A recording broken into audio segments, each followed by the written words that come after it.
Okay, and let's get started. And I welcome all of you on behalf of Edureka for this session on PMP refresher.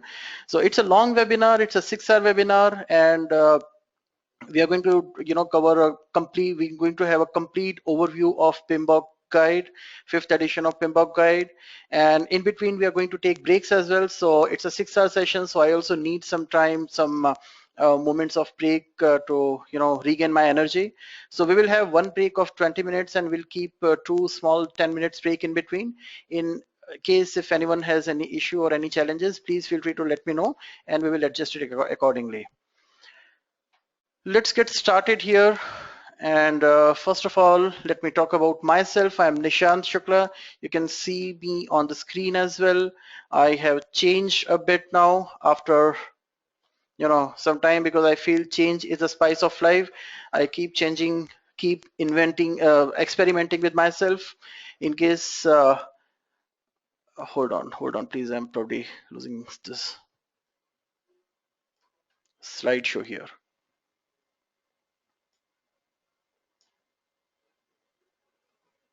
Okay, this is better now. Okay, let's get started. So I'm Nishant Shukla, and I come from basically IT background, and I have more than 23 years of experience across various domains. I have worked on in various companies like Cisco, Hewlett Packard, and for past almost 11 years, more than 11 years, I've been into various project and program management positions. During my stint with all this organization, I somehow developed the interest and passion for training, and I got into that and started training more than 11 years back. And so far, I have trained thousands of people. I stopped counting after a period of time. It becomes very difficult to keep track of everything. And I do trainings on PMP, project management, program management, leadership, and various other skills as well. And presently, I'm associated with Edureka. I had the certification business unit here, and training, since the training is my passion, so I quit my mainstream job and I got into education industry, and here I am with you talking about the project management here. Agenda for this webinar I kept very crisp and not short, I should say, because 6 hours is not a small time here, but I have ensured that we cover all the aspects of the PMBOK guide and also talk about some of the key topics which can be very scoring with respect to the PMP examination. So we are going to talk about the very few words about the PMI and PMP examination. In case if anyone of you have a very basic question that what the PMP is, how we should prepare, what is the difference in PMP, Prince2 and Agile certifications, you can go to Edureka website and search for a blog called Path to PMP, and there you'll get all the basic questions answered. We are also going to talk about myths about the PMP, because a lot of people who have done PMP examination, or more than those people who are aspiring project management professionals who are looking to do the PMP examination, they keep on getting various information from various sources which may not be the authentic information. So we are going to demystify certain myths about the PMP examination, and then we will start our curriculum, formal curriculum, that is Introduction to Project and Project Management. We'll talk about the factors influencing the project and process and project management framework. And we are going to spend a significant amount of time on 360-degree overview of PMBOK Guide 5th edition. And then we are going to talk about two key topics, very important topics here: understanding the critical path and introduction to earned value management. And at the end, we are going to talk about risk management and qualitative risk analysis, and we'll open up for Q&A. But don't think that question and answer session will happen only in the end. In between also, if you have any doubt, any questions, keep sending them through me through the question window that you can see on the right side of your screen. Click on that link and you will be able to type in your question, and I'll answer all the questions that I can within this time. If your queries are unanswered, if some of the questions remain unanswered, I will share my contact details. You can write into me, and I'll be glad to answer each and every question after the webinar. Moving on to the next slide, about about PMI.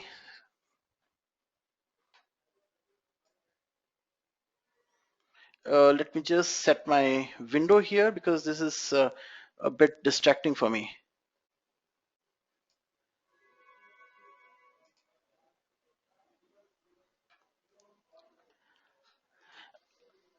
Okay, I am already sharing my slide. There's a point here where Mr. Deepak Gupta, Mr. Deepak, I'm already sharing my slides. If anyone has any issues looking at the slide, please let me know. Are you all able to see my screen?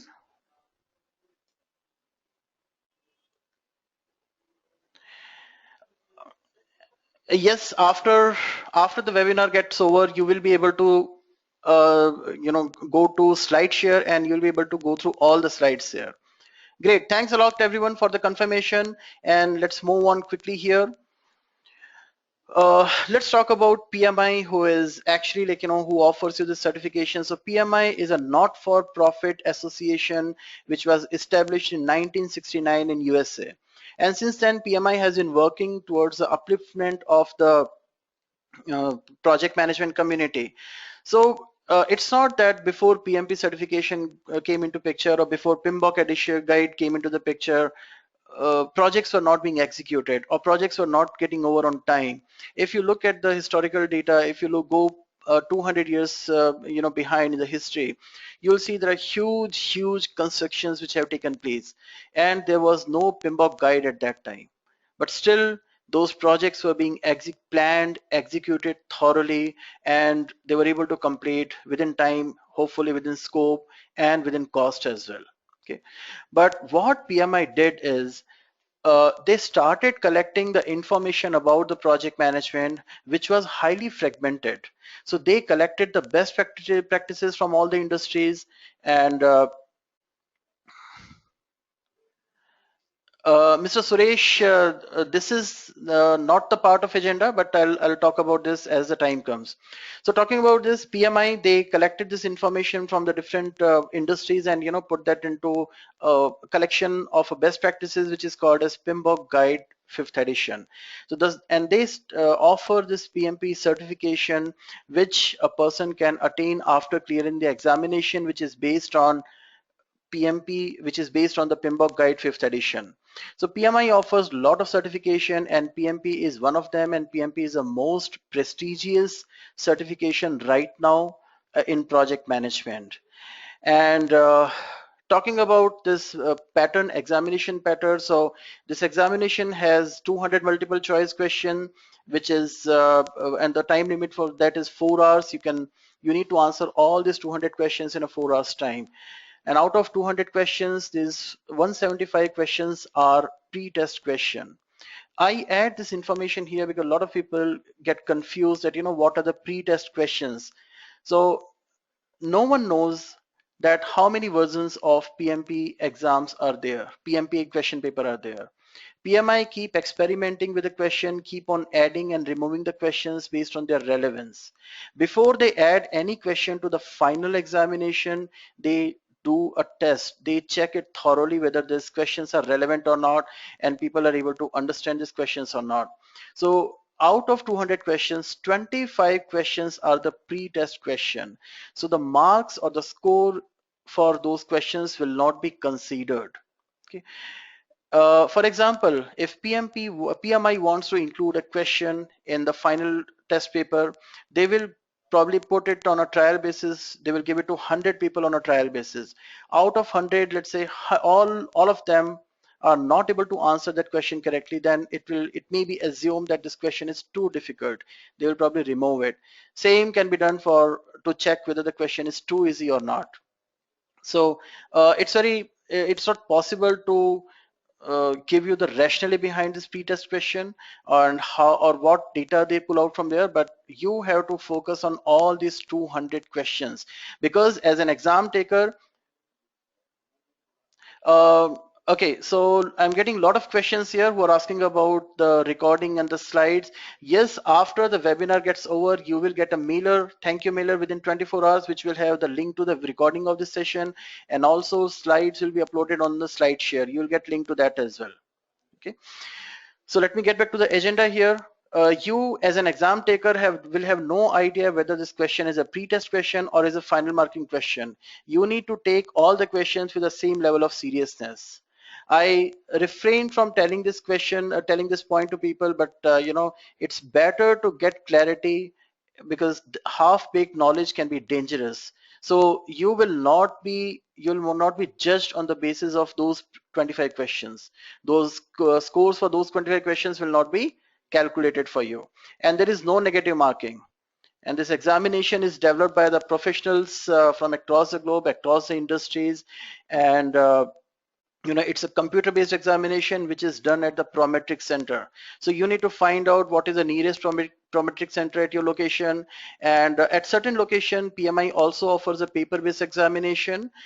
But those are the locations where there is no Prometric Center within the radius of 250 miles. So you need to check at your location whether there's a Prometric Center nearby or not. Okay. If you have any question, please post it here in the question window related to this myths or the patterns here. And talking about the myths of about the PMP examination, a lot of people, first of all, PDUs, a lot of people make a mistake of calling this 35 PDU trainings, PDU for the PMP examination. No, that is wrong. PDUs are professional development units which you need to earn after you clear your PMP examination. Before you become certified PMP, you need to earn 35 contact hours. You need to complete one of the criteria, one of the eligibility criteria, that is PM project management education. And for that you need to attend a training which is going to give you 35 contact hours certificate. So remember, before the PMP examination, the training that you undergo will give you contact hour certificate. And once you become PMP certified, then you need to earn 60 PDUs over a period of 3 years time. Okay.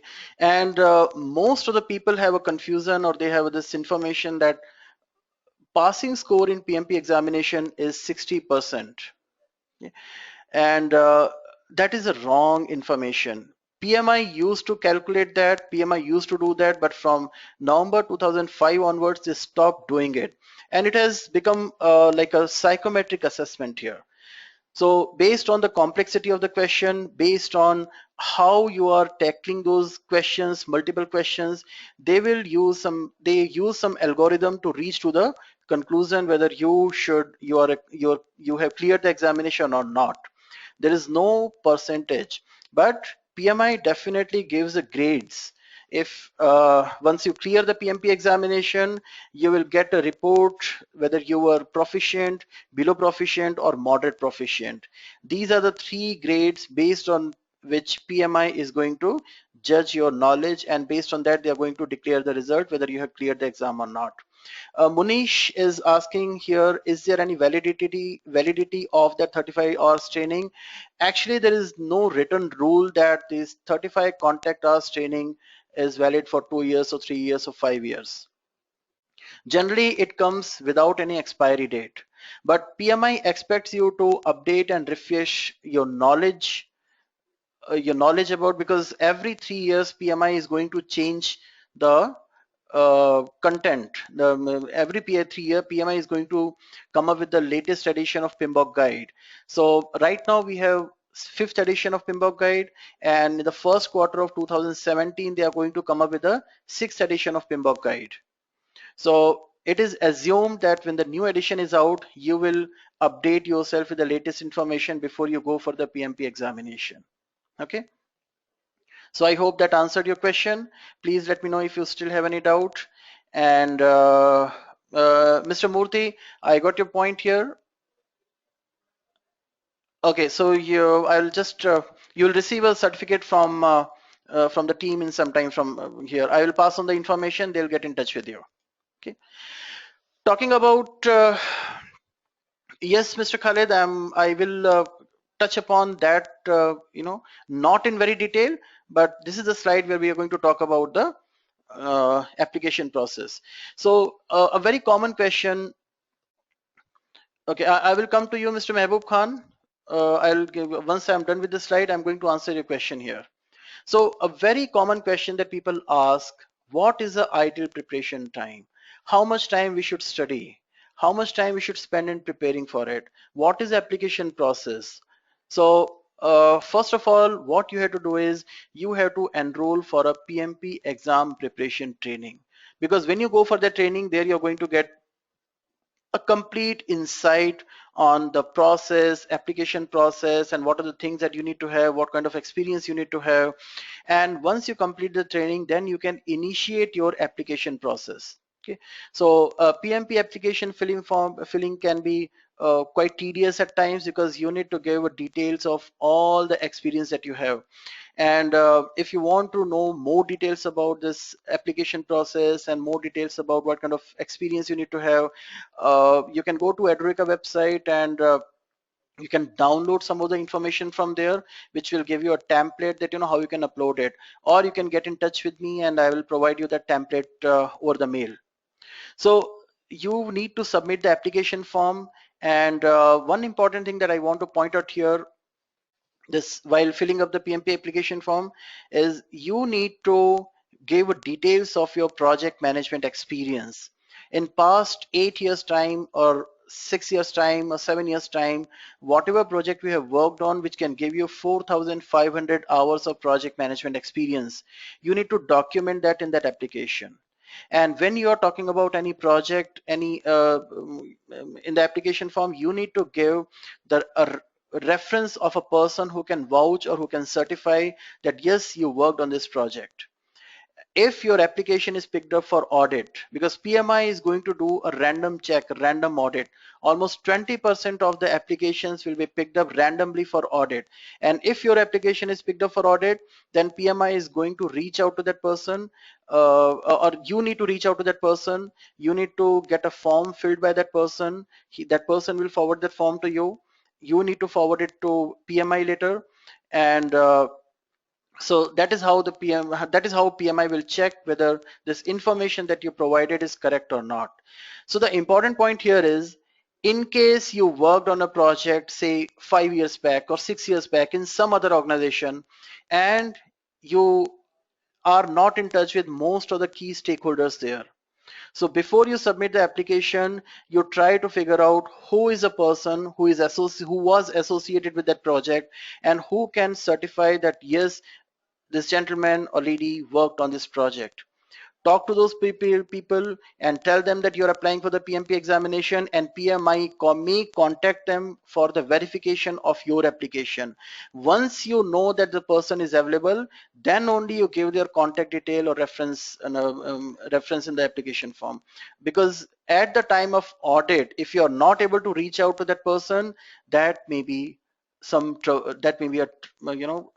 problematic for you. Once you submit your application is accepted, then you need to make the payment. And depending on your membership status, if you're a PMI member, then you need to pay $405 for the PMP examination. And if you are if you do not want to go for the PMI membership, then you need to pay $555 for your examination. So once you submit the fee and your application is accepted, then you are going to receive an email from PMI that your application is verified and accepted, and you can schedule the examination. From that date, you will have 1 year's time to clear the PMP examination. Okay, and only three attempts are allowed during that 1 year's time. For example, you submitted the application and you received email from PMI on 1st of August 2015 saying that your application is accepted and you can go and make the payment. You can go and block the exam now. So from 1st August 2015, you will have 1 year's time. That means you can go for the examination till 31st July 2016. And suppose you book the examination for 31st August, and let's say 31st August, and you fail to clear that. Unfortunately, any person is not able to clear the examination in the first attempt, then you can go for second attempt after 30 days time. Any person goes for the second attempt, and unfortunately that person is not able to clear it in second time as well, then after a gap of 30 days, you can go for the third attempt. So if that person is the most unfortunate person who is not able to clear it in 3 attempts also, then the entire application process will have to be started from the beginning. You need to go for a fresh training, you need to apply, fill up a fresh form, you need to pay the entire examination fee again, and then you need to follow the process again. And again, you will have to do all the submit, you have to submit the application, you need to, in case if your application is picked up for audit, you need to go through the entire process again. Okay, so I'm assuming that situation will not come. I'm sure you'll be able to clear that in first attempt. Mr. Manas is saying that audio is not coming. Is there any other, is anyone else also facing the same problem? Please let me know in case if you have any challenges in case with the audio here. Okay. Okay, Mr. Manas, I think there is something wrong at your side. I would suggest, I would request that, please log out and re-log in. That should help. Okay. So once you have blocked the examination, that is the day when the real preparation starts. And then you need to start preparing, you need to start studying for that. And Mr. Murthy, there are a few questions I can see coming from your side. I'll answer the question. Let me just complete this slide, and I'll ensure that before I move to the next one, I answer all the questions here. Okay. So when you start preparing for this one, you need to make a strategy, because strategy for taking the examination is very, very important. Most of the people make a mistake that the moment they start preparing for it, they straight away jump on this examination, on the mock test. That's a very wrong approach. You need to first study. So there are 13 chapters in PMBOK guide. You need to study those chapters and modules, and in our LMS system, in our Edureka's LMS system, there are 5 mock tests available to you. So what you need to do is first you complete one full cycle of study, read this PMBOK cover to cover, and then you start taking up the mock test. You read one chapter, you read one chapter and take the practice test for that. That will tell you what are your weak areas and what are your areas of strength. So you can start focusing on the weak areas that you have, and then you need to get back to the PMBOK guide or any other reference book, any other book that you're referring to, and start looking at your weak areas, work on that. Okay, so the first cycle of studying PMBOK guide, reading PMBOK guide, should take around 2 to 3 weeks time. It should not be more than that, in case if you're planning to take examination pretty soon after the training. And once you have completed one cycle, then you start focusing on the mock test. And mock test will, as I told you, will help you understand your weak areas, and keep going back to the PMBOK guide, keep going back to the reference material, and focus on your weak areas. So if you have any further questions on this, if you want to know the detailed strategy, I suggested that you refer to the past 2 PMP webinar, the first one in that series. If you go to YouTube or if you go to Edureka website, you will be able to get hold of that video. Okay. And then you go and take the PMP examination, and since it is a computer-based examination, you will get the result immediately at the completion of that. You will get this message, congratulations, you are a PMP now, and after that, that certification will be valid for 3 years time. At the end of third year, you need to go to PMI website and you need to submit 60 PDUs along with the renewal fee. So 60 PDUs are something that is professional development units. So each hour spent in a PMI recognized activity is going to give you 1 PDU. And that way you need to get 60 PDUs. So you need to undergo probably some training, some of the PMI recognized training. Since Edureka is an REP registered education provider, most of the courses that we have are approved and recognized by PMI, and those courses will give you some PDUs. That will be quite helpful for you. Okay, and end of third year, as I said, you earn those PDUs and renew your PMP certificate. In case if anyone fails to renew the certificate during that time, in 3 years time, then the PMP credentials will be suspended for a duration of 1 year. And if I mean, you can anytime go back and renew your credentials, you can renew your certificate by paying the fee and submitting your 60 PDUs. But if anyone fails to renew that during that suspension period of 1 year, then the PMP certification will be cancelled.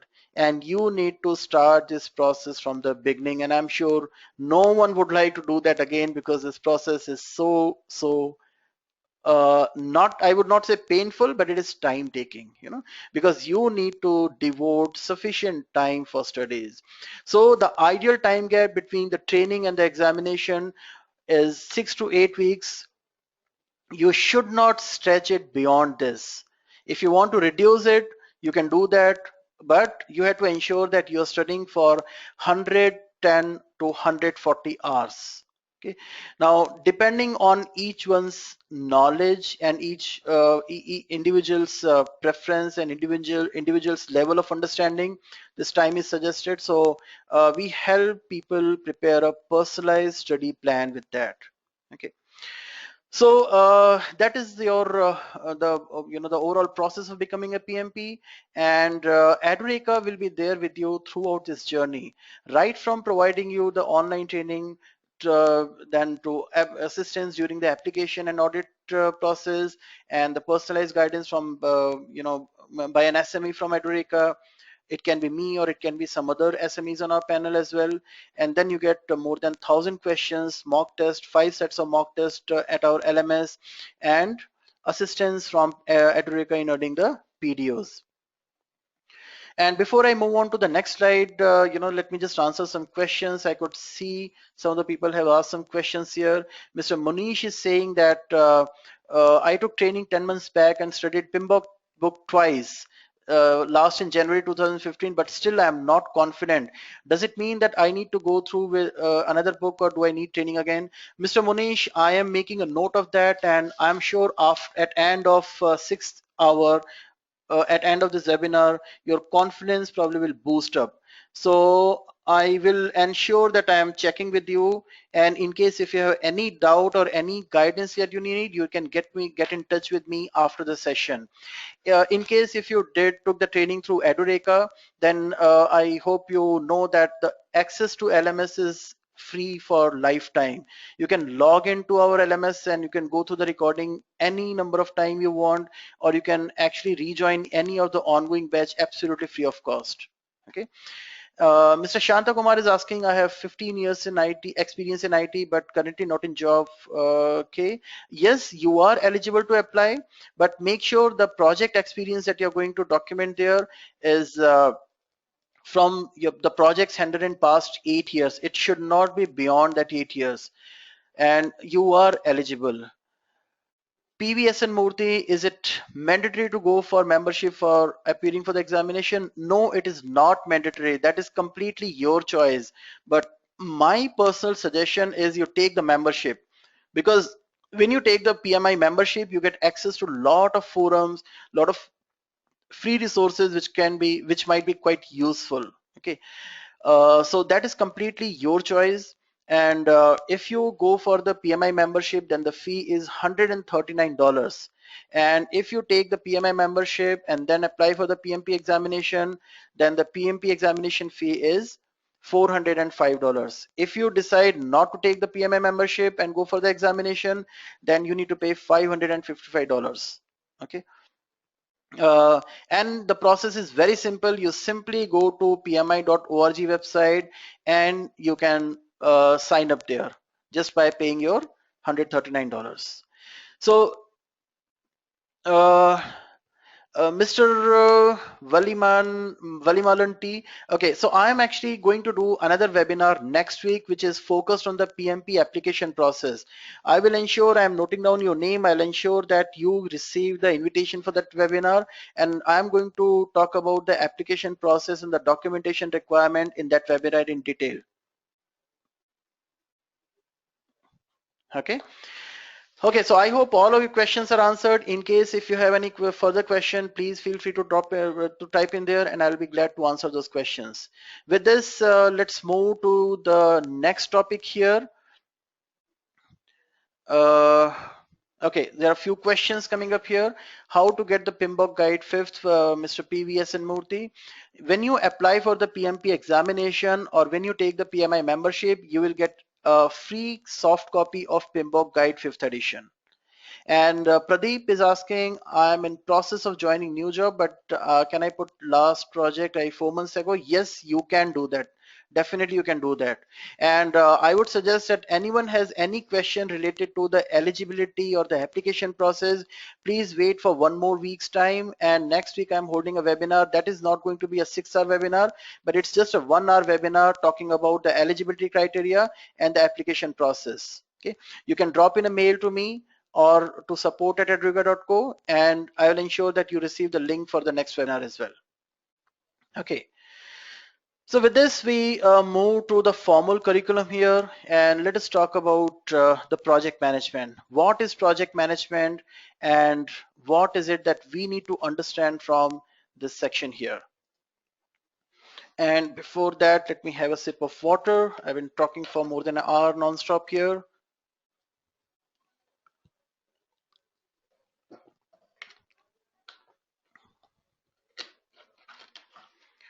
Okay.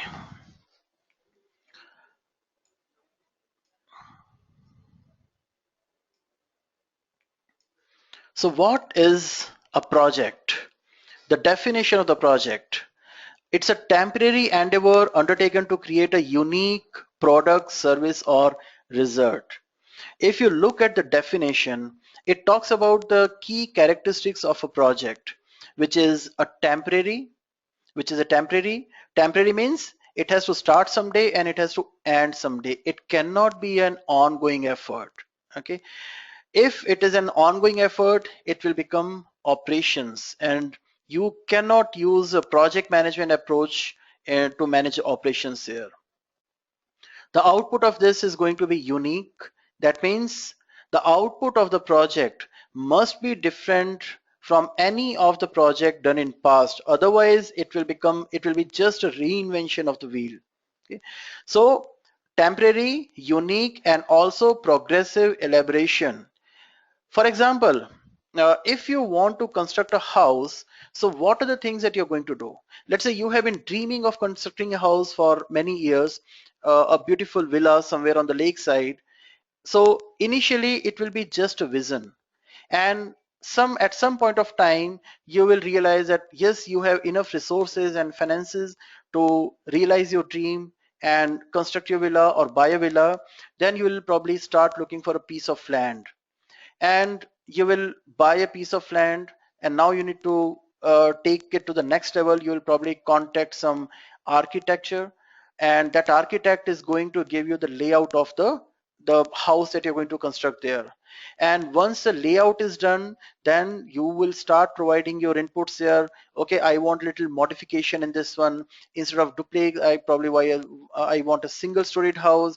I want a swimming pool. I want a courtyard. I want a lawn in the backyard, all the specifications. And once the design is finalized, then you start working with the contractors, some other people. You will get an estimate about the time, you'll get an estimate about the cost. So if you look at it from the beginning, initially you did not have any clarity about the scope. All you had in your mind was the end objective, that I want to construct a beautiful house at this location. As you moved ahead, you started gaining more visibility about the more clarity on the scope and what is needed there. Okay, that is called as progressive elaboration. As you move ahead in the project, you're going to get more clarity on the scope. You will get your initial concept will start getting refined as you move ahead. That is called as progressive elaboration. And uh, progressive elaboration is something that will be very useful, because a lot of planning activities that we are going to do are based on this concept of progressive elaboration. Okay, when we reach to the appropriate stage, we are going to talk about that progressive elaboration as well.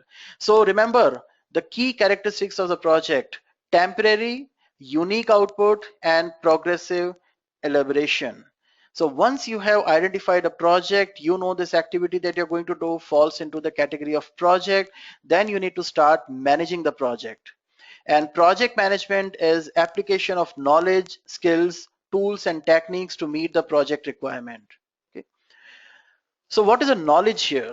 A lot of people, when I talk about the knowledge, they say knowledge of the domain. Suppose you are working in the construction industry, then you need to be civil engineer, you need to have knowledge about the construction. If you are in IT industry, then you probably need to have that subject matter expertise in that one. But no, knowledge means knowledge of the project management, how you're going to manage the project, what processes you need to use, what tools you're going to use. That is very, very important here. Okay. Companies, I mean, when you scroll through your job portals, when you look for the job, these days organization ask for, we need a IT project manager, we need a Java certified project manager, we need a project manager for some construction or the manufacturing domain. But if you refer to the PMBOK guide says domain knowledge is secondary. Primary part of the knowledge is a project management knowledge. And skills, project manager is going to spend almost 80% of their time in communication. A project manager has to manage the expectations of the stakeholders. And who are the stakeholders?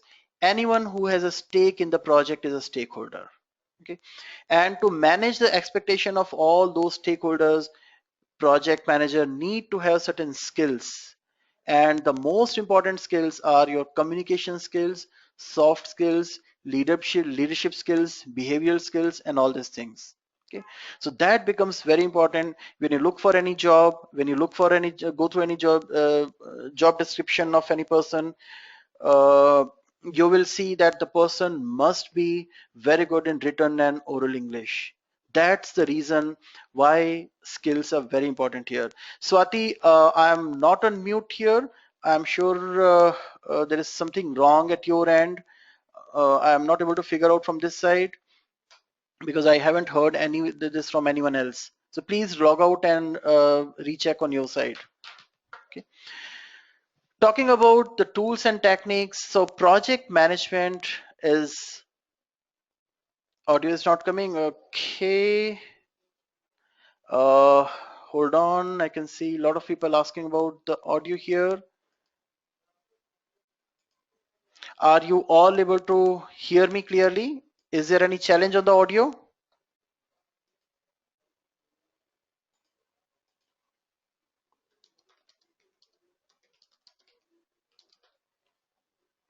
Okay, okay. I'm sorry, there might be some technical glitch for a few seconds.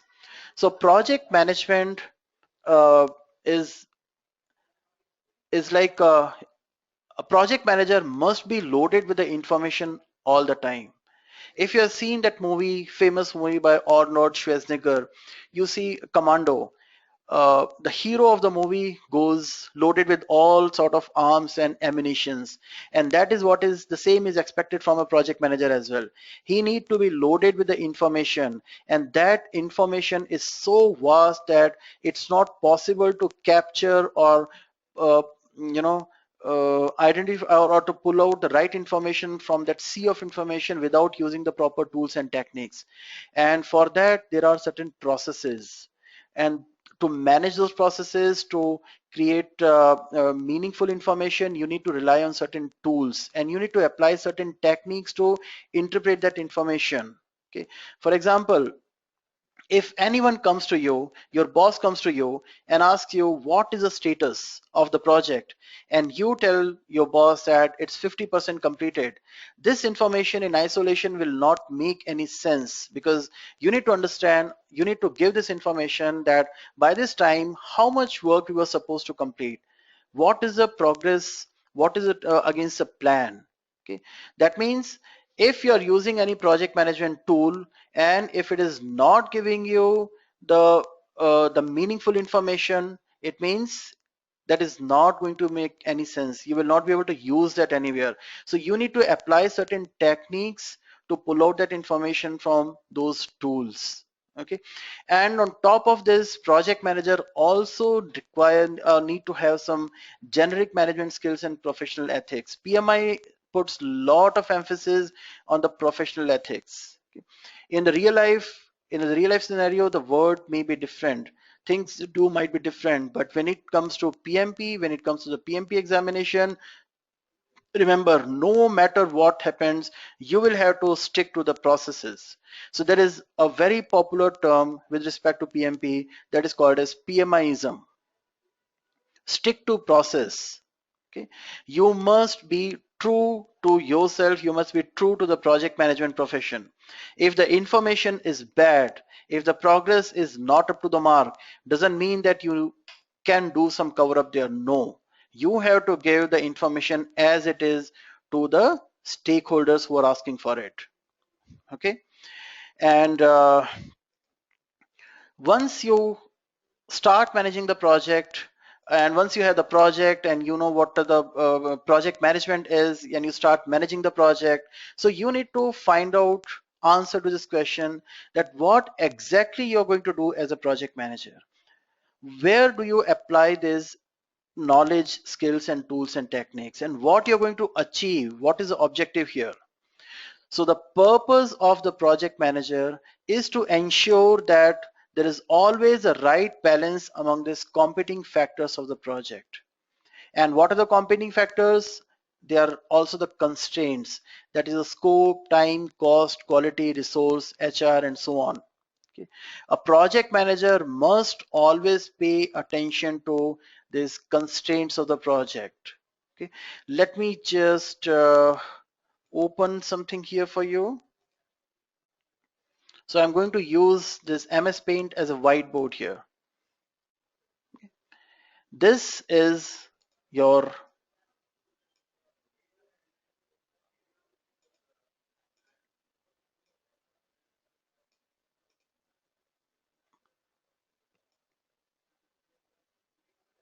triple constraint. And let me just write something here. One side here is so scope. One element here is time, and one element here is cost, and in between we have quality. Okay.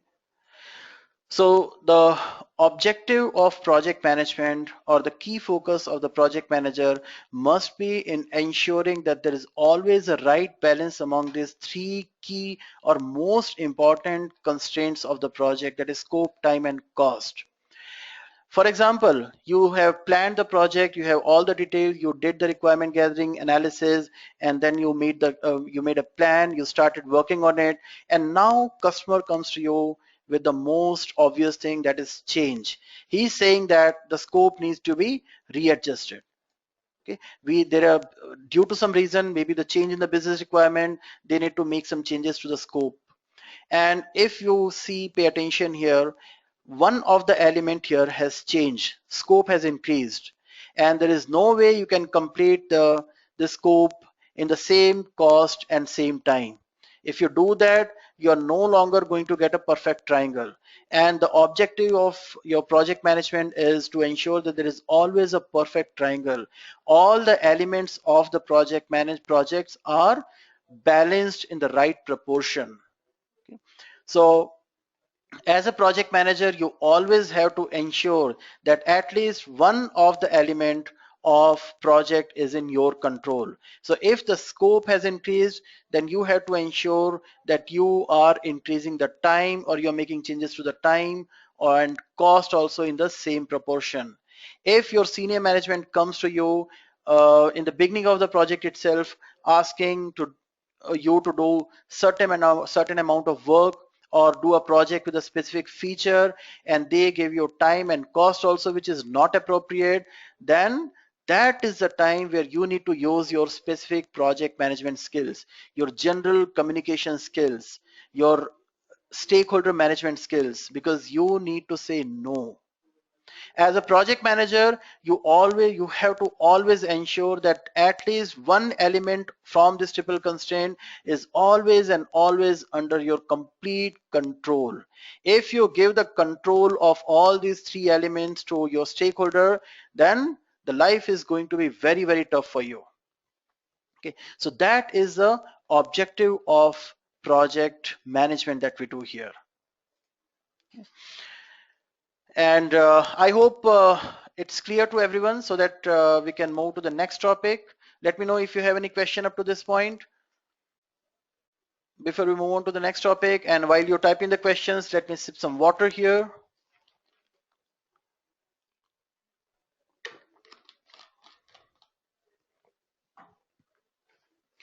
Okay, great. I can see some hands raised here. Ram Straja and Pradeep, can you just type in your question? I'm sorry, I did not pay attention to the raised hands here. If you can just type in your question, that will be easier for me to answer your queries here. Oh, I can see the raised hand from Ram Straja, Pradeep.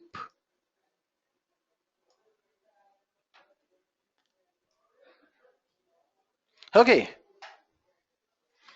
Okay, your question was answered. Thanks a lot. Let's move on to the next one. So it's important to understand the difference in project versus product life cycle. Uh, Let me give you an example here. And let me get back to MS Paint. Okay.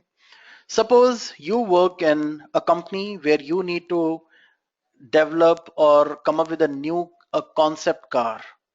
Okay.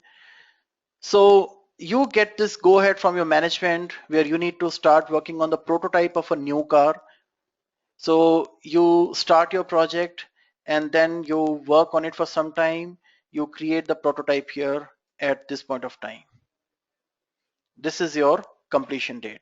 So you started somewhere in 2015 and you need to complete this prototype by 2018. Okay.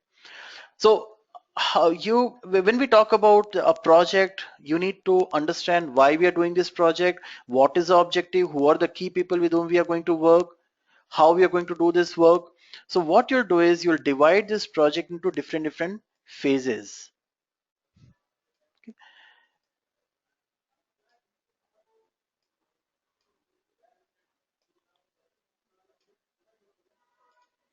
So you will do some analysis, feasibility analysis. Then based on the analysis, report of the analysis, you'll do some design activity. Then you will do build.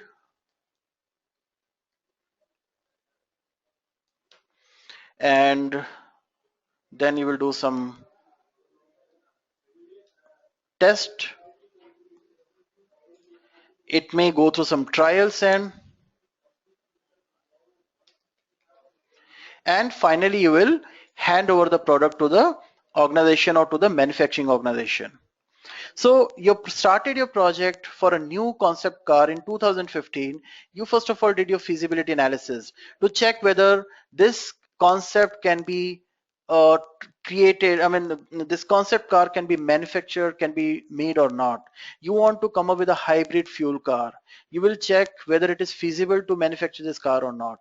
Once you have your analysis done, basic analysis done, then you move to the next where you start designing a car.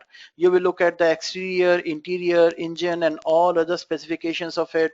And once the design is completed and approved, then you start building that prototype. Once a prototype is built, then you need to do all the tests here, all the the test, compliance, standards and everything. Then it may go for the trial before you hand it over to the review it with the management team and they approve it, and then it goes into the production. So once the prototype is complete and you give it to your operation or manufacturing here, they will start manufacturing that vehicle. And your company decides to manufacture this vehicle for next 5 years time. Okay, so you will start manufacturing in 2018. You'll go for 2019, 20, 21, 22 and 23. You decide to manufacture it till 2023. Okay.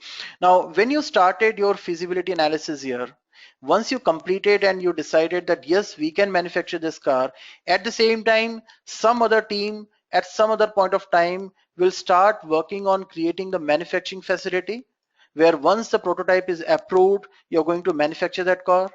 Okay, you may have another team working on the supply chains of the supply chain, logistics.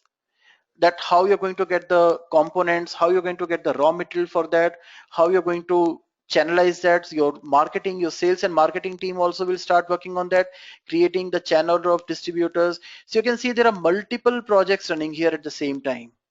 Okay, and once ever your prototype is ready to go into the production, you will probably set up some guidance here that okay, in the first year we are going to manufacture 1000 cars, and second year we are going to scale up the operations and we will manufacture approximately 5000 cars in the second year.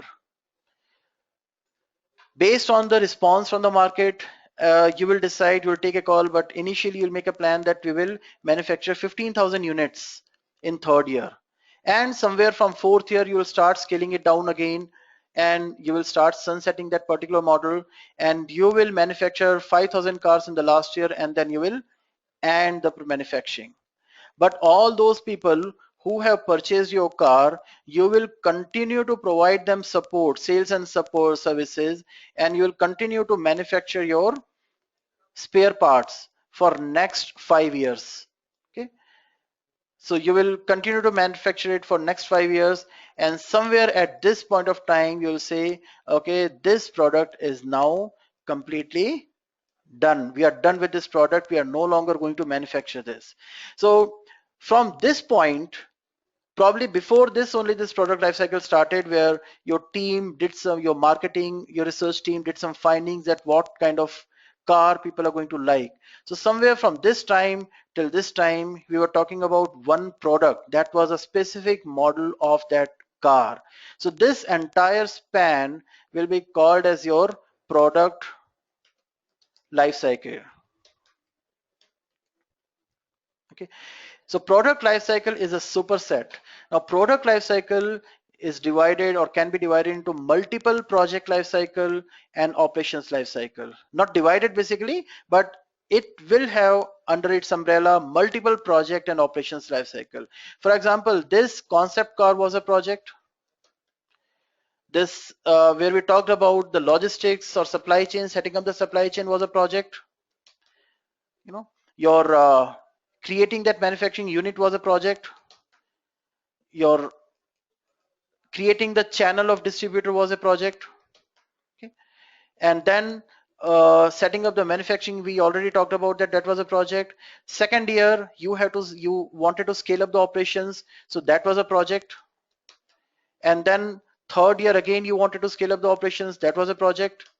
So you can see there are multiple projects, and at somewhere here you may have another project as well, that you want to optimize the cost, you want to improve your efficiency, you want to cut down your operational costs, that can be a project. At the same time you have the manufacturing operations running on here. Okay, so that will require your operational management here. So because these are operation. So this, you can see the entire product life cycle has multiple project life cycle and operations life cycle within it. And this answers one of the very important question that most of the people have lot of times here, that I have worked in operations. I come from operations background. Am I eligible for the PMP examination? Yes.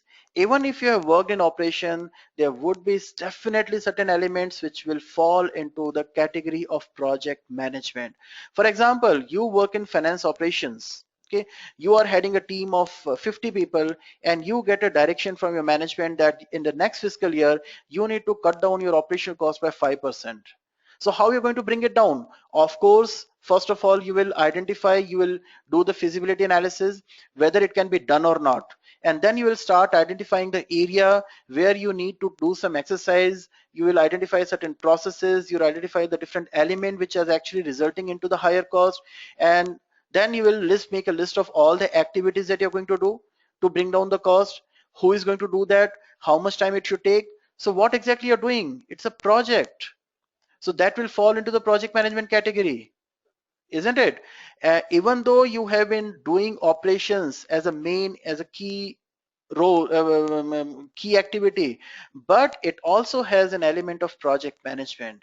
And when you apply for the PMP examination, when you fill up the application form, this is the experience that you need to document here. Okay, so I'm sure this will answer a lot of people's question about the eligibility, whether they are eligible for this or not.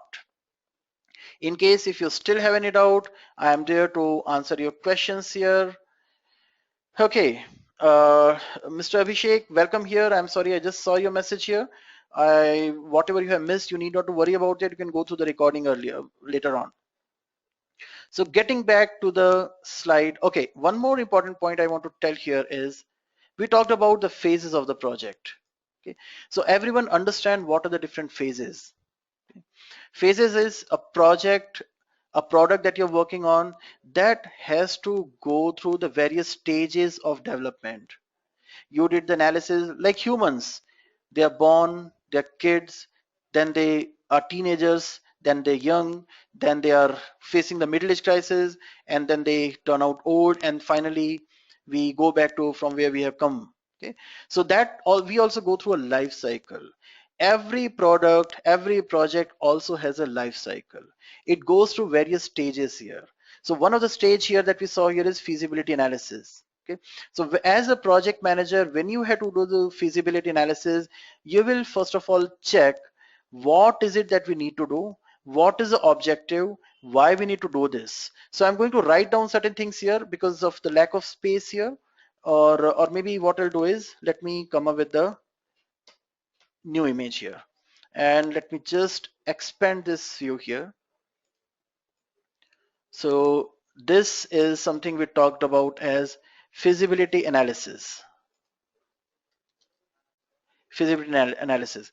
So first of all, you need to identify what is the objective, why we are doing this, who are the key people, who is going to give us the go ahead and permission to start this project. And then once you have all this clarity on the budget and the timelines, then you will start planning for it. You will make a list of all the activities. You will also identify the resources. You'll do the estimation, how much time is needed, how much money is needed, what are the risks and all these things. And once the planning is ready, then you will start execution of that. And as you're doing the work, you will also monitor and control.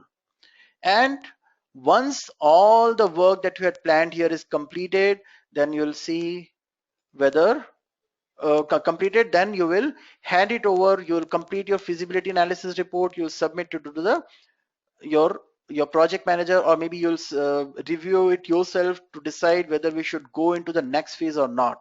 Okay, so this phase actually went through the multiple stages of project management. First was your initiating, then came your planning, then came your executing, then came your monitoring and controlling,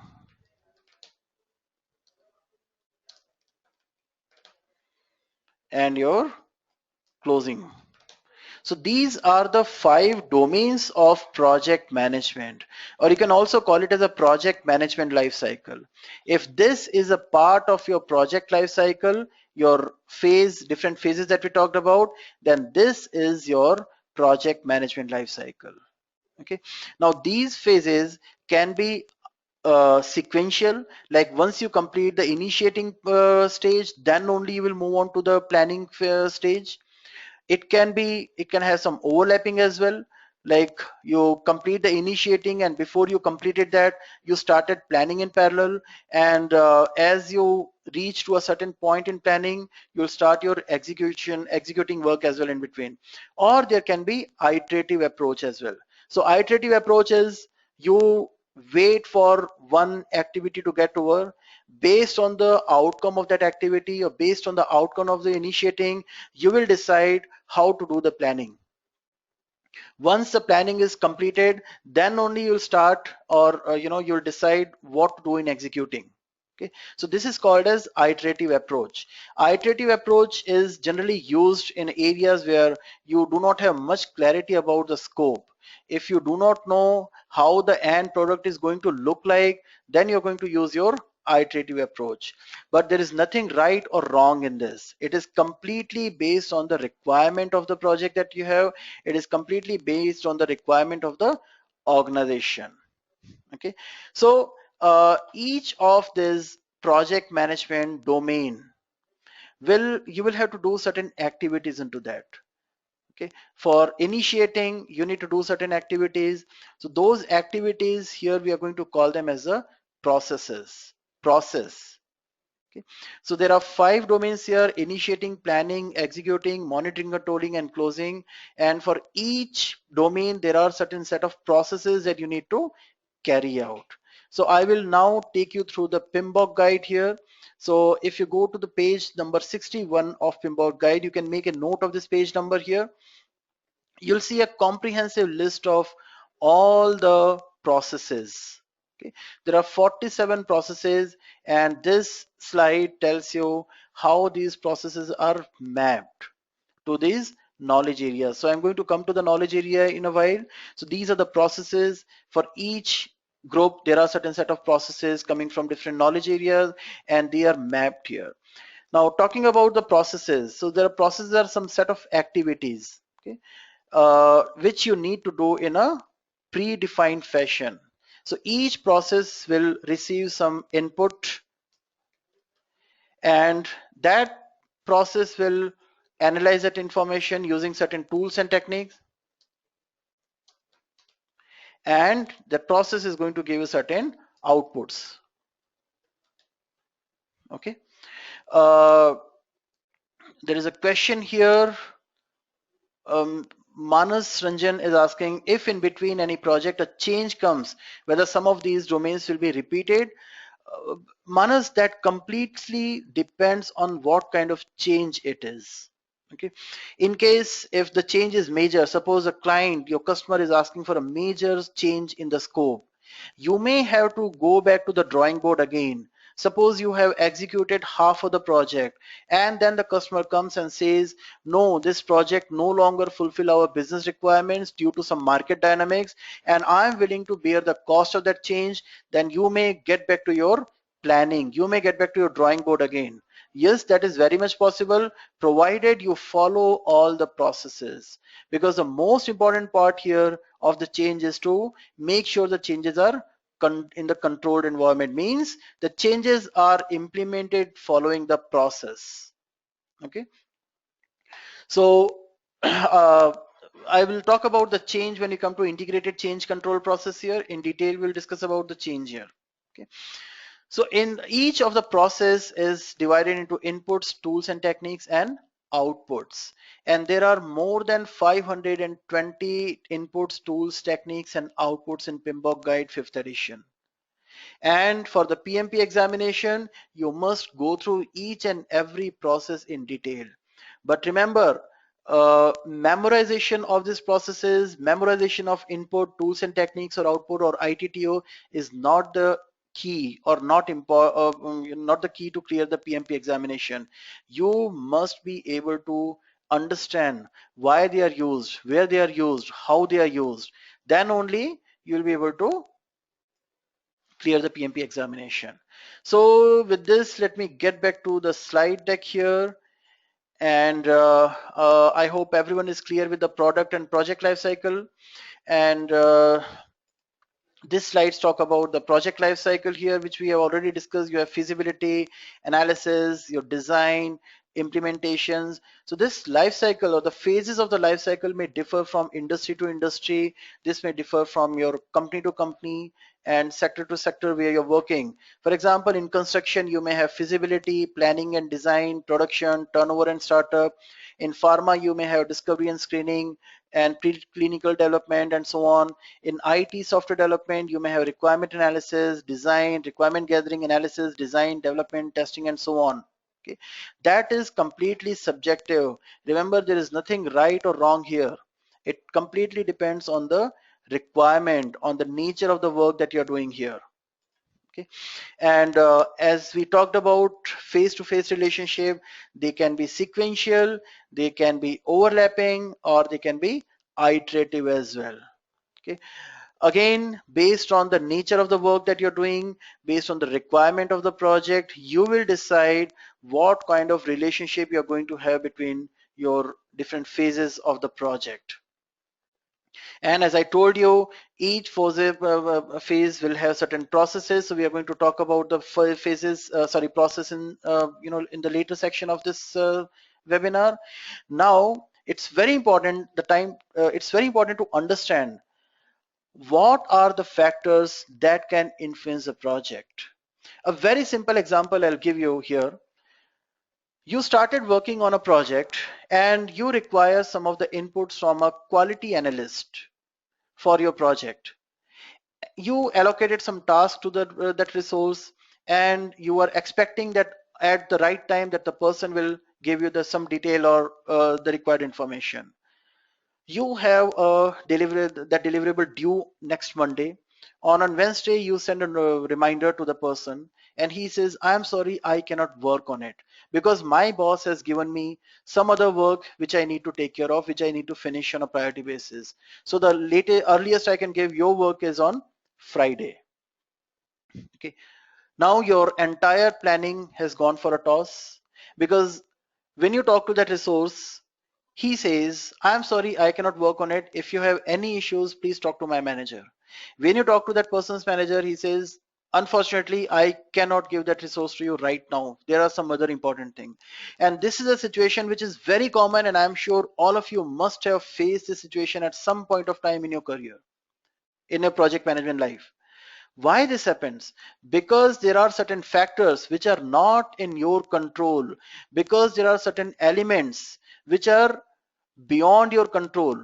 It means as a project manager, you do not have authority over all the resources of the project. And that is because your organization has a different kind of structure.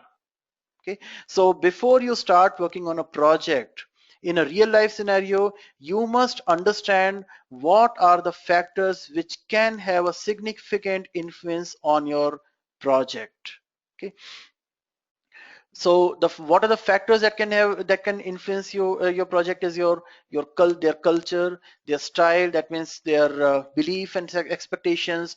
Like you must have heard this a lot of time, that this organization is very aggressive, very aggressive. They want everything yesterday. They want to finish as soon as possible. So in a typical environment, what takes 1 year to complete this project, some of the organization may want to finish that in probably 6 months time.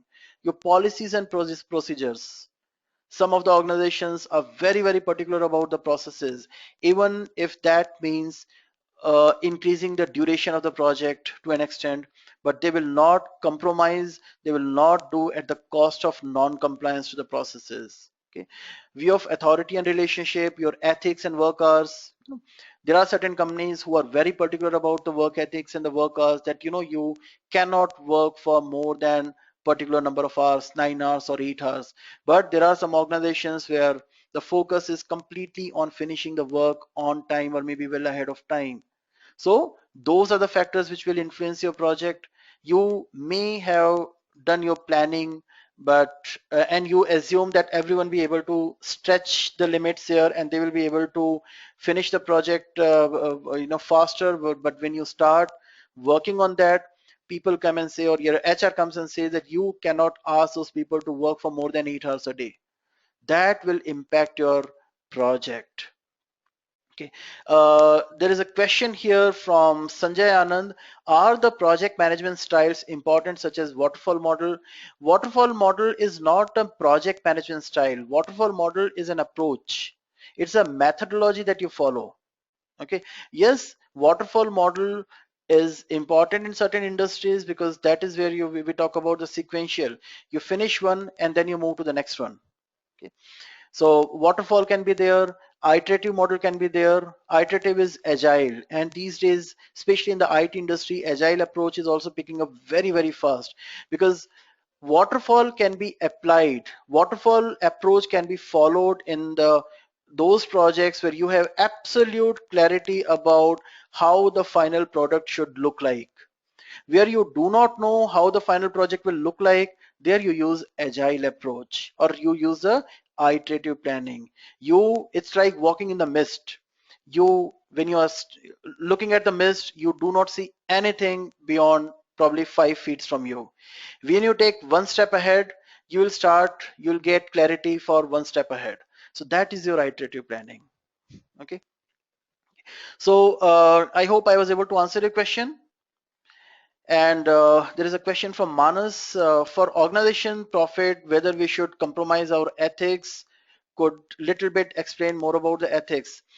Manas, real world, I will not comment on how things are handled on the real world, but when it comes to PMI and referring to the PMBOK guide here, you must stick to process.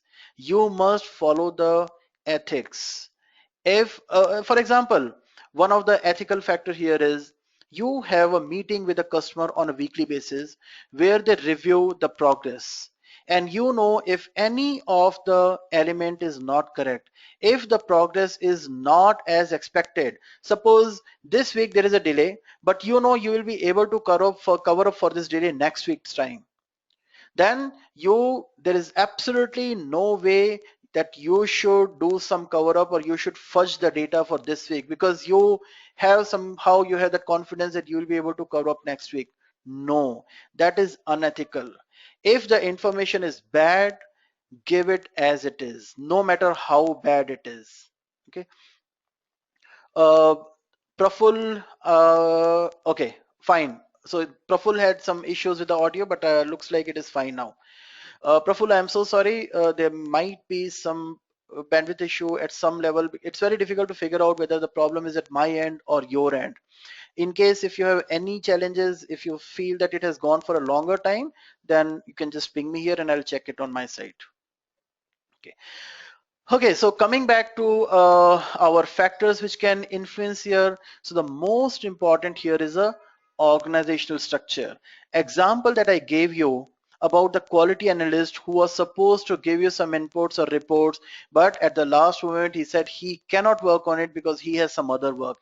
That means that that resource is not under your control. So before you start working on the project, you need to find out what kind of organization you work with. Okay. And before we talk about this slide and the organizational structures here, allow me to sip some water.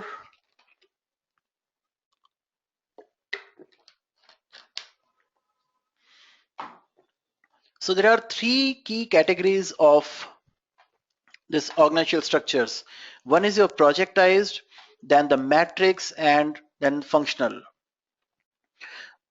Matrix organization has three subcategories, that is strong matrix, balanced matrix, and weak matrix. So let us understand first of all what does this each of the structure means, or what does they define. So the type of organization you work in will decide as a project manager how much power or authority you have over the project resources. If you look at here, functional organization, you can see on the right side, functional manager has a highest level of authority and project manager has a lowest level of authority. In the functional organization, there is no project manager. Everything is controlled by the functional manager. Simple example for this is in any typical organization, you may have sales department, marketing department, you may have finance department, you have administration department, you have supply chain, logistics.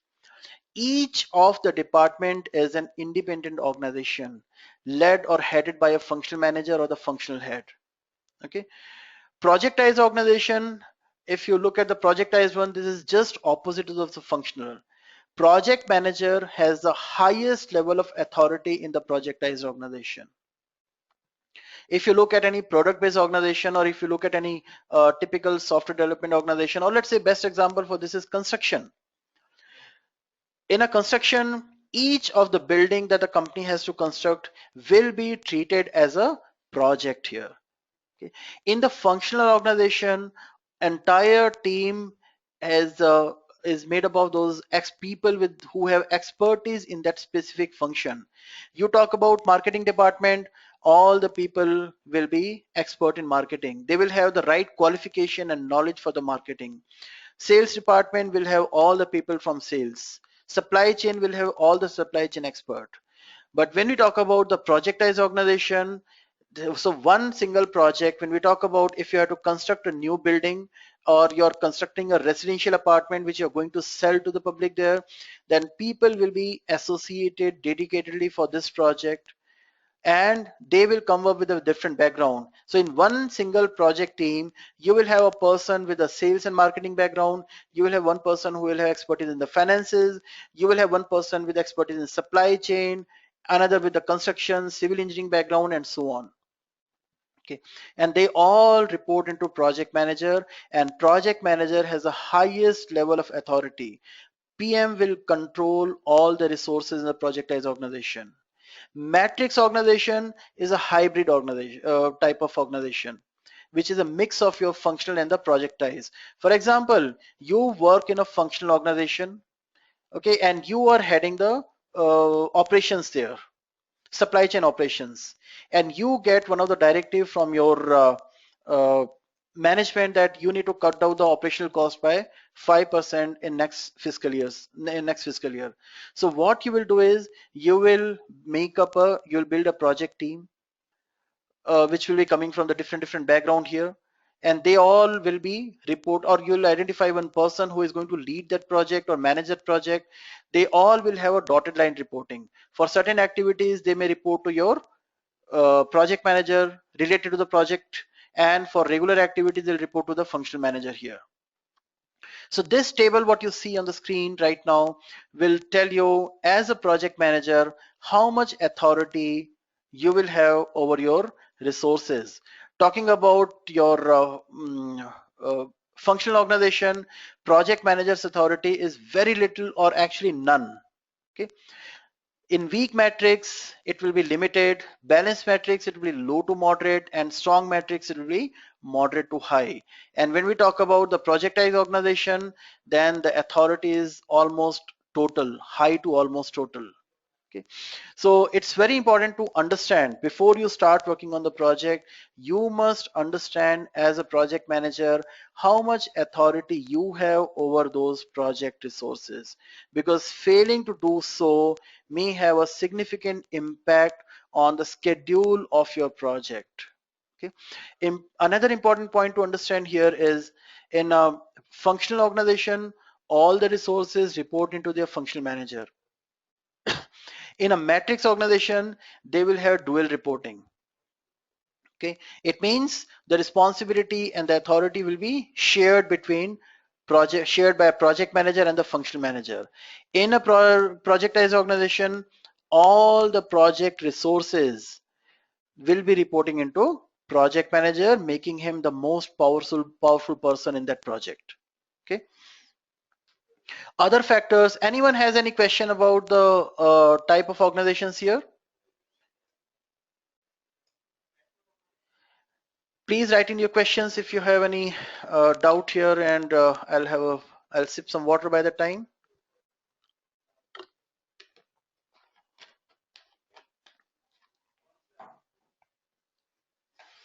Okay, so we'll move to the next slide here, which talks about organizational process asset. Okay, so there is a question here: how to identify weak and strong matrix organization?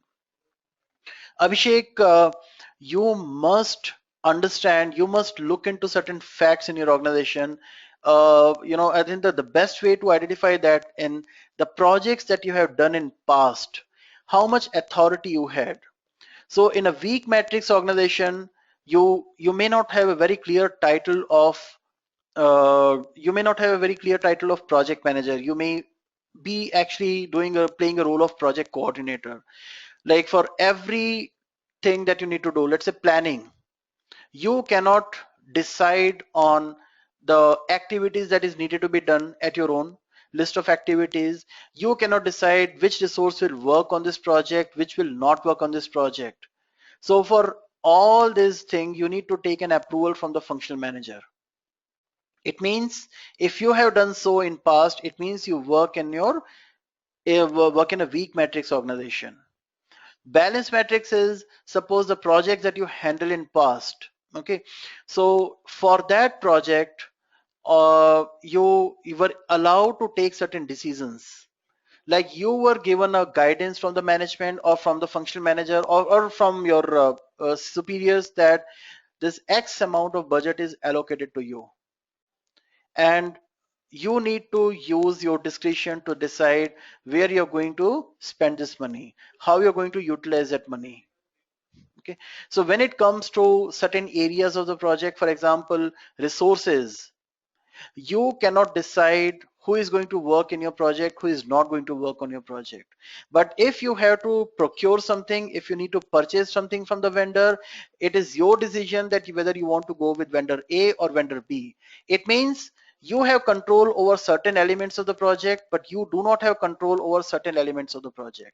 That means you share your authority with a person who controls the resources. So that is a balanced matrix organization. Okay, strong matrix is the project, the example that I gave you, that suppose you are working in an organization, in a department, and you have been given a clear guidance that you need to bring down your operational costs by 5% in next 1 quarter's time. So each of this department will identify certain people and they will allocate these resources to you, and whatever decision has to be taken for that project, you have all the authority to take that decision for the duration of that project. It means you are working in a strong matrix organization. Okay, and uh, projectized organization is somewhere where you are not looking at anyone that give me this person, give me that person, or I need some people from there, so maybe I need to go to the resource manager, I need to go to finance manager to get approval on certain things. No, in a projectized organization, whoever you need for this project, they all will be reporting to you 100%. You have complete authority.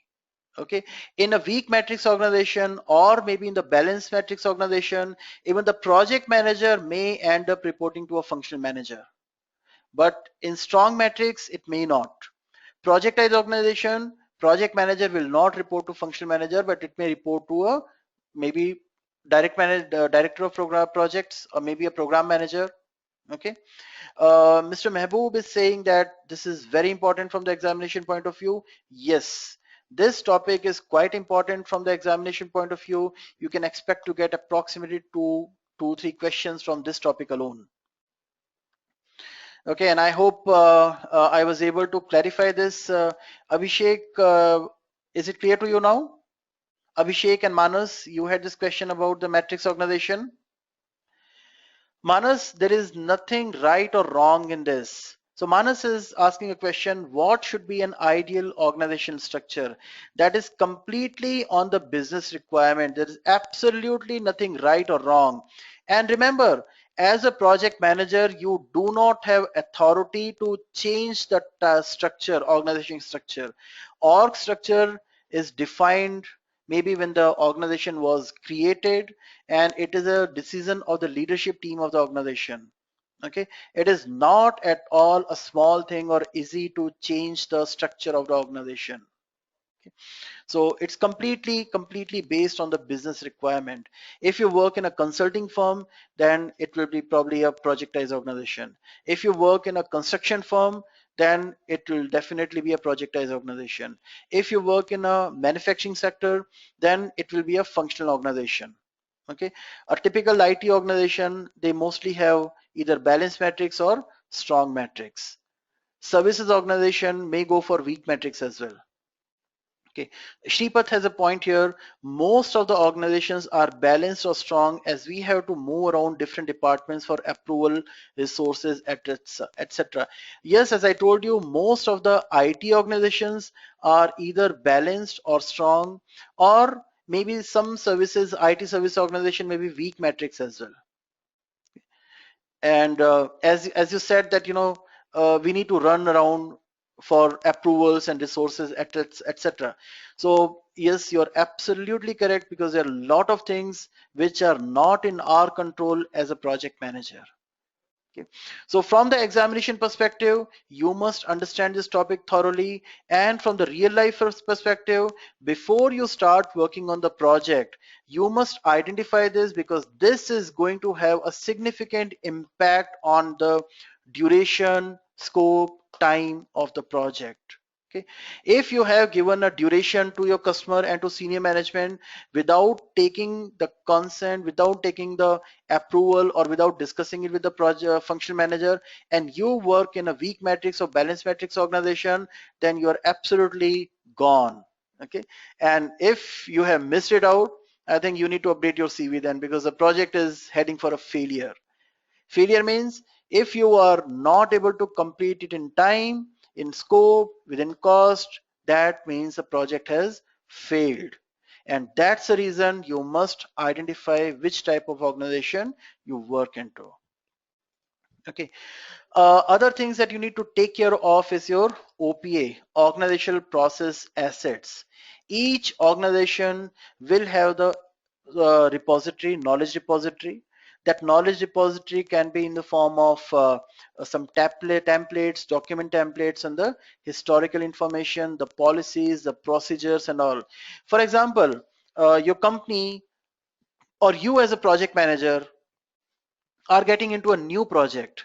This is something that the organization has never done in past. Okay, it's a learning for them.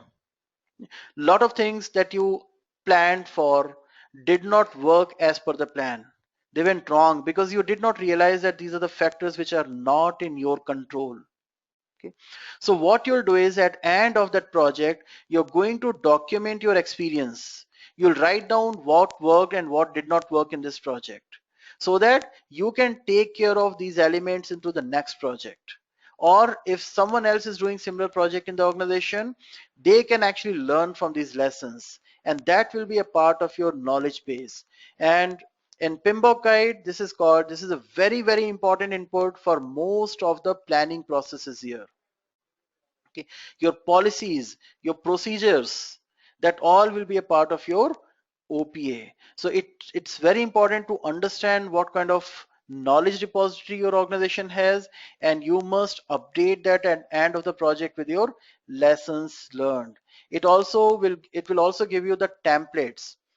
So we will come to the template part later on, but when we reach to that section, I'll explain you about the template and the role that which is the entity which is going to handle or manage those templates here. And that is the time when we will revisit this OPA. Other factor that you need to understand here is your enterprise environmental factor. Enterprise environmental factors are very, very important because they talk about your culture, the structure, governance, your infrastructure, your HR policies and guidelines, your market conditions. Okay, so enterprise environmental factor again will be a very, very important input for almost all the planning processes in the in the PMBOK guide. Okay, there's a question from Munish Chopra. Is there any distribution of questions marked from the process group for examination? Yes, Munish, that slide is just about to come in some time. Okay, so enterprise environmental, for example, you are making a plan, you have prepared a list of resources who are going to work on that, and you started allocating work to them. Okay, while you are allocating work to them, you must understand that what is the organizational guideline. If you ask them to work for 12 hours a day, maybe you will be able to finish your project in a lesser time. But when you refer to your guidelines, the HR policy says no one can be forced to work beyond 9 hours. It means this is a guidance which you must follow. And when you consider or when you refer to these guidance, you come up with the estimation that there is no way I can complete this project in less than 5 months time. If you start allocating or start forcing this to people that no, you have to work for 12 hours a day, you have to work for 14 hours a day, you may be able to finish your work in 3 months time or 4 months time, but you will be violating one of the policies of the organization, and that is absolutely no when it comes to PMI standards. Okay, so all your decision must be aligned to your organizational policy, your culture, your guidelines and standards. Your market conditions also can be a factor here. Okay, some of the organizations or some of the, let's say, typical IT organization, they say that any product which is being launched, the standard ROI is 30% annual. If any of the project is giving us less value than that, it means we will not take up that project. Your organization may have some policies. For example, if it requires handling of some hazardous material, let's say you work in construction and you need to use certain chemicals in the foundation work, and your company has a policy that no employee should handle the hazardous material, then you will have to make changes to your plan, that you will have to outsource this activity or outsource this work to some third party organization or some vendor who has expertise and the right tools to handle this hazardous material. So enterprise environmental factor will again have a significant impact on your planning of the project, and that's why you will see them as one of the key input in all the planning processes here. Okay. So this is one of the, these are few factors, and one of the most important and crucial, I should say, is a stakeholders. Project stakeholder will have a significant impact on your project, and for example, you started working on a project, you are the project manager, and even if you work in a projectized organization where you have full authority over all the project resources, you still need to manage the stakeholders. You have all authority does not mean that the customer, you can rule the customer as well. Doesn't mean that you can rule your senior management as well. If they come up with some objection, if they have some specific requirement, or if they are not satisfied with the progress, you will have to understand what their expectations are, and you'll have to manage them. For example, you have a weekly review with your program manager every week. Every week you prepare a dashboard and you take it to your program manager, and he says, no, everything is not going good, I'm not happy with the process, with the progress that you're making. Okay, I expect you to finish the project a week before the deadline so that we have some time for review, and we have some time to make up for the delays, or we have some time to redo some of the things which may not have been done correctly. So program manager is not happy. It means he may not give you the adequate funding. He'll say, okay, fine, since it is not being done, I'm not able to allocate any further budget for that. So you will have to use your influencing skills, your leadership skills, your general communication skills to talk to the project manager and understand what are the expectations of the project manager. And this is an exercise which must be done on a top priority in the beginning of the project. When we come to the processes, when we come to all the processes of the project management, we'll see that identify stakeholder is one of the key process that you do in the initiating group as well. Okay, that's a second process that you will have to do when we start working on the project here. Because who are stakeholder? They are people, they are humans, they are individuals, and each individual or each stakeholder will have different expectation. Your customer wants everything yesterday. Your senior management wants you to finish everything within scope, within time, and most importantly, within cost. Your team members are always looking for the new challenges, new horizons, and raise maybe a proper work-life balance, more holidays, more facilities. Your vendor is again after you, after your life, to get the payments on time. They may start telling you, threatening you, if you do not release our payment on time, we may not be able to supply you material on time. I'm sorry, I can see some points, some notes from Manas and PVS and Murthy that the audio is not coming.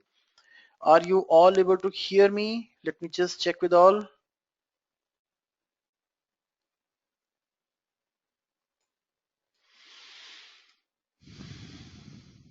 Okay.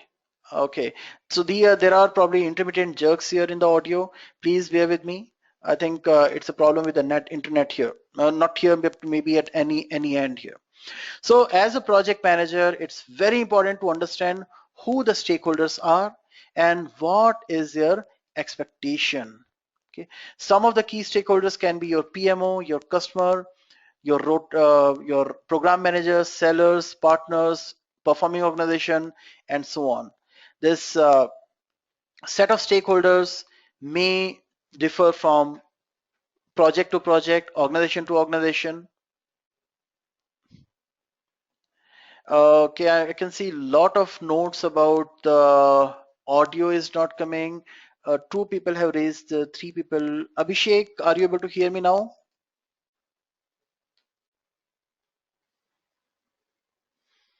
Okay, so let me know if you're not able to hear me now. Okay, okay, fantastic. So identify the stakeholder, note down their expectations, and then we move to the next topic here where we talk about the process and project management framework. So it's 1.5 hours gone since we started, and I would request for a quick 10 minutes break so I can, uh, just restore my energy, regain my energy, recharge myself, and we will resume in exactly 10 minutes from now. Is it fine with everyone? Okay, fantastic. So please stay tuned and I will pause my video here and I'll be back in exactly 10 minutes from now. So enjoy your break, have a good break, have a cup of coffee, green tea, and we'll resume. Okay, I will leave the previous slide, Abhishek.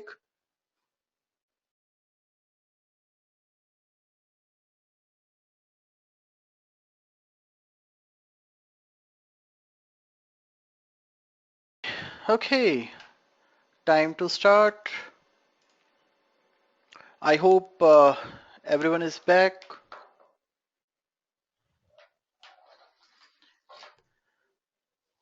Are we all set to start? Okay, fantastic. Thank you for confirmation. Okay, I will share my details here. Kanchan is asking for my contact details. I will write it here. This is my email and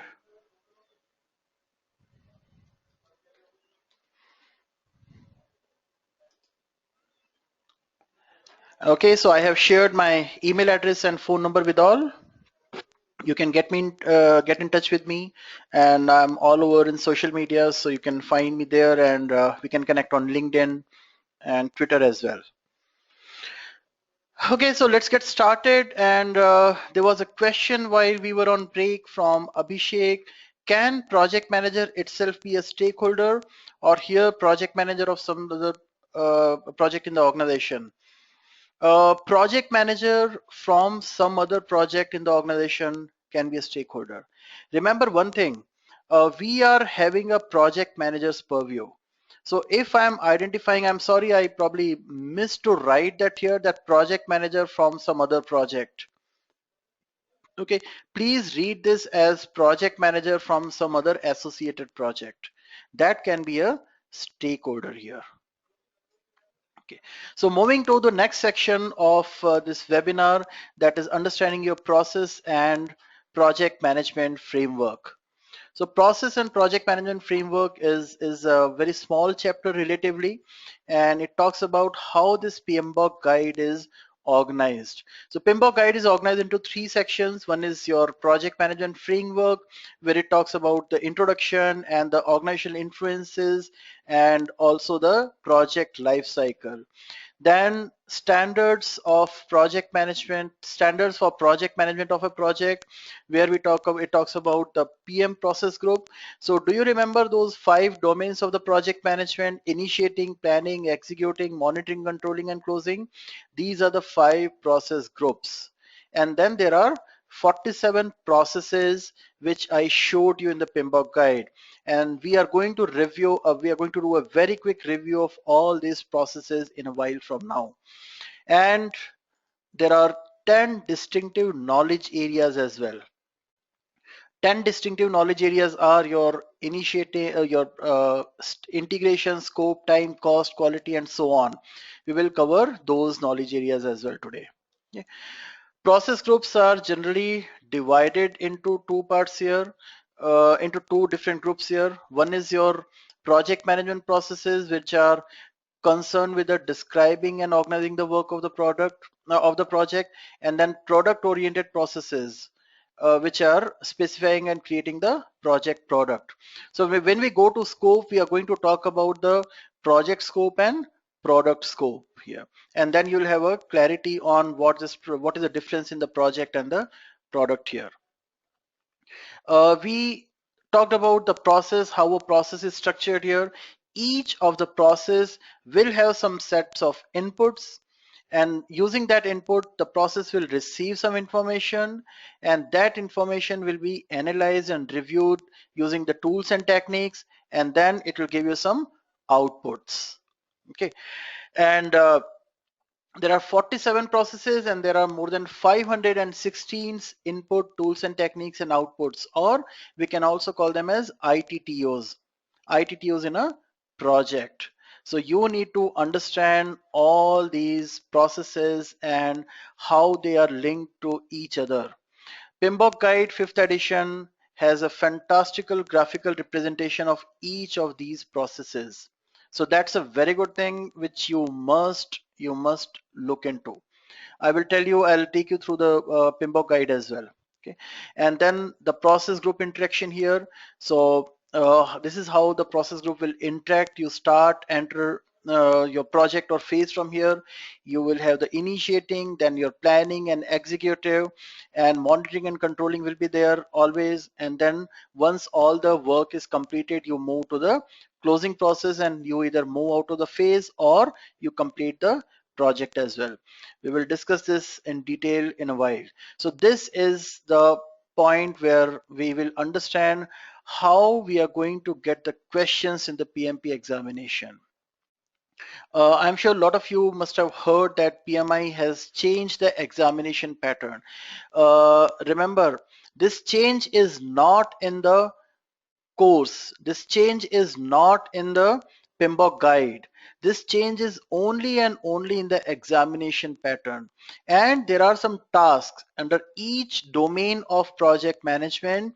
PMI has defined certain tasks. Okay, those tasks are getting changed, and the distribution of the question will have minor change. Execution, which had 30% of share questions in the PMP examination, will now have 31% questions. And closing, the share of closing in the examination has come down to 7%. And this will be implemented from November. Okay. Kanchan, I will answer your question in a while. Let me just complete this topic first. So this distribution means in PMP examination, out of those 200 questions, 13% will be from initiating, 24% will be from planning, 30% from executing, and so on. But they will be mixed randomly. It's not that the first 13% question will be from the initiating and then next 24 from planning. No, they will be mixed randomly. Okay, so you can clearly see the planning and executing has the maximum. Planning, executing, and monitoring and controlling, they are very, very prominent and very important. And most of the processes, a lot of processes are actually falling into these executing process group, the planning and executing here. Okay, Kanchan has a question: is it necessary to make our project plan with 5 process groups keeping in mind? Yes, when you talk about the processes, you will find that there are very, very important and crucial processes in initiating process group, planning process group, executing, monitoring, controlling, and closing. There cannot be any project which will not have some of these key processes in it. Okay, so yes, you must consider these 5 groups in while making your project, while planning your project, or while working on a project. Okay, as per PMI, you should not avoid at least these key processes like project charter in initiating project process group, like closing in a closing process group. Some of the cross processes can be merged with some other processes, but we will talk about that later. Munish is asking, is there any distribution section wise? Basically, how many questions from project management framework? No, there is no distribution as per that. Okay, it is only aligned to your initiating planning. So whatever questions are related to that, for example, when you are planning your resources, when you're planning the resources, then the organizational factors which will have a major impact on your planning. So the questions related to the type of organization will fall into your planning. Okay, it can also impact your executing, so some of the questions may get into that in your exit from the executing as well. Okay, so section wise there is no distribution, but domain wise, yes, it is completely based on the domain. I hope I answered your question, Munish. Okay, so as I told you, as I mentioned that you will decide some of the processes which can be merged with some other processes. You may avoid or you may remove some of the processes. So another point to understand here is PMBOK guide is not a methodology.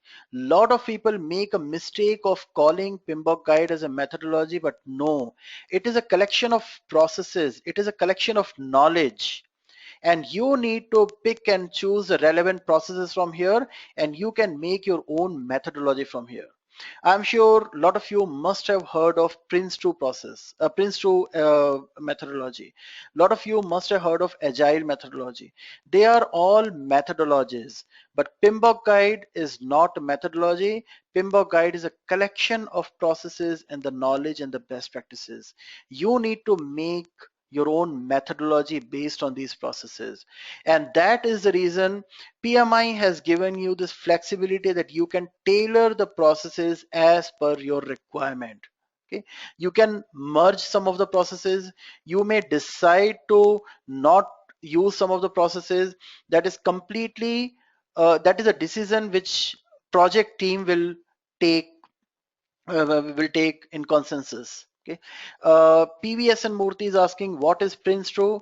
I would suggest that you go and refer to my webinar Pass Through PVMP. I'm writing it here. Pass Through PMP 1. So this webinar will answer your question, what is Prince2? Okay.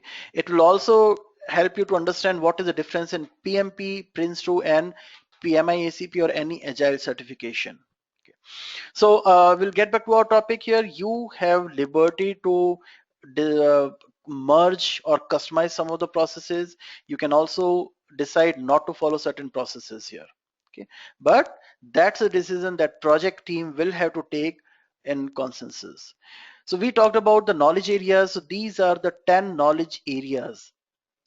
They cover everything or all the knowledge part which a project must follow.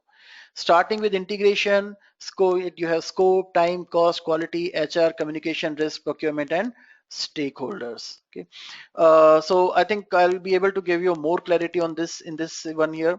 For example, in your organization, the kind of structure you follow is that procurement is centralized. So in your project, if you need to procure or if you need to buy something from a vendor from outside, your organization may have a guideline that all the purchasing will be done by the procurement or the purchase department. Then you may decide not to follow the processes from project procurement management. That is called as your tailoring the processes.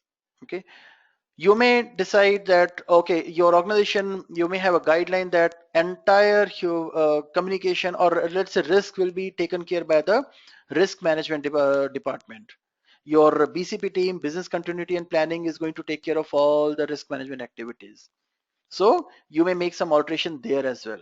But from the examination perspective, you must go through each and every knowledge area. We are going to cover that. We are going to do a quick review of all the knowledge areas here. And let me refer to the PMBOK guide. Here you can see, let me expand, enlarge the view a bit here. So it is visible clearly. You can see here On top section here, you have all the knowledge area, all the process groups here. You're initiating, planning, executing, monitoring, controlling, and closing. And then you have knowledge areas here. Your integration, scope, time, cost, quality, HR, and so on. And then you have these processes. So based on or depending on what stage of the project you are into, you will have to carry out these processes coming from respective knowledge areas. For example, when you are in initiating group, when you are in the initiating stage of the project, you need to carry out these two processes. From project integration management side, you need to do project charter. And then here you need to carry out this identify stakeholder. When we talk about the planning, then you need to carry out these processes which are falling into different knowledge areas.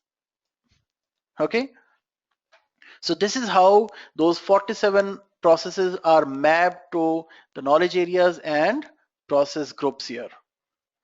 Okay, so with this we complete the process and the framework here, and now we are going to jump onto the PMBOK Guide 5th edition. We will have a quick overview of the PMBOK Guide 5th edition. Okay. At this point of time, if anyone has any question, please feel free to ask those questions, and then we will start with the quick overview of PMBOK Guide. Okay. Okay, so let me also ask a question to you. How many of you are PMP certified, already PMP certified? Or how many of you have enrolled or applied for the PMP examination?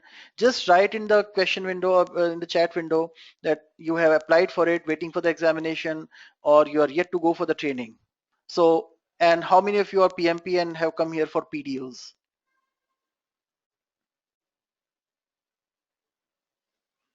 I'll wait for a few seconds, and while waiting, I'll sip some water.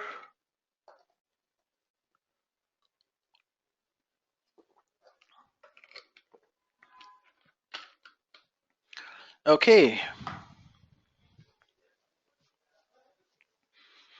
Thanks for your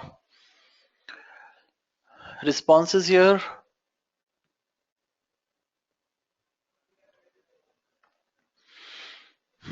So all those people who are saying that you are yet to schedule the examination, have you completed your training?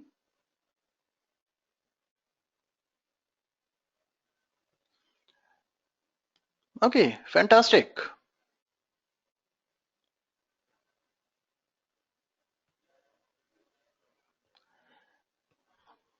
Okay, great. I can see the questions. Okay, great. So I think all those people who have done the training, I think it will be quite helpful for you to do a refresh, and that is the intent of this webinar also, so that you can refresh your knowledge and you can be better prepared for the examination. Okay. Okay, so let's start with the overview of our PMBOK guide.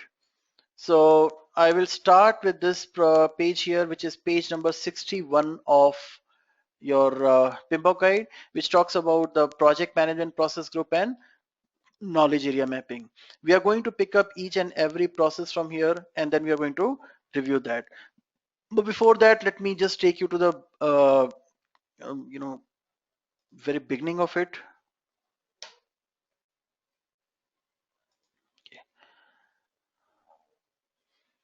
Let me take you through the structure of it. So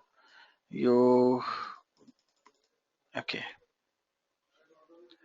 So this PMBOK guide is divided into three major sections here. One is talking about all your introduction and your organization influences and project and life cycle, and then your processes. Knowledge area will start from this chapter, and that's why when you look at the process number, it is 4.1, 4.2. It is starting from 4.1, because before this you have module, you have chapters which are not from any specific knowledge area, but they are talking about the overall structure, influence, and the processes. Okay. And after the knowledge area, you have another section here. Let me just go to that part. I will take you through that section of the PMBOK guide also later on. That is your Annex 1, the standard for project management of a project. Okay. Standard for project management of the project is something that is important for everyone to go for. When you are preparing for the PMP examination, do not just restrict yourself by reading up to page number 413. You must go through this Annex A1 as well. Why it is important? Because if you look at this guide here, if you look at all these processes, and if you read this PMBOK guide earlier, all the chapters, all the processes are knowledge area wise. So we'll start with the project integration management, then we'll go to project scope management, then we'll go to project time management, cost management in a sequential fashion. Okay, but when we go for Annex 1, that is standards for project management of a project, there the same information is given to you process group wise. Okay, so when you go to your initiating process group, what are the process you need to take care of? When you talk about the planning process group, what are the process you need to take care of? But the process will not change. It's the same set of information but structured differently. Go through that. That is very important. When we prepare for the PMP examination, I would suggest you focus on the knowledge area wise, prepare knowledge area wise. But for real life application, going by process group will be quite helpful. At end of this topic, I will show you the difference. Rakhi is asking who is the author of this PMBOK guide. Rakhi, there is no particular person, there is no individual who has written this. This is a collection of best practices collected from all the professionals across the globe, across the industries. Suppose you find out that some of the information or one of the piece of information here is not relevant. So you can write into PMI with the complete details of your details about that particular element or process or knowledge area. PMI will review that, validate that, interrogate that, validate that. They may come to you also to check that. And if they feel that what you're saying or the change that you're suggesting is valid and they should make the changes, then those changes will be incorporated in the 6th edition of PMBOK guide, and you will see your name as one of the contributors for this PMBOK guide. For example, if you go to the end of this PMBOK guide, you'll see the list of all those people who have provided information or valuable information or insights in the development of this PMBOK guide. Let me just take you through that. Since you have asked that, so let me just show you that as well.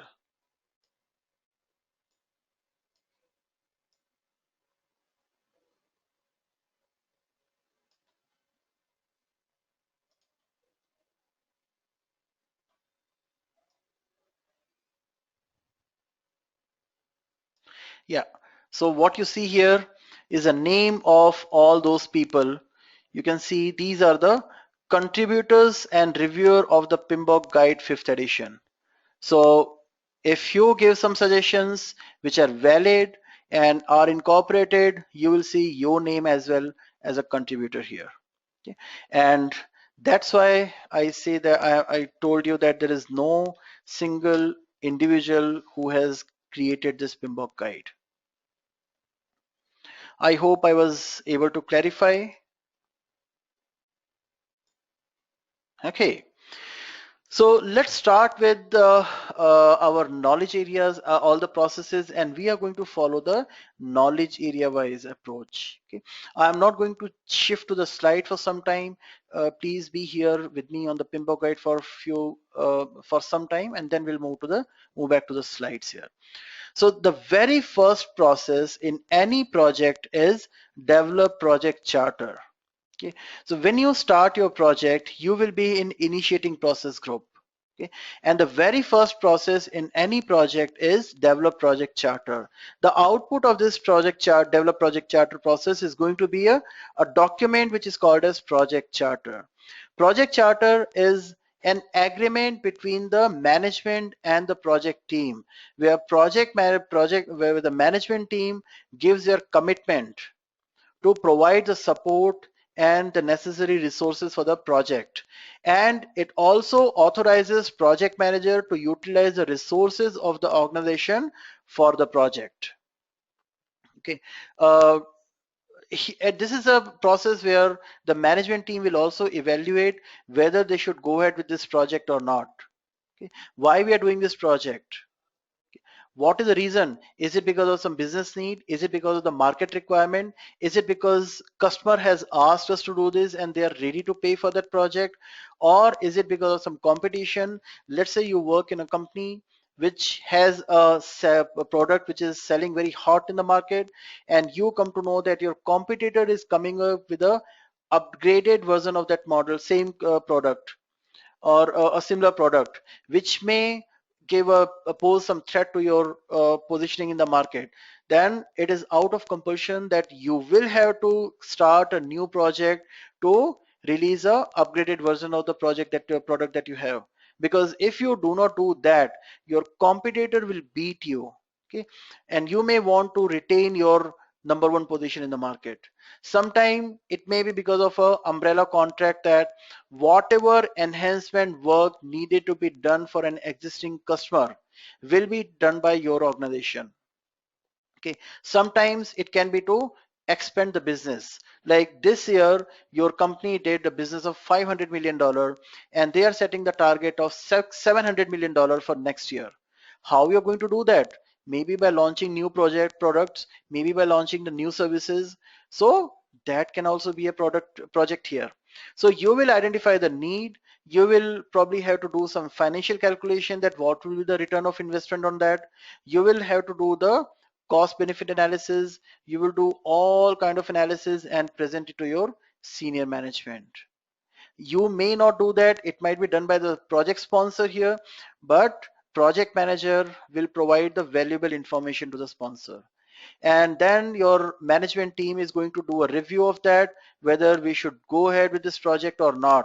They will look at all the information that you have provided, and they will ask you the toughest question, which is technically, which is called as murder board review, where they ask all sort of tough questions. And once they are satisfied with the query, then only they will allow you to go ahead. So once your management has given the approval, then the project sponsor is going to give you approval. Project sponsor is going to sign off on the project charter, and then project manager will become the captain of the ship. Okay. From that point onwards, project manager will take the ownership and responsibility, and then he will start doing all the necessary work that is needed. Okay. I can see there was a hand raised by Sanjay. Sanjay, uh, did I answer your question, or you still have some doubts here?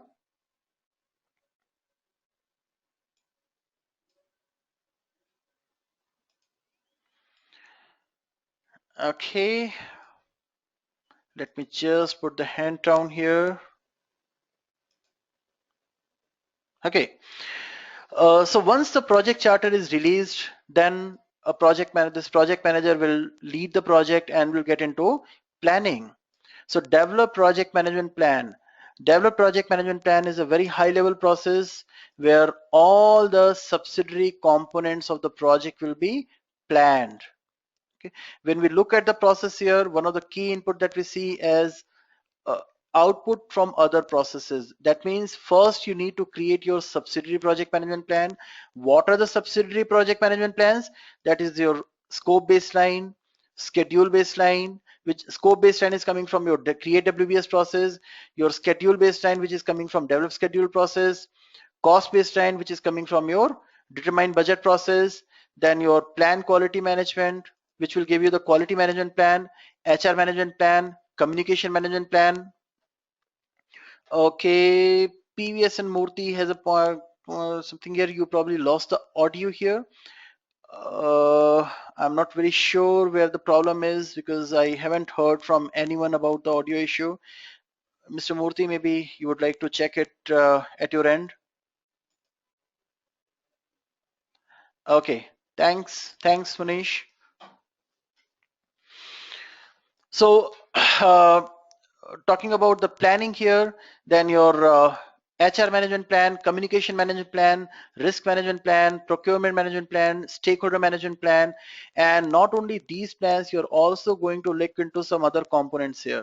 So you will develop, if you go to page number 78 of PMBOK guide, you will get a comprehensive list of all the subsets of the project management plan. So that includes your change, communication, configuration management plan, cost baseline, cost management plan, and so on. Once you have developed all these subsidiary components of the project management plan, you will take them to this process which is called as develop project management plan. You will integrate everything, and then you will come up with your master project management plan. Okay. Once your plan is ready, you are now ready to move into executing. And whatever work you had planned, whatever activities you are identifying, you will start doing that work. You'll start carrying out those activities under direct and managed project work process. Okay. So direct and managed project work is a process where project manager will lead and direct the project team for to do the project work. And if there are any changes, the changes will also be implemented here. I'm going to explain it to you graphically as well in some time. And as and when you do the work, you will have work results. Those work results will be taken to monitor and control project work to check if everything is fine, everything is as per plan or not, whether the objectives are being met or not. If something is not as per the plan, then we need to find out why there is a deviation, and you need to take some corrective or preventive action to ensure the deviations are not there. And as per the PMBOK guide, project team or project manager also is not allowed to take any decision related to the change at their own. The changes must be implemented following the change control process. Okay, so the change control process, integrated change control process. So all the changes will be identified, and project manager and the project team will analyze what is a change, why change is needed, what are the other elements of the project which may get impacted by this change, and that will go to a body called change control board. Change control board will carry out this perform integrated change control process, where they will receive all the requests, they will review whether the change is relevant or not, important or not, needed or not, and who is going to bear the cost of it, who is going to take the hit for this change. And basis on all these factors, they will take a decision whether the change is approved or not. So this process will, you will keep on repeating until all the deliverables are delivered or all the work is done. And once you have completed all the work, then you go to close project or phase process, where we will review all the work that was done. We will check whether it had fulfilled the requirement of the project or not, satisfied the requirement of the customer or not, what went well, what did not go well. So you will document your lessons learned, and you will formally, after your audit and all assessment and postmortem of the project, you will notify the customer and all the key stakeholders formally that this project now is completed. Okay. So that was our your project integration management, and I have a beautiful slide to explain the overall processes here, which will help you understand the overview of this processes. But let us understand. Let us quickly go through the other knowledge areas as well. Project scope management. Now, the difference in project integration management and other knowledge areas is, if you look at the name here, project scope management, or project time management, or project cost management, and so on, these names are indicating that they have some information related to one particular element of the project. Project scope management is about scope of the project. Project time management will take care of schedule or time element of the project. Project cost management talks about the cost element and the budgeting element of the project. But project integration management is about the entire project. overall project. Okay, so that is a key difference between your project integration management and other processes. Project scope management is something is a knowledge area where we will decide what will be delivered, what will not be delivered, what will be the deliverables of this from this project, and they will fulfill what requirement and what objective. Okay, so another point to remember, understand here is the very first process of all these knowledge areas will give you some indication. So here you can see plan scope management, plan schedule management, plan cost management, plan quality management, and so on. So these are the processes where you will not identify what is to be done, but you will define what will be your approach towards this particular element. For example, plan scope management. Plan scope management is a process where you'll define who will be responsible for defining the scope of the project. In case if there are any changes, who will who is the authorized person to approve those changes, who is the authorized person to raise a request for the change. Okay, how the scope will be defined, what process you need to follow, what approach you need to follow, how you will ensure that the scope has met, what will be the measures that you're going to take, roles and responsibility. That all will be a part of your plan scope management. And once you have defined your approach, once your policy and processes are set for this project, then you move to the next process, which is your collect requirement. Okay, so the key output of this plan scope management will be your scope management plan and requirements management plan. Using that requirement management plan, you will start collecting the requirement. So requirements management plan will tell you who are the people who are going to collect the requirement, what process they are going to follow to collect the requirement, what will be the templates they are going to use to collect the requirement, and all those that approach will be followed in collect requirement process, where you will take it to the customer, you will take it to the stakeholder, you will also have defined approach there that you will interview them, you will probably use a questionnaire, you'll use some survey, you'll do some observation or documentation study, and based on that you will note down or collect all the requirement, you'll get them validated. Once they are validated and you have requirement traceability metrics set, then you can take it to the next process. So requirement traceability matrix is very important output of collect requirement here, because that will tell you how you're going to ensure that the requirement has been fulfilled.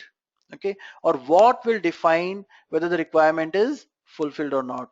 And also it will help you understand what is the source of this requirement, which business objective is getting fulfilled by this requirement. So you must have heard of UAT, user acceptance test. Those who come from IT background, they are very much familiar with the UAT.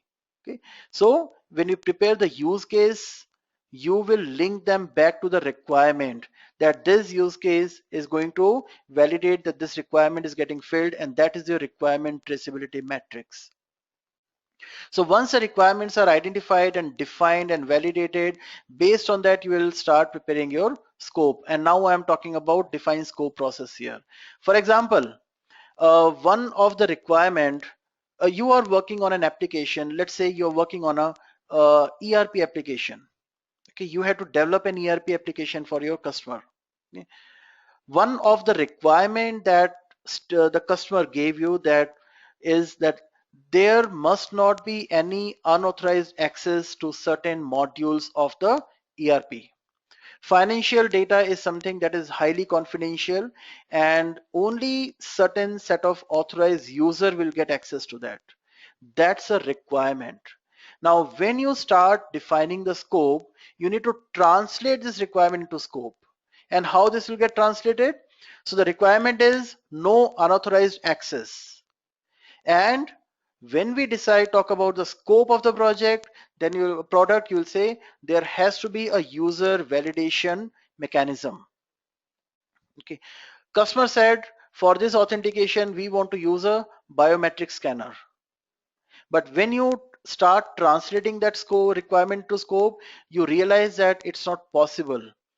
Given the constraints of the technology, or given the constraints of the time, given the constraints of the budget, it is not possible to buy so many biometric sensor scanners. So you come up with the alternative analysis and you decide that we will use some kind of you know mobile, we will have some different kind of validation. Like anyone who is trying to log in, he will or she will receive a authorization code on the mobile phone, and using that only they can gain access. So we looked for, first is we translated the requirement to the scope. That means the requirement was to have security, and the scope will be we need to have a user validation module. We also did our alternative analysis, because what customer wanted maybe was not feasible within the constraints that are given to us. So we came up with the alternative. Okay, and the output of this defined scope process will be your scope statement, project scope statement. So project scope statement is going to talk about the description of the project and product scope, and mostly product scope. So this reminds me that we need to discuss about the project and product scope.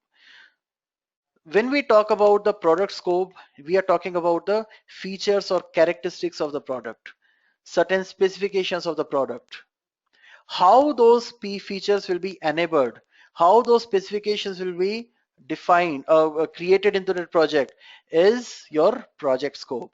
So in a simple words, product scope is what and project scope is how. Okay.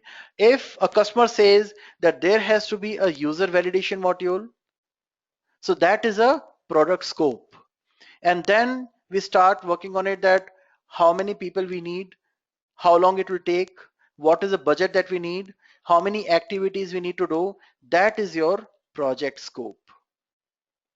So in a project scope statement, you're going to give a description of the project and product scope. You will also talk about the high level boundaries, and most importantly, you'll specify what is in scope and what is out of scope. And that defined scope is something that will be reviewed by all the key stakeholders, and they must give you their approval to you. Then only you should move ahead. Because if you do not have a clarity, if your expectations are not aligned, then you will not be able to call this project, or you will not be able to close this project successfully, because a customer will say, I'm sorry, I don't know, it doesn't fulfill my requirement.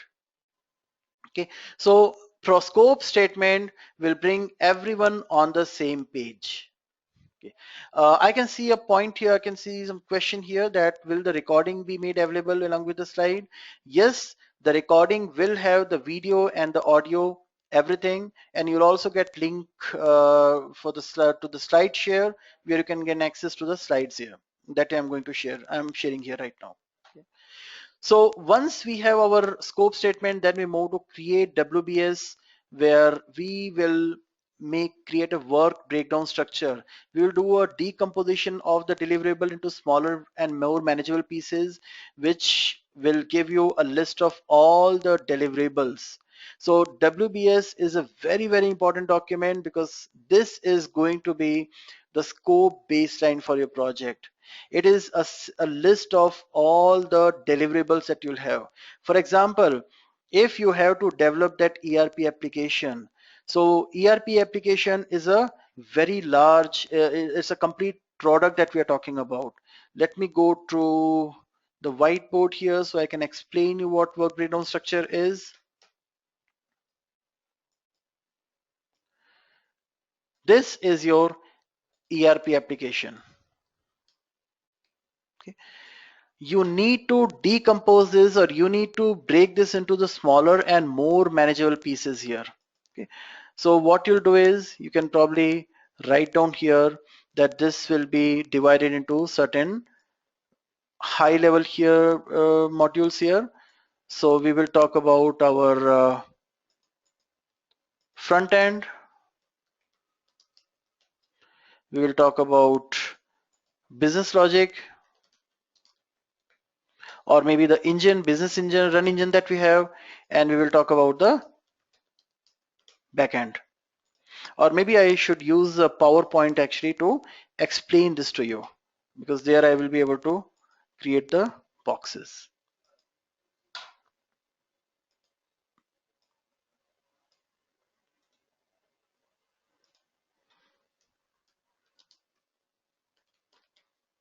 Okay, so this ERP application will have your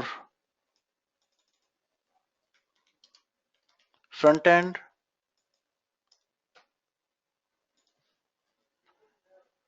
will have your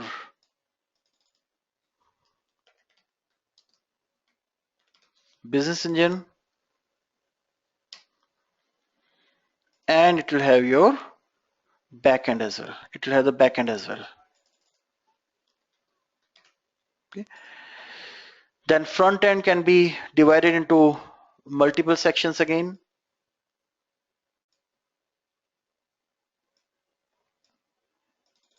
It can be your end user interface.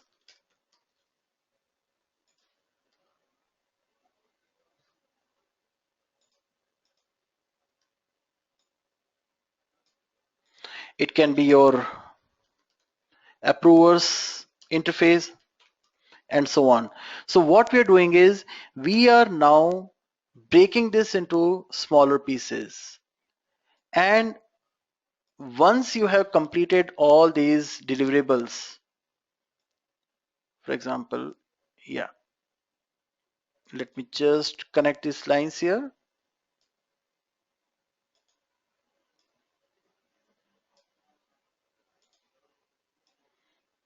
So I'll not go beyond this. I'll just restrict it to this point here. So front end will be considered as completed only when our end user interface is designed and our approvers interface is designed. Okay, so if we talk about completing the front end module, we will not straight away go and start developing the front end, but we will see what are the subsets of the front end. And the subset of the front end is your end user element interface and the approver interface. So these are two deliverables of the project. Okay. Similar way, you will have some subsets here or components here in the business engine. Subsequently, you will have some components here in the back end as well.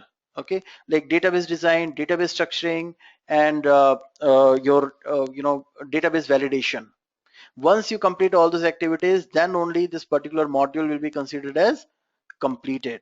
Now, when you have to check whether your project is completed or not, you will not say that my front end is completed. You will straight away not jump into that. You will check whether the end user is complete, end user interface is done or not. Yes, it is done. Is approvers interface completed? Yes, it is completed. Only when these two gets completed, you will be able to say my front end is completed. And another important point is, if any of the deliverable here, any of the deliverable is not listed in this work breakdown structure, it means it is not a part of the scope. You are not going to deliver that. Okay, so once you have created this work breakdown structure for all the entire set of deliverables and it is agreed by all the key stakeholders including your sponsor and the customer, then only you're going to say that my project is completed. And this will be also, this is also going to give you your scope baseline. Okay, scope baseline is an agreed version of this work breakdown structure where everyone agrees that anything up beyond this list of WBS will not be a part of the delivery, or it will not be delivered. So that is the importance of your work breakdown structure here.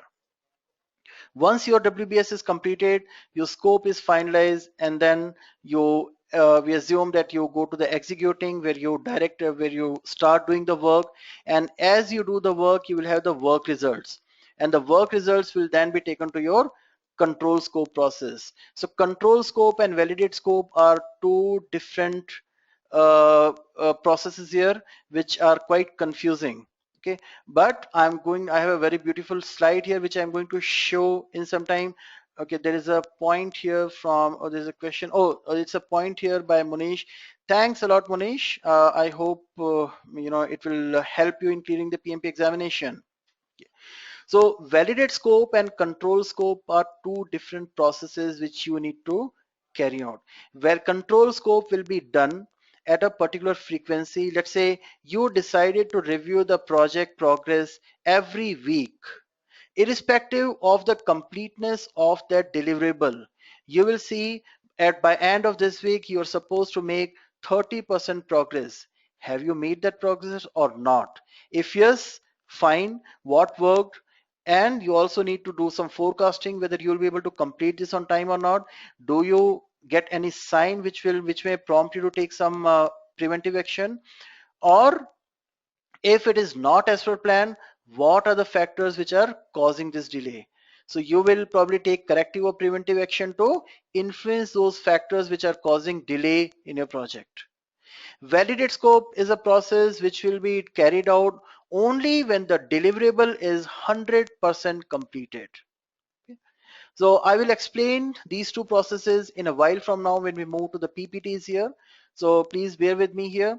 So this entire process will be, you'll keep on repeating this until all the deliverables are completed. Okay. Then we go to project time management, where we first process, as I explained you, plan schedule management, where you will define your approach, that what process you're going to follow to come up with the schedule, what estimation techniques you're going to use to estimate the duration of the project, who will do that, who will approve the duration, are you going to calculate the duration in days or in hours or in minutes? Okay, all that will be agreed upon and decided and documented in your schedule management plan. And then you move to the next process 6.2, which is define activities. And define activity is elaboration of your work breakdown structure. So this work breakdown structure that we created here, this now will be further decomposed. You will start listing down the activities here. Okay, so activities can be, okay, let me just write down some activities here. Let's say design,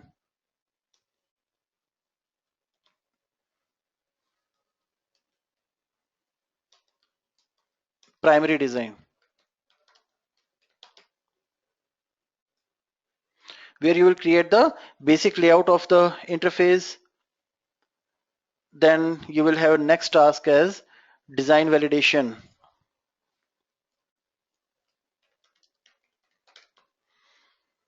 Then you may have next one as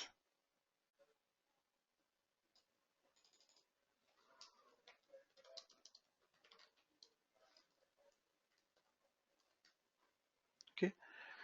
You may have another activity coming here as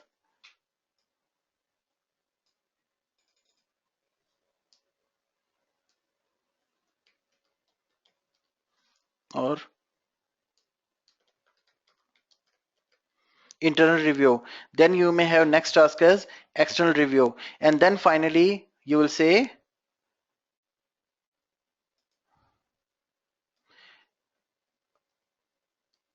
you will decide here, or you will say UI, user interface, completed. Okay, so you are going to link all this to the deliverable. So what we are basically doing is, now we we are listing down, I'm sorry, let me just do some cosmetic work here so it starts looking beautifully to you and you can understand this also.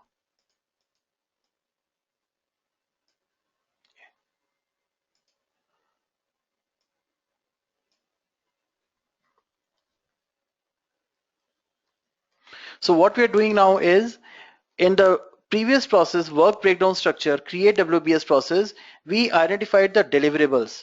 And what we are doing in this process is, we are listing down the work that we need to do to get that deliverable done. Okay, so these are the activities that we need to carry out if we have to get this end user interface. And the list of activity must have a milestone at the end, because that milestone is going to tell you whether all the work for this deliverable is completed or not. Okay, this deliverable can also be called as a work package, and this task will always be associated to the work package, and work package is always the lowest level of work breakdown structure. So this ERP interface application can be your L0 front end engine, and your backend can be your L1. This will be your can be your L2.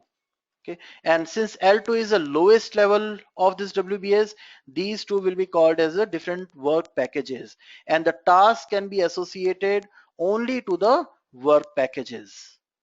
Okay, so this is a key output of your defined activity process, and once you have defined the activities, then you'll define the sequence in what order you are going to do that, because I cannot say that I will start linking it to database first and then I will do the primary designing.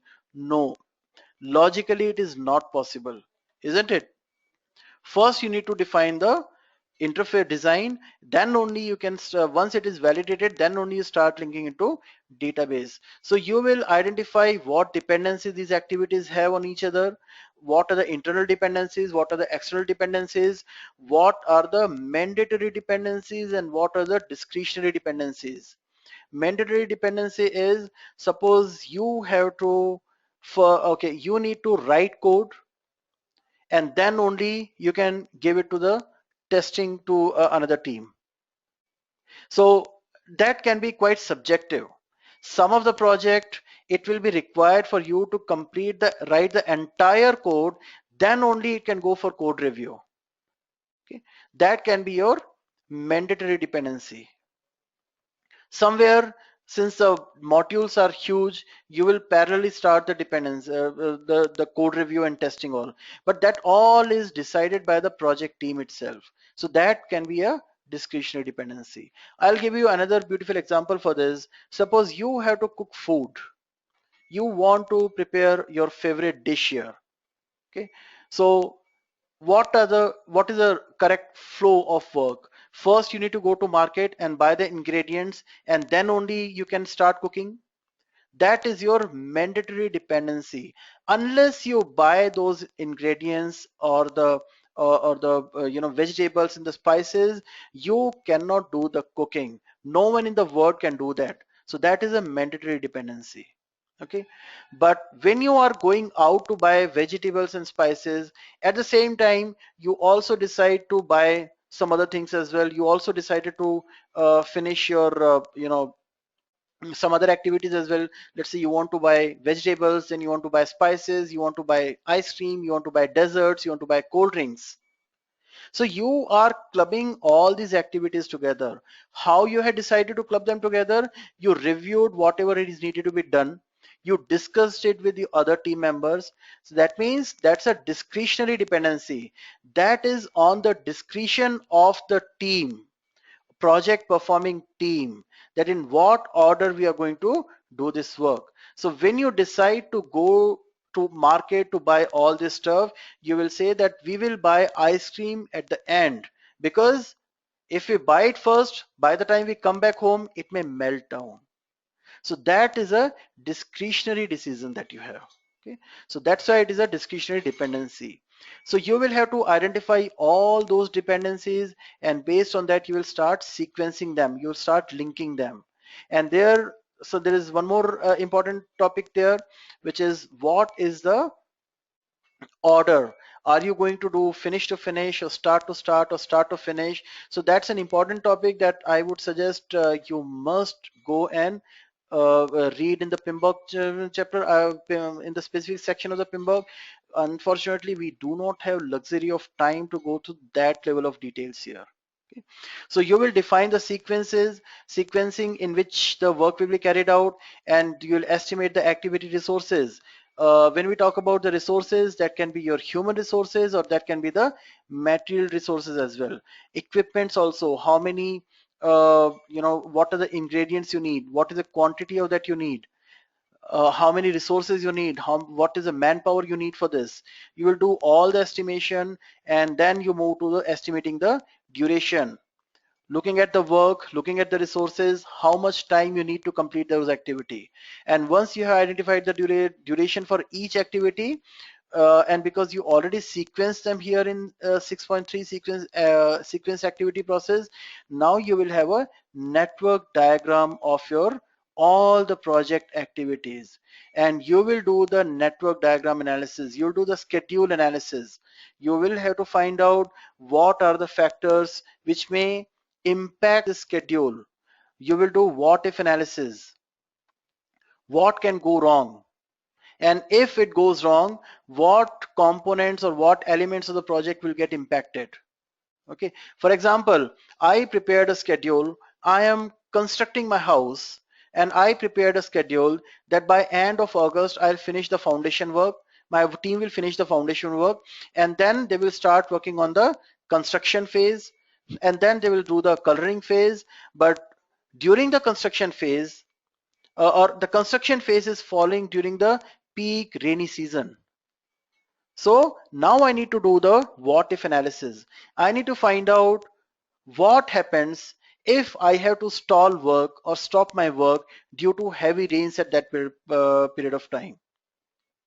How it is going to impact my overall schedule. Okay, so I will do all those kind of analysis. I will also do the best case scenario and worst case scenario. So after I have done all this analysis for all the activities, and then I am going to come up with my schedule baseline. So once I do the analysis internally, then only I'm going to take it to my senior stakeholder, my customer, or my sponsor. And this is a practice which I followed, and I suggest that everyone must follow. Unless and until you complete this entire analysis, you must not take this estimation to your customer, because the human tendency is whatever number you say at the beginning, that will sort of set a benchmark, and whatever you take, your number you take them after doing all this estimation and calculation, everything, customer will always refer to the first timeline that you had given. Okay, so this is something that you must be very careful with. You should not give any estimates to your customer without doing the proper what if analysis or best case scenario, worst case scenario analysis. Once you have done everything and you have an agreed timeline, agreed by stakeholders, sponsor and customer, everyone, then you will start doing the work. We will carry out the work in direct and managed project work, and as we do the work, we will have the work result, which then will be taken to control schedule process, where we are going to check that how we are doing with respect to the schedule of the project. And we will keep on repeating this entire procedure until all the deliverables are completed. In control schedule, if you feel there is a deviation, you need to find out why there is a deviation, and you need to, if needed, you will raise a change request to take the corrective or preventive actions. So that was about your project time management, and then we come to our project cost management. Okay. So the first process is your plan cost management, and as I explained you, as I told you earlier, this is where we will make our policy, our guidelines, that how the cost will be managed, planned, identified, estimated, what process you are going to follow, what tools we are going to use, what templates you are going to use, what will be the currency, what will be the rounding off factor. If you round off $99.99, there will be a difference of your rounding off just 1 cent there. But if you're talking about 99.9 if you're talking about $9.9 million, if you round it out to 10 million, you know the impact that you're going to have. So you will have to define your approach towards that, to what extent you're going to do the round off, what currency will be used, what is the threshold. Threshold is very important. What is a permissible limit of variance? Because all this, your time, your schedule, your cost, everything is based on certain assumptions. You are assuming that it will go in a particular fashion, but those assumptions may go wrong. If they go wrong, what is the permissible limit of variance there? You must document that as well. And of course, the roles and responsibility. Who is going to do that? Once you have identified, once you have finalized your approach, then we move to the estimate cost, where you will estimate the cost for each and every activity and component of the project, and you will do the cost aggregation. With that, you will come up with a cost for the all the deliverables. When you start adding the cost for the deliverable, you'll get the cost for the project. For example, I will straight away not jump into estimating the cost for front end or the business engine.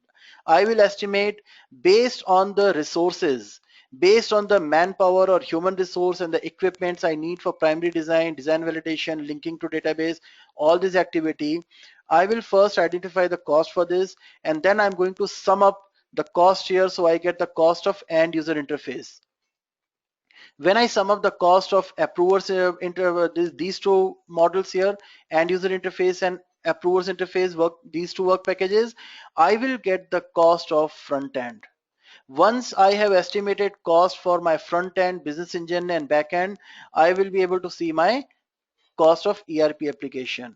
And then you're going to top it up with some buffer, which is called as reserve. Okay, so after adding the reserve, then you will you will submit it, or you'll present it to your stakeholder, your customer, and you will agree on a baseline. That is your cost baseline, that how much money is needed, what is the funding needed, what is the budget of this, how much reserve you have kept in this. Okay, and once the baseline is set and agreed by all the people, we are assuming that you'll go to direct and manage project work, you'll carry out that work, and from time to time, as per the agreed frequency, you will look into control cost. So you will see that here you will compare your actuals with what you had planned. You'll do the comparison of that. Is it as per plan or not? Is the money that you're spending is appropriate or not? Is it as per budget or not? If yes, fine. Do you see any sign or any deviation in future? If yes, take preventive action. How we can take the preventive action? By raising a change request. Okay, so we need to gather all the appropriate data and information, and we'll raise a request and submit it to change control change control board and perform integrated change control process. And the this process from the examination point of view is extremely crucial, because it has one of the topic as earned value management. So earned value is something we are going to do in the last, maybe in probably 2.5 hours from now. Earned value is very important and highly scoring as well. I'm sorry, it's not difficult. This is probably the only area where I would suggest that you should memorize some of the formulas. It's very important to memorize the formulas there. We'll talk about it when we come to when we are done with all the processes here. Okay, so we have covered our project integration management, project scope management, project time management, and cost management. These three are the key knowledge areas. Actually, everything is important. I'm not saying that others are not important, but by now you must have got a flavor or maybe a good understanding of how this entire thing works. So I will take a pause here. I'll move away from PMBOK guide here, and I'll get back to my slide so I can explain you the overall process and structure, and we will return back to our PMBOK guide, and then I'll ask, I mean, we'll see if you have any doubt there or not. And before we reach there, allow me to sip some water.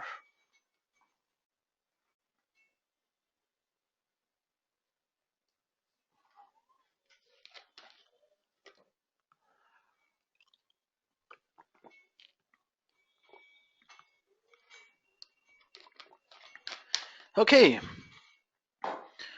So before I start with the graphical representation of what we had discussed, just wanted to check if anyone has any question here.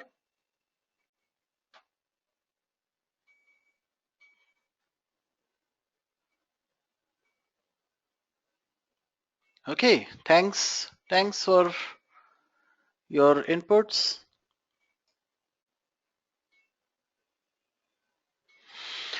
Okay, so let me move to the Next slide here. Let us understand this entire process first. Okay. I had been telling you that we will do the work and then we will check and we will, if needed, we will change certain things. So let me explain you overall the overall process first. And I am taking the help of Deming cycle here. I'm sure all of you must have heard of this Deming cycle. If not with the name, at least you must have heard of this PDCA: plan, do, check, and act. I did little modification in this PDCA cycle and I added change and close also here. How this entire process works: you will have a plan. So you will identify what is needed to be done. Okay, you'll make the plan, how that will be done, when you're going to do that, in what order, what sequence. Once the planning part is done, then you move to the do. What all you need to do, that is already identified, and you will start carrying out the work. You'll start doing the work as per the plan or in the order you had already identified or defined. So simple: executing, doing the work. When you do the work, you will have the work results. You will take the work results to check. And what we're going to check here: whether the process was followed or not, whether the work that you had done or the output that you have received from the work, is it as per plan or not? Is it fulfilling the requirement or not? Okay, so you will do this comparison, and based on the result or based on your result of the check, you are going to act. Okay, so we did the monitoring, and based on the result of that monitoring, we are going to act on it. Act means we will decide whether we need to take some preventive action, we need to take some corrective action, or everything is fine, superb, and we just need to close it. Okay. If the work is not as per plan, we will identify the factors which are causing this delay or deviation, and we will take appropriate corrective or preventive action to influence the factors which are causing that deviation. How we are going to do that? We will raise a change request. That change request will have all the important information: that what is the source, that means what is the origin of this change request, why we are raising a change request, what will happen if we do not raise this change request. Suppose a change, okay, let me give you an example. You have been purchasing some raw material from a vendor, and all of a sudden that vendor increased the price, and that price hike by the vendor is impacting your cost. When you do your analysis, variance analysis, when you do your comparison in check, you realize that you have been spending more money than the budget or more than what was allocated, and now you need to act on that, and you decide to change the vendor. But in a project environment, you cannot change the vendor at your own. You will raise a change request saying that we need to change the vendor because he has increased the price, and this is how it is impacting our project. Okay, why we have to go through this process? Because when a team member looks at that, okay, when a team member is looking at that, he may have a very limited view on that factor which is deviated. But when it goes to the change control board will say our project is 60% done. Okay. If we change the vendor, we may have to lose out on another 3 weeks time. Of course, we will be able to bring down the cost of the raw material that the money that we are spending on the raw material, but it will impact the schedule badly, and the project may get delayed by more than a month. So we can afford to lose money, but we cannot afford to lose time, because if we do not submit this project to our customer on time, it may be a total loss of reputation. Okay, so this point answers one more question here, and very important point here, that in your project, what is the most important factor? If you remember, I had drawn this triple constraint here. Let me just draw the triple constraint again.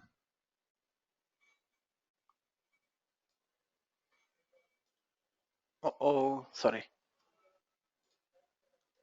Let me just draw a triangle here.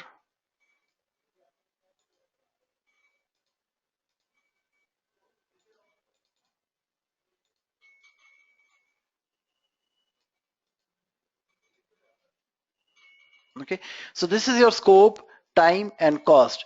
And if I ask a question to you, what do you think is the most important factor here, whether it is scope or it is time or it is cost? People will have different answers based on their experience with the project, based on the kind of project they are working on. And they are also right. If anyone says that scope is the most important thing, you should always pay attention to the scope, that may be right, that may be correct in his specific situation or the project, but it may not be right for some other project. I'll give you another example, a very simple example. You are going on a holiday with your family, okay, a vacation, and you booked your hotel, you did all the booking in advance, and you reach your destination. When you reach your destination, you come to know that you're about to reach your destination, and you come to know that there is a heavy rain, and due to that rain there was a landslide, and all the roads to that the hill station are blocked. You cannot go there, so you will have to spend a night in the nearby town. When you go to the nearby town, okay, you realize that it's a small town, there are very few hotels, and almost all the hotels are booked. And since there is a gap in demand and supply, all the hotel owners have increased their rates by, let's say, 3 or 4 times. Okay, so you are traveling with your family, with your kids, with your wife, with your spouse, husband, and you have to take a decision now. Do you want to spend a night with your family in your car in the heavy rain, or you want to go to a hotel and settle down there and ensure the safety of your family members? So you have a scope means you wanted to reach your destination in time, which is missed. Now coming to cost, you had made some budget that I will ensure that my entire trip gets over in this X amount of dollars, and there is a deviation for a reason, for some factors which are absolutely out of your control. So right now, is the safety of your family is of prime importance, or the money is more important? Of course, you'll say the safety is more important. So you'll say, okay, fine, we can take the hit. We can deviate a little bit, or maybe we can deviate on the cost, because important point is to ensure the safety of the family member. Okay, if you go to, suppose this situation had not happened and you reach to your destination, and there you realize the hotel that you have, hotel is good, everything is fine, but the food is very expensive. And for you, you say that, okay, we will not have food in this hotel, but we will go to a nearby restaurant which is giving us food in the reasonable prices, and that will fall in our budget as well. Okay, so you are taking decision based on the situation, and that means the point that I was talking about, that what is the most important element between scope, time, and cost, that is all subjective. That all depends on the type of project, nature of project that you have, and the kind of environment or the organization you work with. Okay, I hope this is clear to everyone.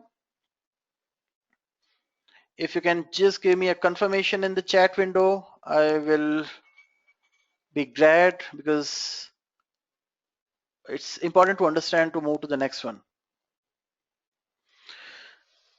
Okay, so change request is something, you will have all this information, that what is the element of change, what will happen if you change one element, if you're changing the scope, what impact it will have on the cost, what impact it will have on the scope, sorry, time, what impact it will have on the risk and other elements.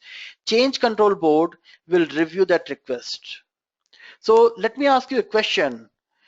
Do you think project manager should be a part, or should be a part of the change control board? Yes or no? Can you type it in the chat window? So I am asking a question. Do you think project manager should be a part of the change control board?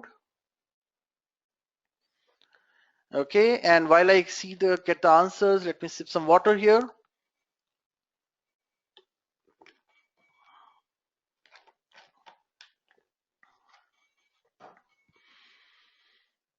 Okay, there is only one answer which says no.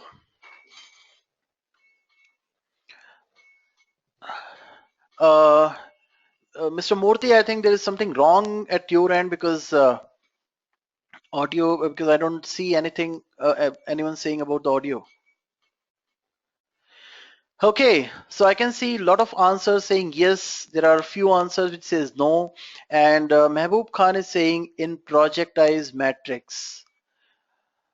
Well, the question was whether the project manager should be a part of change control board or not, and my answer is no. Why? Project manager can be a requester, but project manager must never ever be a part of that body which is going to decide whether the change should be approved or rejected, because then the decisions can be biased. Okay, and that is the reason PMI suggests that project manager must not be a part of that decision making body or authority. Okay, because the decisions of the change control board must not be biased. Okay, remember this, you may get a question like this in the PMP examination.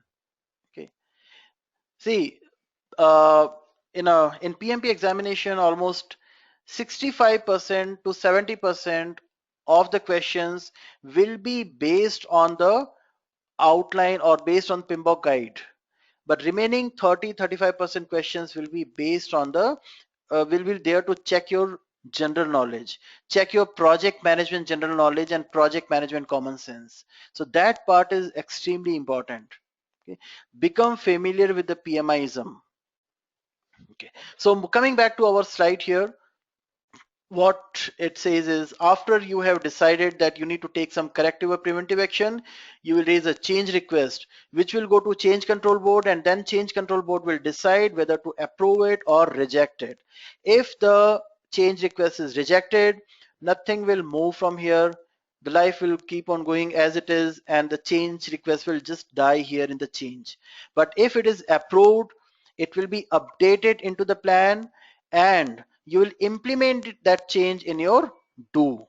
Okay, you will probably have to redo the work, or maybe when you are doing the next cycle, you will consider the changes in the next cycle. Okay, and you'll keep on repeating this until all the deliverables are completed, and once they are completed, everything is done, then you move to your close process, where you will ensure that all the requirements of the customer or the objective for which the project was undertaken are fulfilled, and you will formally notify all the stakeholder.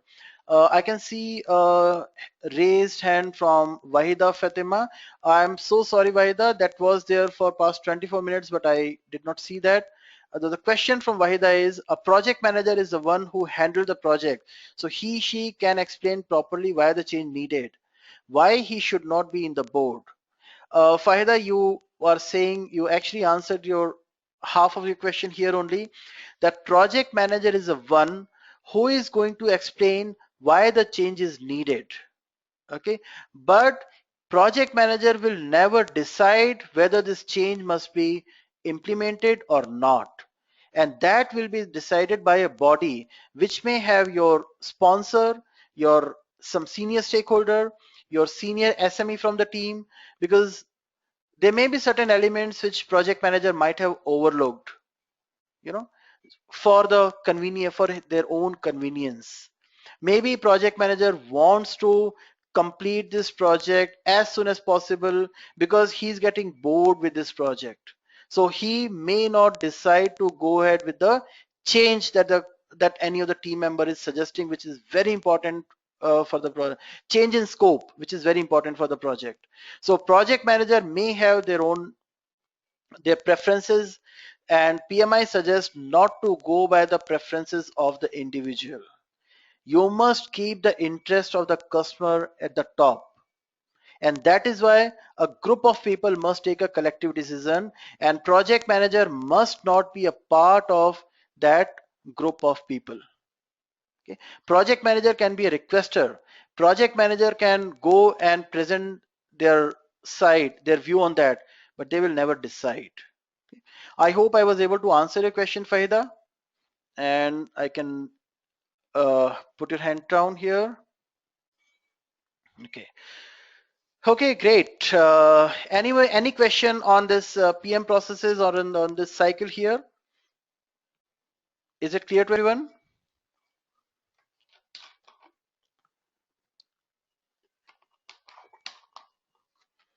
Okay, and let's move on to see what is next.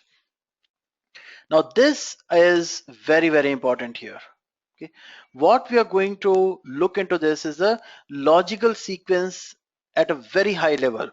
So I can understand this view here in the PMBOK guide was probably a little boring, and you might have some difficulties in connecting the dots, but this will explain you everything. The very first process in the project is to develop project charter.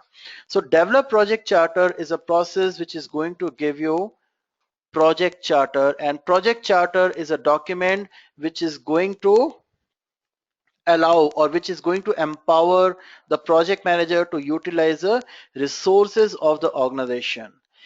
After the charter is developed, project manager will become the captain of the ship, and project manager will start developing the subsidiary component of the project after the charter is developed.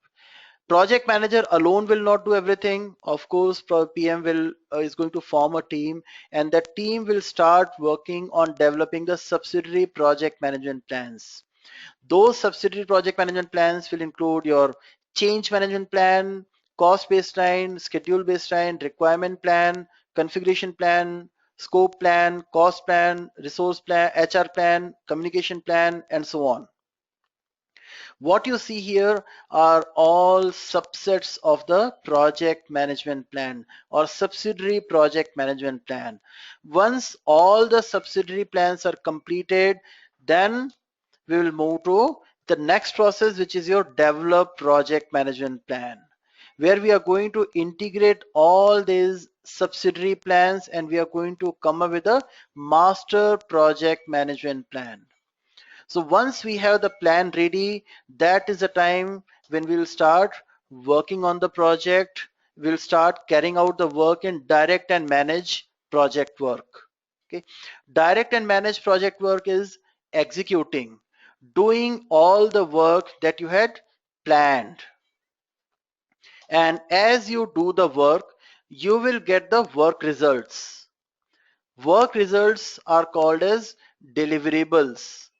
Okay, when you do the work, you will have some results, and those results are deliverable, and along with the deliverable you will also get some basic information like how much time you took to deliver this, or how much time you took to complete this work.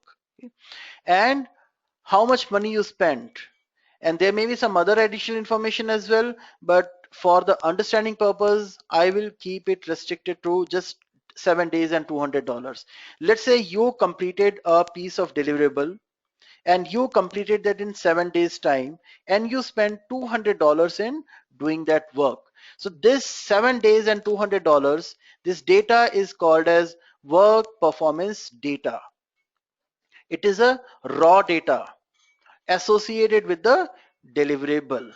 Okay, so this we are talking about project integration management, the process from project integration management. Here we did direct and managed project work, which is in your project integration management, and with this we will have work result. Those work results will be taken to these processes here, subsequent processes. We need to find out how that specific element of the project is performing. So we will take this work performance data or this raw data to our control scope, and we will check for the scope element of the project. That means at end of first week, we were supposed to complete 30% of the work. Have we completed that or not? We will take this information to control schedule that we were supposed to complete this in, let's say, 5 days time. How much time we have taken in actual? 7 days. So 7 days is your actual, and you will refer to what was the planned duration for this deliverable, which is, I'm assuming, just a number, which is, let's say, 5 days. So when we do the comparison, we know that there is a negative variance here, negative duration variance here. Okay, minus 2 days. We will take this figure to $200 to control cost, where we are going to check the specific element, cost element of the project. Are we spending as per plan or not? Again, we are going to do a comparison that we were supposed to spend $175 on this deliverable, but we ended up spending $200. Okay. We will also take it to control quality, control communication, control risk. Control quality means, is it fulfilling those quality parameters or not? Quality requirements or not? Is it fulfilling the requirements given by the customer or not? We will also take it to our control communications, whether the right information was given to right stakeholder at the right time or not. Okay. Control risk, when we do the project, when we during the planning stage, we will identify the factors which can, or events which can impact your entire project or maybe some component of the project. So we will see, are we into a risk situation or not? Is this number indicating towards any risk or not? Okay. If yes, we will implement the strategy that we have decided. We're going to talk about this risk management when we reach to the end of that all the knowledge areas. Control procurements, control stakeholders. So what we are doing is, we are taking this work performance data to this specific process for that respective element of the project, and we will do a comparison there. With that, we are going to come up with a work performance information. So work performance data is the raw data, and work performance information is a analyzed data. So when we do our control schedule process, we will know that we have a negative variance of 2 days. It means we are behind schedule. When we do the control cost process, when we compare our actual with what was planned, we realize that we are overspending by $25. There is a negative variance. This is your work performance information. Okay. This data then will be taken to monitor and control project work. Let me just go back to our PMBOK guide for a second. So monitor and control project work is again coming from project integration management. Okay. I told you earlier that your scope management, time management, cost, quality, HR, these are the processes which talks about that particular element of the project, but project integration management talks about the overall project. Okay. So we will take this information to our monitor and control project work to see what impact this negative variance will have on the overall project. Okay. If your duration, if you are behind the schedule by 2 days, how it can impact your cost, how it can impact your quality, how it can impact your communication or risk or procurement or stakeholder. Okay. So what we will do is, we will see, okay, let me just give you an example here. Another slide probably. If these are the activities that you had planned,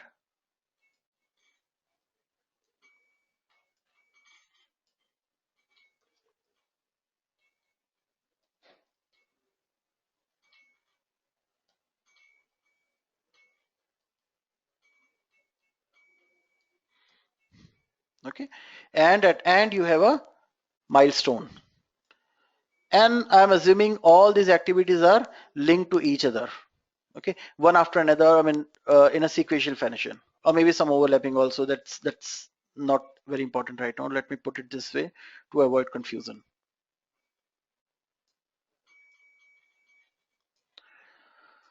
So you are somewhere at this stage. At this stage, you have a duration variance of minus 2 days.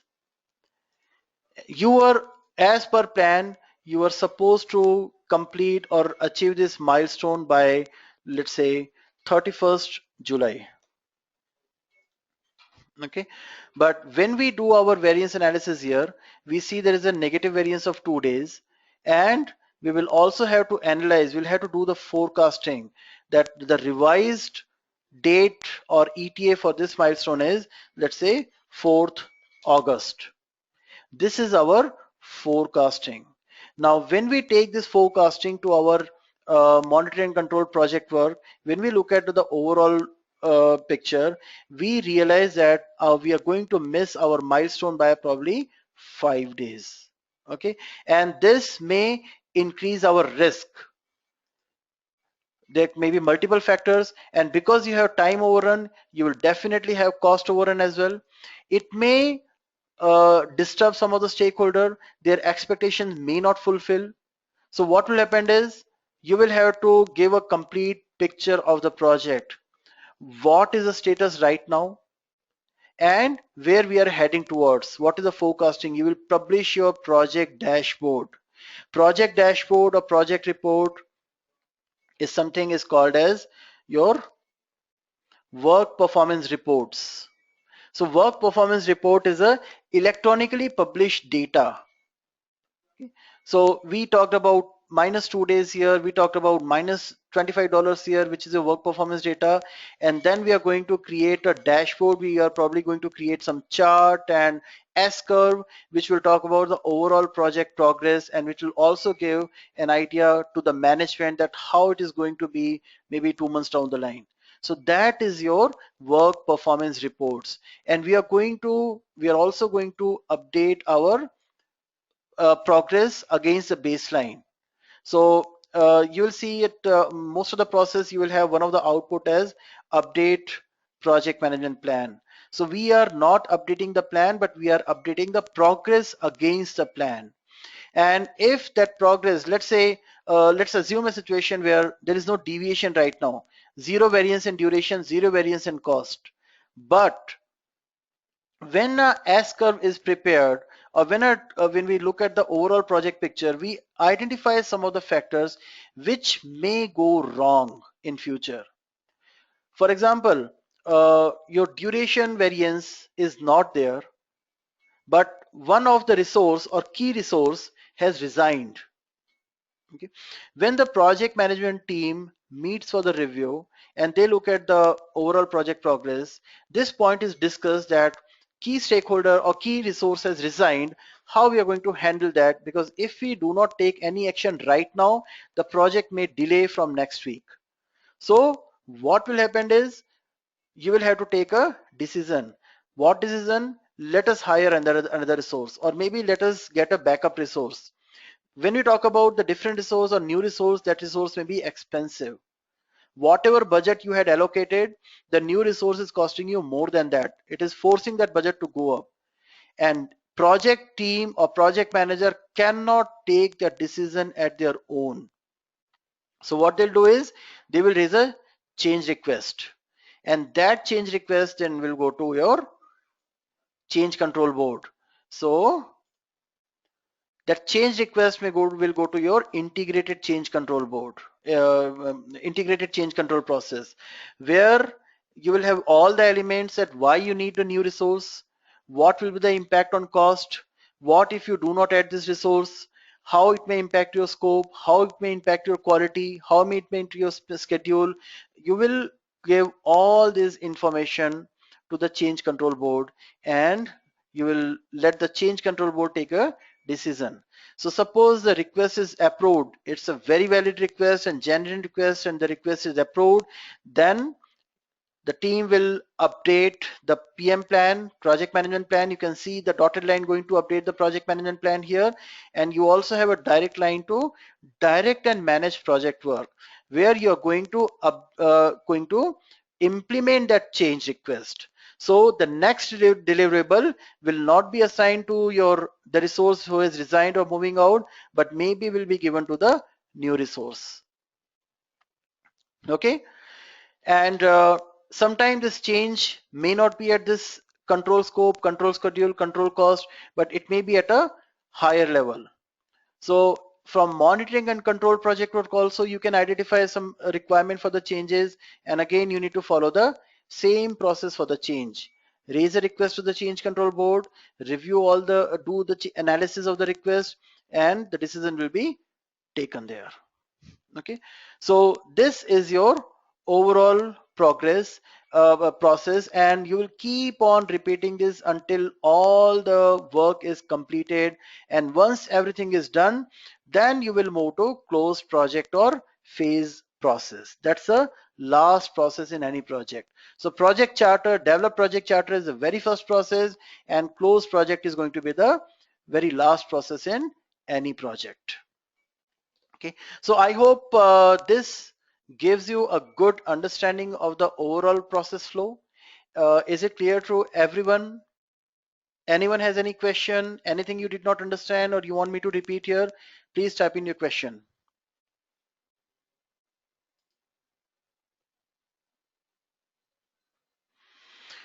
And I'll make use of this opportunity and sip some water.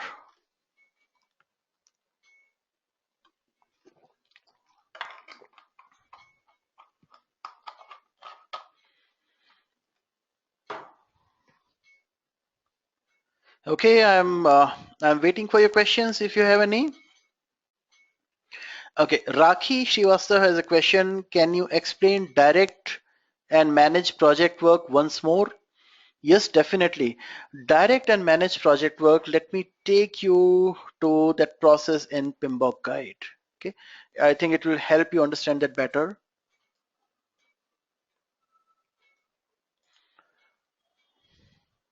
Okay, so this is the graphical representation of the process I was talking about. Direct and manage project work. I'm referring to PMBOK picture here, guide picture here. You can see it is receiving inputs from your enterprise or organization, that is OPA and EF, and then your PM plan. So whatever was planned in develop project management plan will be followed upon here. You will, whatever activities were planned here, you will start carrying out those activities.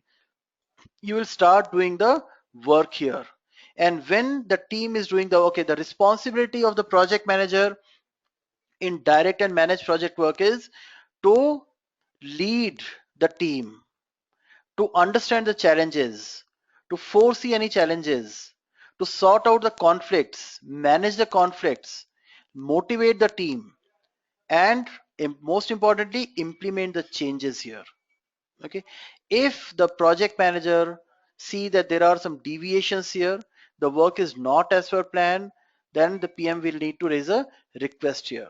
That change request will go to your integrated change control process in case if there is any change. Okay.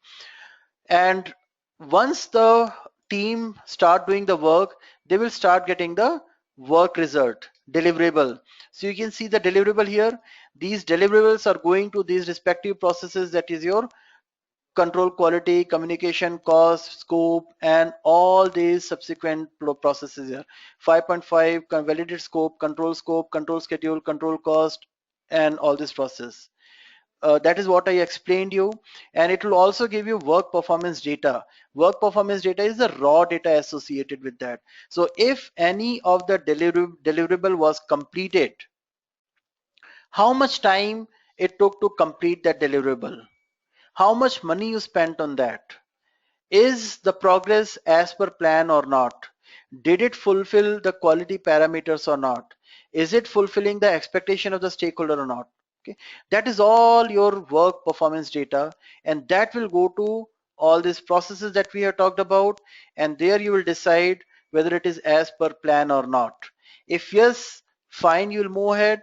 If no, you will take a decision, you will take a call that do we need to raise a change request. Okay, and it will go to integrated change control process. So if I look at the key activity that I'm doing in direct and managed project work, as a project manager, I am leading my team to do the work. I'm motivating them. I'm solving any conflict if there are any. Okay, and I'm also implementing the changes if there was any. I took it to if there was any deviation, I took it to change control board, they approved it, and now we need to implement that. Okay, so I gave you the example of that vendor. So you realize that the vendor has increased the price and you need to change the vendor, and looking at the circumstances and the situation, let's say the request was approved, then what will happen is the team will start working to replace the vendor. Okay. Raki, I hope I was able to explain it, or you want some more details? Okay, thanks for clarification. It's all clear now, and let us move on to the next process. But it's been 1.5 hours since our last break. I request for a brief break here. I need to, just refill my energy, re-energize myself, charge up. So what we'll do is this time we'll take a 15 or maybe 20-minute break. Is that all right with everyone? So I can have some quick snacks to gain all the energy, and you can also have a good break, have good coffee, tea, whatever you want, and we will resume in exactly 20 minutes from now. So enjoy your break and stay on, hang on. We will start in 20 minutes. Thank you.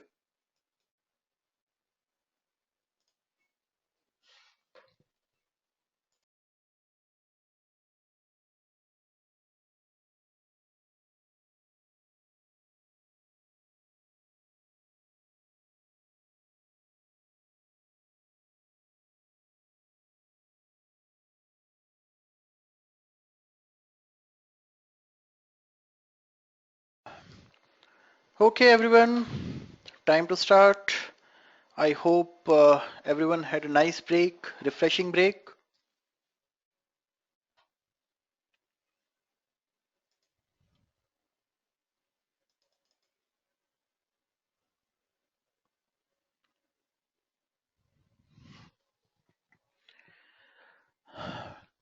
Is everyone back? Can we start?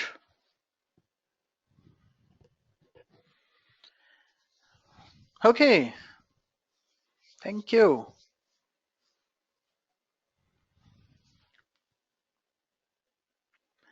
Let's give in few more minutes, one or two couple of minutes for everyone to join.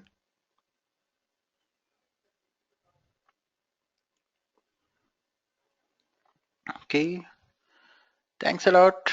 Thank you. We'll wait for one more minute and then we'll start. Raki, I saw your questions, and let everyone come here, and once I have confirmation from all, I'll start. And I can see there was a hand raised by Mr. Gopal. Mr. Gopal, do you have any question? Mr. Gopal Venkatchalam. Okay. Okay, thank you. Okay, I can see a lot of confirmation acknowledgement here. I think we are good to go now, and welcome back, and let's start with the remaining part of it. And before that, let me answer a question here.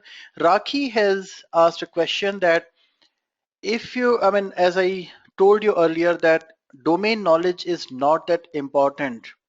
Yes, as per PMI and as per PMBOK guide, domain knowledge is secondary. First is you must have the knowledge of project management. That is extremely crucial.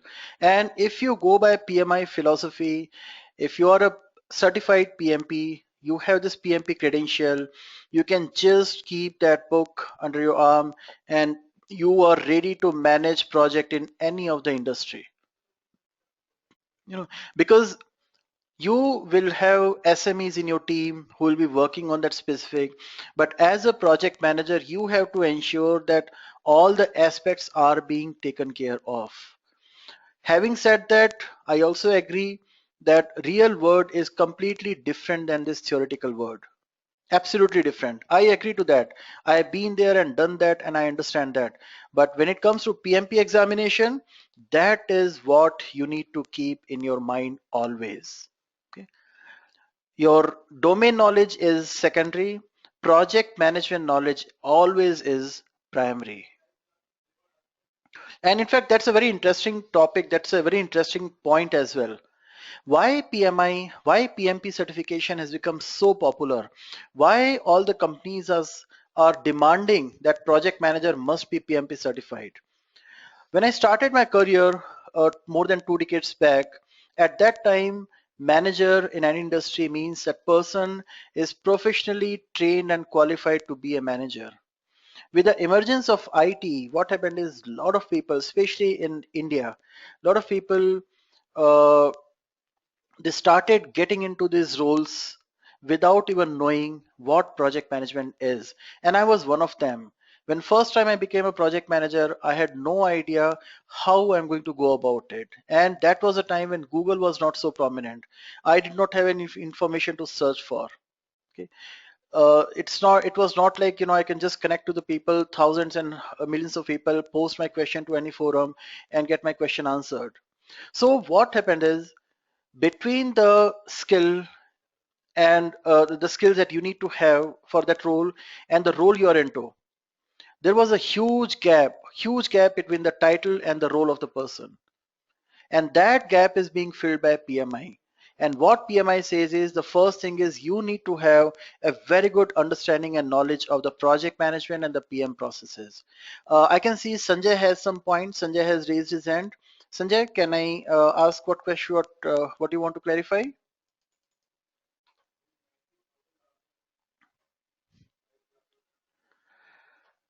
Okay, I did not hear back from Sanjay. So Raki, I hope your question is answered. You have said, if you do not understand SDLC, if you do not understand the infrastructure, network and server and database, how will you manage that? See, we are talking about project management. As long as you know how to manage those resources or the team members who have that subject matter expertise, you can be a very good project manager. Okay. See, project manager need to have a fair amount of understanding of that industry or the technology, but project manager can never stay updated always with everything. I worked on Java. If you come from technical background, you'll understand this. When I worked in Java in late 90s, I worked on Java 1.1 and 1.2, but now it is Java 8. Does it mean that if I have to manage a project of Java, I need to first of all learn Java 8? Or since I have a a good understanding of the technology, I can manage the project. So that is where your PMI, your PMBOK guide comes into the picture. You should know how to manage the people. You should know how to manage the processes. You should know how to manage the expectations of the customers. Okay. So I hope I was able to answer your question. And with that, we move on to the next topic. Uh, Okay, Sanjay has a point here that here in India, the deliverable hampered because of the lack of proper skills from the contributing member. How can I think your point is not completed? Your question is not complete, Sanjay. I'm sorry, I'm not very clear with this.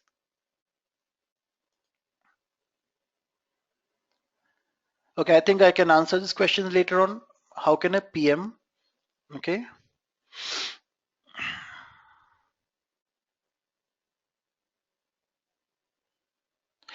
See, do its job of validating. See, it is not the PM who will have to do all the validation. It may be an SME, a senior subject matter expertise from the team who will do the validation, and project manager will have to rely on the submission of that SME or the report of that SME. See, look at this way. A project manager has to spend 80% of his or her time in communication. Communication with whom? With the stakeholders. The team members are also a part of stakeholders. Okay? By asking the right question, PM can ensure whether this project, whether the work that they are doing or the output that they have is correct or not. By asking question, you will read to the crux of it. And small projects most of the time don't have proper SMEs. That is all subjective. Okay, PMBOK guide or PMI gives you guidelines. How organizations follow that, That is all subjective. But to be PMP, to be able to clear PMP examination, you should not look into the real life situation or the challenges that you face, but get a guidance from there and see how you can implement the PMBOK processes there. And for the, I'm sorry, I was coming to that, for the PMP examination, no matter how the situation looks in real life, but you will have to stick to what PMI says. Remember, it's very clear. For the PMP examination, it's PMI way or highway. Okay.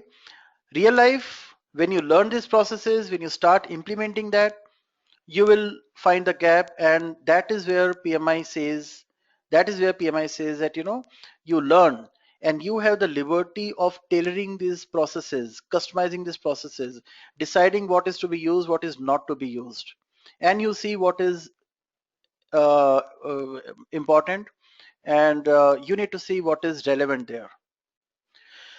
Okay, great. So let us get back to the topic where we had left earlier. And yes, Gopal, you are correct. Learn to unlearn project management skills acquired in reality and focus on PMI. Yes, absolutely correct. For PMP examination, it's very important to unlearn, okay, and learn from fresh based on PMBOK guide. Yes, that is very, very important. Thanks for bringing up this point here. Okay. And with this, we will move on to the next topic here.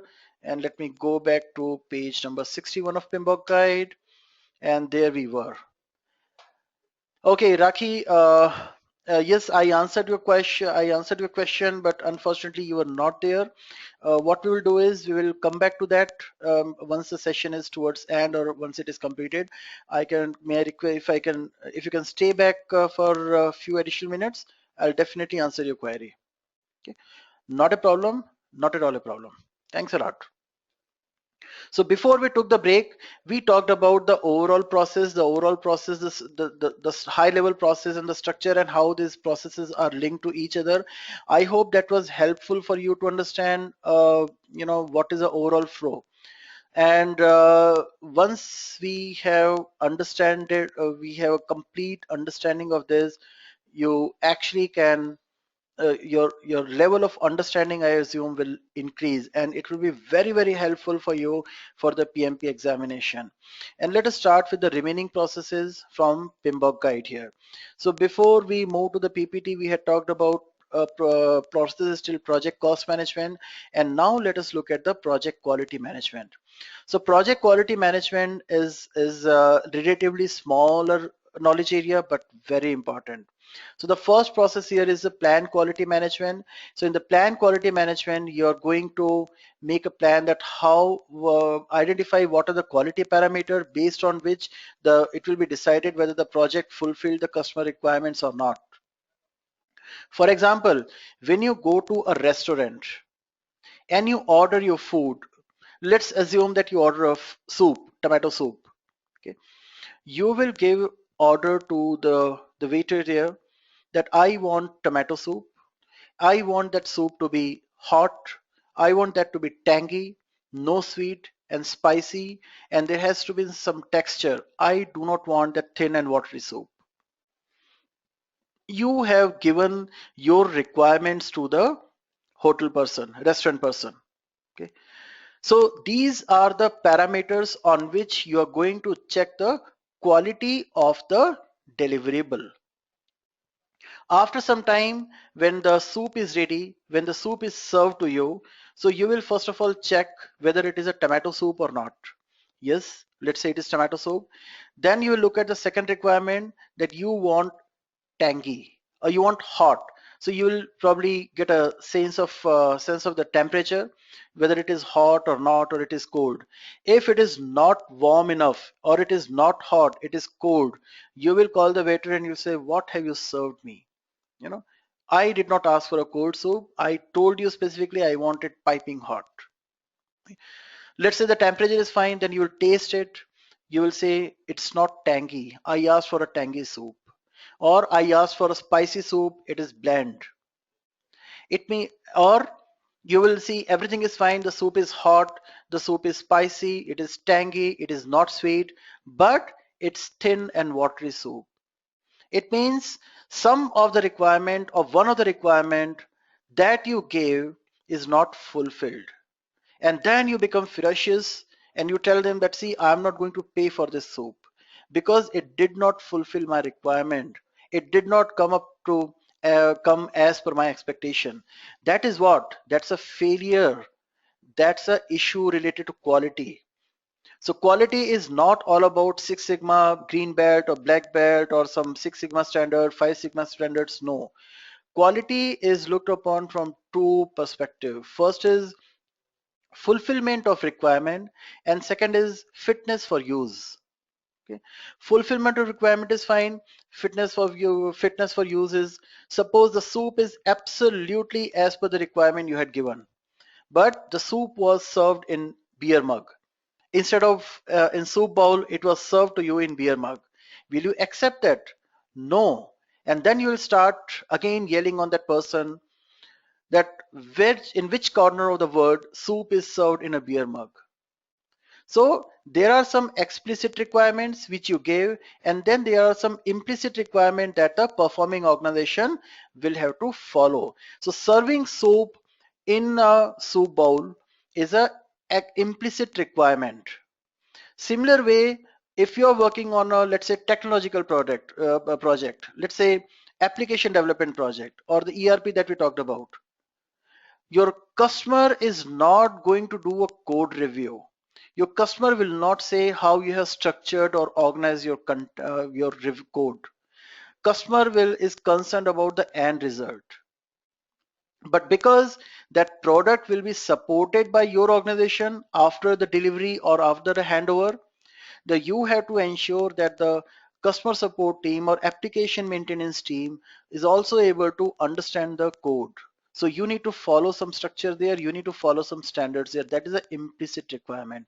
So you are going to make a detailed list of all your explicit and implicit requirement, and you will also check whether your process is capable of doing that or not. Your process is capable of delivering that project as per the requirement or not. If yes, fine. If no, you need to prepare your process improvement plan. Okay. And who is going to do that? Who are the people responsible for the quality management or making sure that the quality is as per plan? Who are the people who are going to set the boundaries? How you will check whether the boundaries of the process boundaries are effective or not? So you will make all that plan in your quality management, in plan quality management. Okay. Once you have made the plan and we start working, we go to the executing, then the process that you need to carry out during executing group is perform quality assurance. Very important point. You must remember this, keep this in mind, that perform quality assurance is a process which is carried out during executing process group. You may get a question around this in PMP examination. Then during which process group, during which stage of the project you carry out perform quality assurance, or what exactly you do during the executing process group. Remember, quality assurance is always on the process. It will check in quality assurance. The key activity you do is audit. You will check whether the process is being followed or not, being adhered to or not. You will check whether the process requirements are being fulfilled or not. Okay. And if you follow the correct, if you follow the process, if you have the process, you're following the process, that means the likelihood of getting the deliverable with the correct requirement, quality, requirement and standards is very high. So perform quality assurance is done in executing group. The key activity in quality assurance is audit. And audit is always and always done on the process. Once you have done your execution, you have completed the work, then you will have the work result. Work result or deliverables. Those deliverables will then be taken to control quality process. Control quality is always done on finished goods, finished result. Okay, so once the deliverable is ready, then your team will do the inspection. The key activity done during control quality process is inspection. And during inspection, they will check this deliverable for they'll compare, they will check whether all the requirements which were given in this plan quality management are being fulfilled or not. How it is being done. So let's say you went to that restaurant, you order for a soup and you gave all your requirement, all the explicit requirement. Okay. You said that I want this soup to be tangy and I want this soup to be thick. I want to see some texture there. So that requirement went to the kitchen to the chef. Chef noted down all the requirement and it prepared the soup. Okay. Now because you said that you want thick soup, so what he'll do is he will probably make some changes in the process that he was following. He had been following earlier to prepare the soup because of the specific requirement. He will probably do something, maybe boil or maybe add little less water in the soup to give you the thick soup. Once the soup is ready, chef is going to taste that soup. He will take a spoon, he will check whether it fulfills the requirement or not. So he will say, oh yes, soup is hot, soup is tangy, there is no sweet, it is spicy, and for my standard, it looks thick enough. They will serve the soup. Now the waiter will serve the soup to you. So you will also check the soup and you will say it is fine, but the soup is not thick. So control quality is a process which is done by the internal team, your organization, performing organization, the team who has delivered that or developed that component. They will do the inspection and they will look into the parameters which are given to them and they will say, yes, it is as per requirement given to us. And then that deliverable will go to the customer. And where it will go to the customer, it will go in validate scope process. Okay, let me take you to this slide here, which will be quite helpful for you to understand the entire process.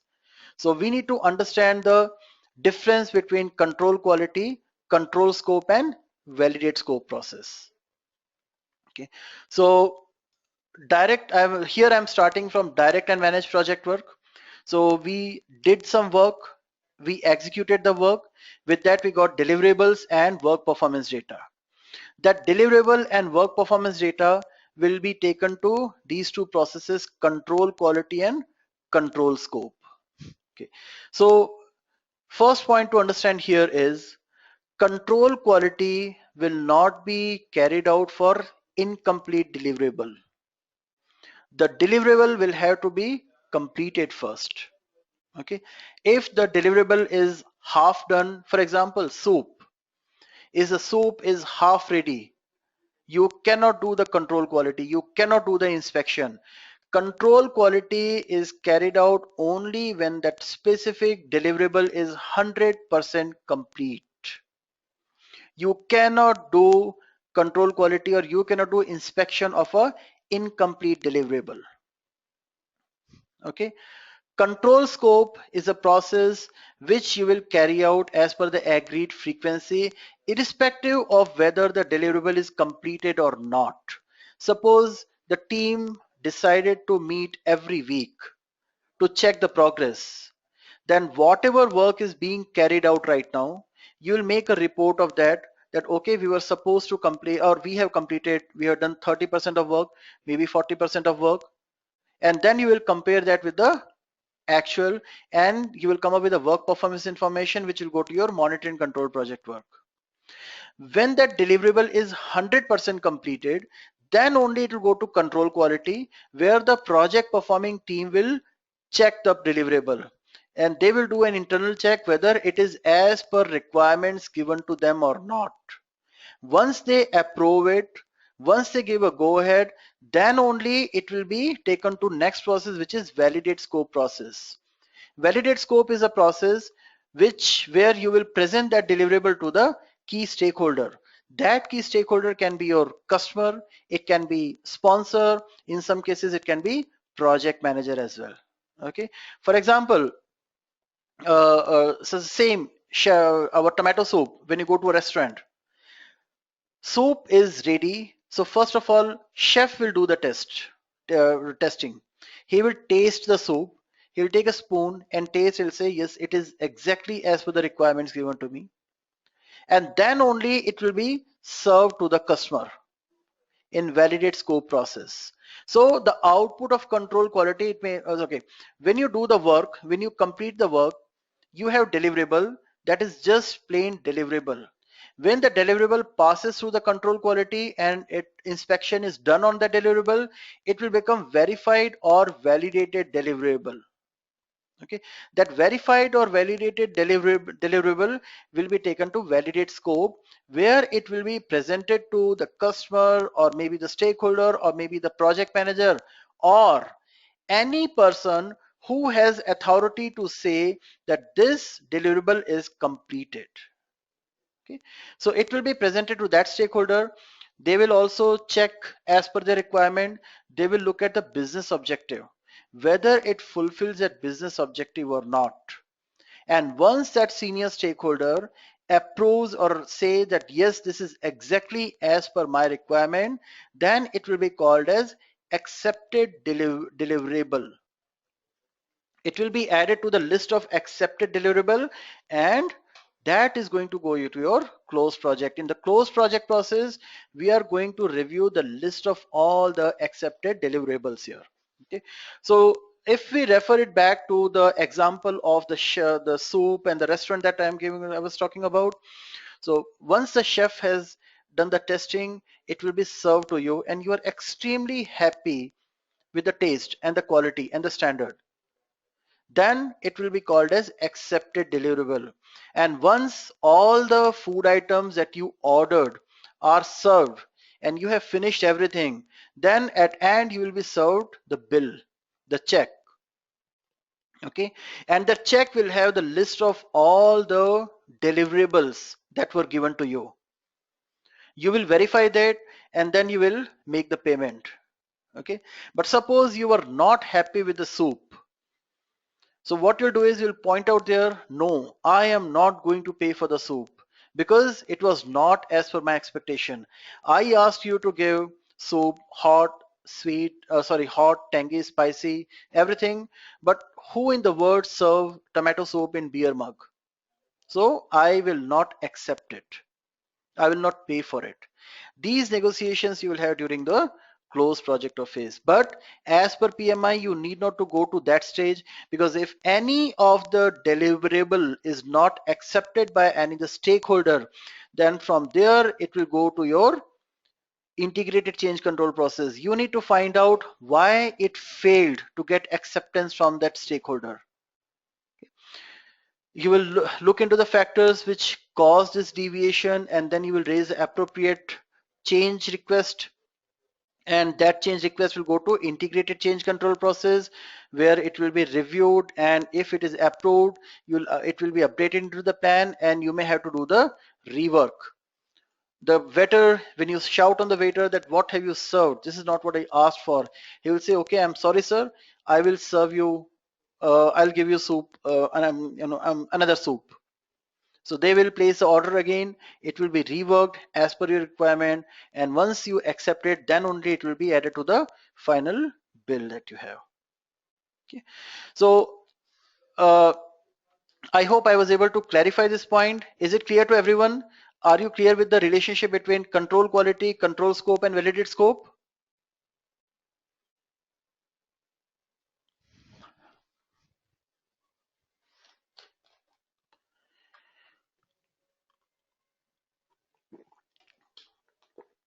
Okay, great. Thanks for confirming. And oh, I'm sorry.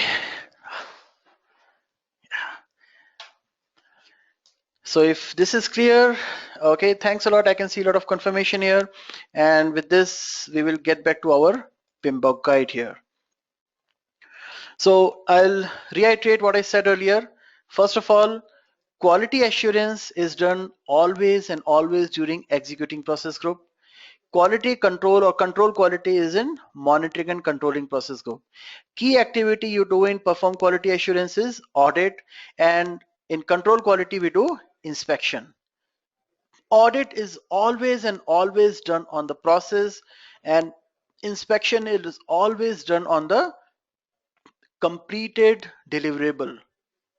Okay, so once we are done with the quality, then the next knowledge area is your project human resource management. Project human resource management is again, it's a very small and interesting and quite easy topic. Easy doesn't mean that you can take it lightly for the examination. You will have to read everything with the same level of attention and seriousness. Plan human resource management is a process where we are going to refer to our resource requirement here. So do you remember this process 6.4, estimate activity resources? Output of this process is going to give you a list of all the resources that you need for this project, and that list will be taken to your plan human resource management. Based on this, you will identify what type of roles you require, how many resources you need, what will be the KRA of that, what will be the responsibilities of that resources, what will be the org structure, what will be the project organization structure, who will report into whom. Okay, what are the guidelines that you'll have for the HR, when they will be working, when they will not be working, what shift they are going to work into. Okay, and you will also set the reward and recognition policies. You will also identify the training need. You'll do the TNA, training need assessment. You'll find out what kind of training needed to be given to those people. And once you have planned everything, then during the executing, you will start acquiring the project team. As and when you need, you will obtain confirmation from the resources, and you will take them on board. Once the people are onboarded, then you will have to develop project team. So this is a process which you need not to do in a sequential one, and you need not to do only once. You'll keep on doing it as and when you need it. Because if you need 100 resources for a project which has a duration of 1 year, does not mean that you require all the 100 resources on the day one of the project. Okay, as and when they are required. That is the reason it is in executing group. Okay, develop project team is where you will bring the team here, you will do the onboarding, and you will start doing the training, you'll do the team building so that the team members gel around very well. Team building is extremely important. I'm sure all of you working in the corporates or in the different companies, you must be having some activities where you go out for lunch, dinner, Friday evening outing, and all these things. uh, Kanchan has a question. Yeah, Kanchan, please go ahead and ask the question.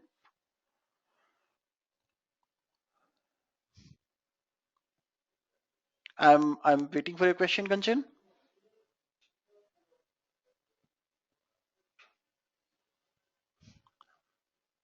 Mm. Okay, I'll wait for your question. So I was talking about team building activity. Okay, so Kanchan is asking, will you touch base on MPP, Microsoft Project Professional? I'm so sorry, Kanchan. We will not cover Microsoft Project Professional here. That's a separate topic and different topic. What you can do is probably you can go to Edureka website and search for Microsoft Project Professional 2013, and you can go through the demo recording. If you feel that is what you're looking for, you can I can ask the team to get in touch with you. Okay. Munish, absolutely all right. I hope the session was useful for you. I can understand people for people in India, it is quite late. Okay, you'll get the recording here, recording of the session there. Okay. So let me get back to the this topic here. Develop project team, where we do the team building activities to ensure that team gels along very well. Okay, and that is important because that will help you resolve the conflicts. And in fact, if the team is gelling along well, then the likelihood of conflict will be very low. Okay, suppose I am working in a project, and I have another team member, and he has recently joined. We don't know each other. We sit in the different floors in the office, and suppose tomorrow there is some issue, some discrepancy. So because I don't know that person, I straight away drop a mail to project manager. Hey, this is not being done. I don't know who is working on it, but can you resolve it? Can you do something on that, it will be considered as an escalation. Project manager will have to jump into that, and project manager will have to devote some time to resolve that. But imagine the same situation, uh, different scenario, where I know that person very well. We went out for lunch last time and we got along very well. We got to know each other. I know that this is a person who is sitting on this particular floor who will take care of it. So instead of escalating the project manager, I will reach out to that person. Okay. So that is the significance of your team building activity.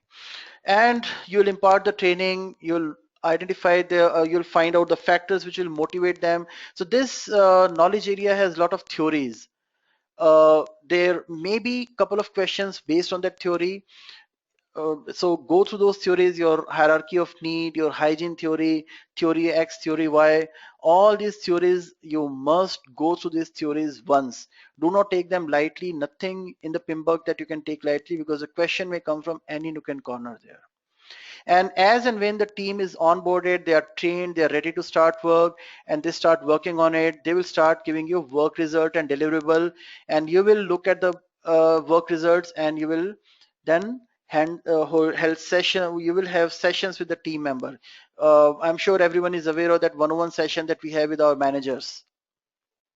On a periodical basis, project manager will have to meet his or her team to find out what these people think about the project, what are the challenges they are facing, if there are any deviations, if the work is not being done as per plan, why it is not being done as per plan, what are the factors which are causing those deviations, are there any conflicts. So project manager will have to resolve the conflicts also using conflict resolution technique. PM will also have to reward the people who are doing well. Those who are not doing well, identify what is the reason, maybe deliver them a training.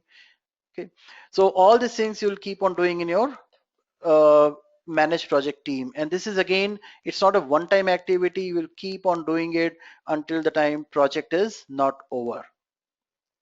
So that was about your project human resource management. And then we move to the next knowledge area, which is your project communication management. Communication management is quite important with respect to the project.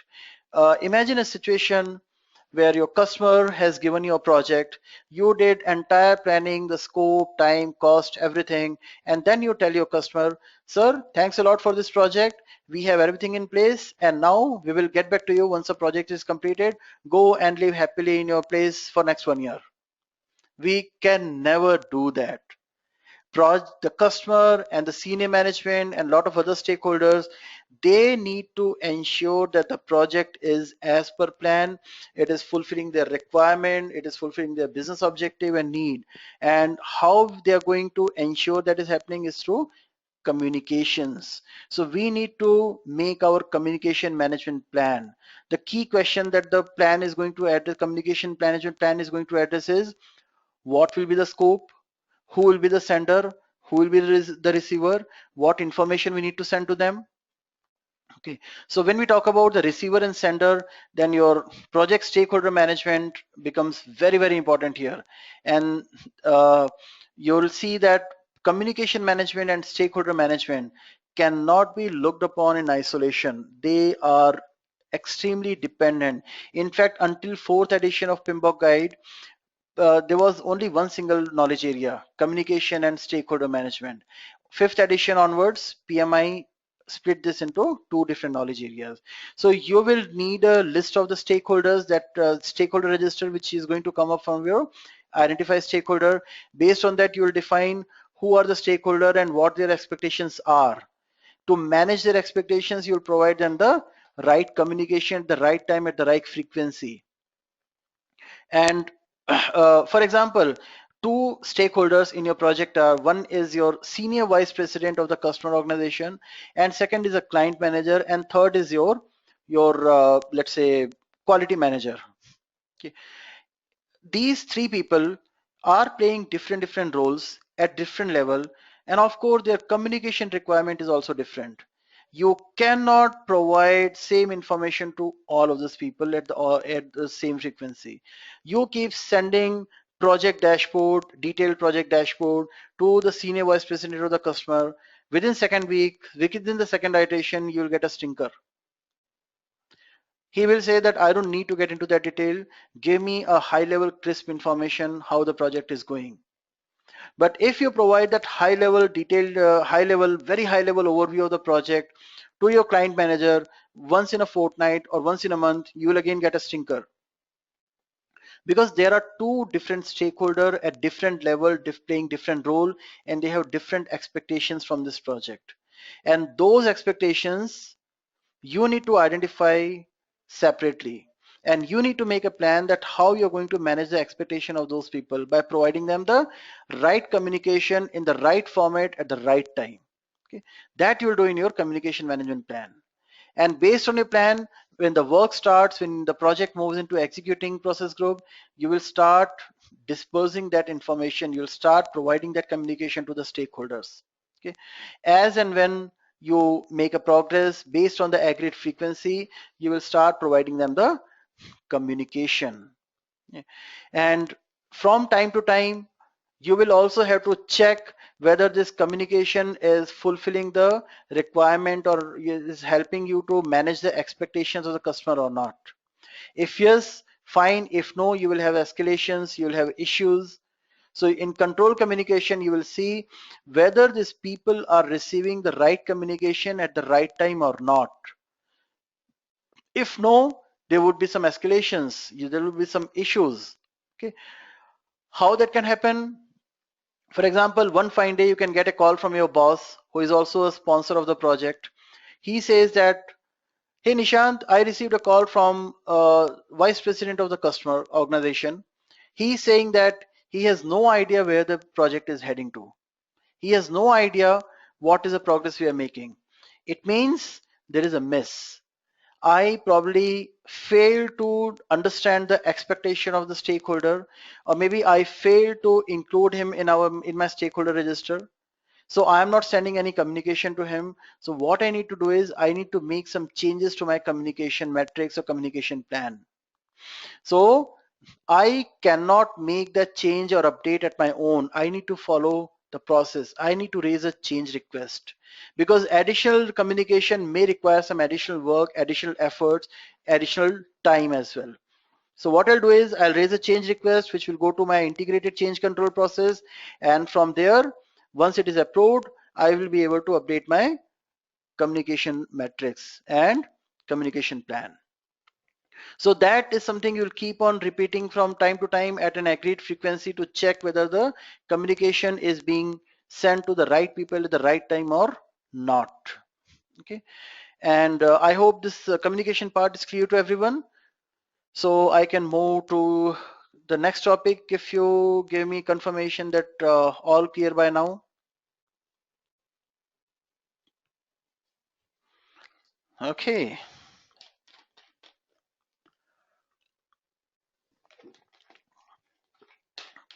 And thanks for the confirmation. And then we move to project risk management. Project risk management, I feel, is a most difficult knowledge area. Not because it has some complex processes. No, that is not the reason.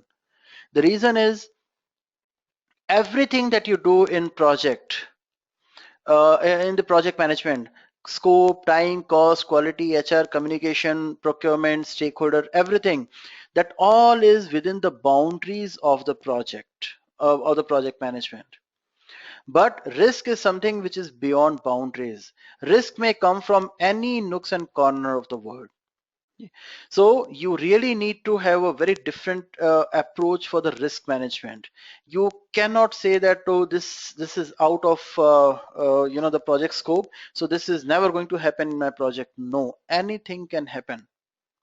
There is a very famous story that there was a mice which used to live in one corner of a jungle, and one day he heard from a bird, flying bird, who said, passing bird, who said that there is a fire on the other side of the jungle. And the mouse said, it doesn't affect me. It is not on my side. So I'm not even going to worry about that. I'm not even going to think about that. Okay, but what happened because of the high winds or maybe the change in the direction of wind, the fire started to spread in the area where that mouse used to live, and finally it reached to that point, and rest is history. What happened then? It means what? That mouse failed to identify a risk. He ignored a risk which resulted in a catastrophic result. So in project also, if you see that uh, let's say attrition rate in your company is very high, is going very high, and it has been observed in past 3 months that attrition rate almost doubled up. It used to be 10% and now it is 20%. But as a project manager, you respond to that threat as saying, from my team, none of the person has resigned. So I need not to worry about that. No. Okay, it has not happened ever does not mean that it will not happen in future as well. So that you must consider as a threat to the project, because if that happened, if that event happens, your project will get impacted. So what we are going to do is, in planned risk management, we are going to define our approach, our strategy, like how the risk will be identified, who all are going to do that, who will be the decision maker in case of any risk, who will take a call, who will take a decision, what are the thresholds, how we will identify that it is a risk. Okay, let's say there is a cost variance, and you have decided that if the cost variance is more than negative 5%, if the cost variation in cost is more than plus minus 5%, that will be considered as a threat to the project. That will be considered as a risk. So what will happen is, you'll keep an eye on the cost variance. You will assign this responsibility to one of the team member, or maybe you as a project manager will keep an eye on that, and you will keep looking for the symptoms, signals. So the moment it goes beyond 5%, you will say that we are now into risk situation, and implement the strategy, implement the action plan that we had prepared earlier. So you will identify the triggers for that, you'll identify the thresholds, and also the what can be the possible sources of that risk. You'll do all this planning, and then once the plan is ready, you move to the next process where you'll start identifying the risk. And this is going to be a very comprehensive and detailed exercise where you will identify all the threats or risk or events that can happen. One of the misconception about risk is that risk is always negative. No, risk can be a positive event also. For example, inflation, price hike. Okay. We always assume that the prices of the raw material is going to go up only. So we made our risk register, and we identified one of the risks as the price may go up. Okay, you kept some reserve for that. As you move ahead, you realize, and the market reacted in some different way. Inflation started to come down, and the prices of the raw materials started to drop. Prices dropping is no longer a threat, but it will be an opportunity. So you immediately need to change your strategy, and you need to find out how you're going to capitalize on that opportunity. Simple example, when you go on vacation, you have kept a budget of X amount of rupees, assuming that when you go there, hotel will be so expensive, food will be so expensive, sightseeing will be so expensive. When you go there, you realize that for some reason the prices have come down, or maybe it is not as high as you had expected them to be, or you maybe you got a very good deal. Immediately you'll say, see, I had planned for X. Now it's the total expenses that we are going to get is X minus 25%. So we have 25% saving now. So what we'll do is, we will utilize that 25%. Maybe you will give it, hand it over to your family member for shopping. Maybe you will extend your holiday. You want to capitalize on that gains or the benefits that you have. But for that also, you need to have a strategy in place, that in case of opportunity, how you're going to capitalize on that. In case of any threat or negative event, how you're going to prepare, what corrective actions or preventive action you're going to take. So what we need to do is we need to identify all that negative or positive events that can happen during the project. We will identify when they can happen, which area of the project can get impacted because of this. So call this comprehensive list will be in your coordinates as your risk register. Once we have the risk register ready, we will do the qualitative risk analysis. We'll find out what is the probability and what is the impact. What is the likelihood that that this risk will happen, and if this risk happens, what will be the impact of that risk on the project. Okay, you will do the scoring there. You will prepare your PI matrix and you will do the risk scoring. Based on that, you will do the risk categorization. Risk categorization is based on the PI score. You will define whether the risk is falling into high risk, high, mid, or low, which category. Okay, we will talk about it when we in the later part of it. I have a separate section where we are going to discuss this, and then you'll do your quantitative risk analysis, where we will start adding the numericals or monetary value to the risk that we have. Okay, we will do our what you call Monte Carlo analysis. We will do our decision tree analysis.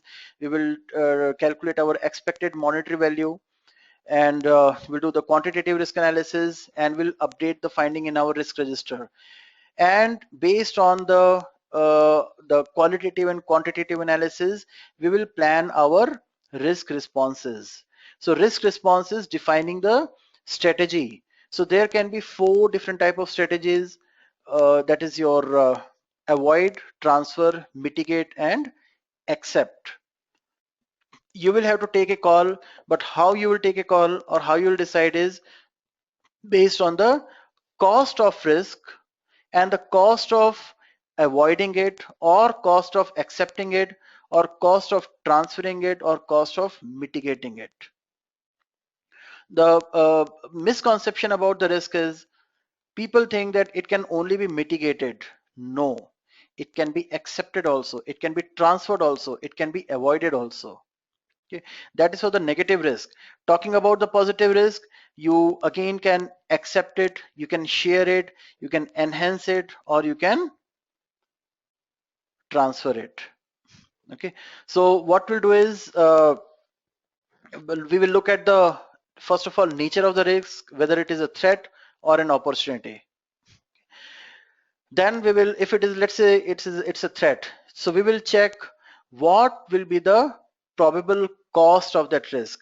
So let's say if you are doing the construction, you're constructing your house, and the foundation work is falling during the peak rainy season, and one of the risks that you identify is if the heavy downpour at that time impacts your work, the work will suffer, and you may have to delay it.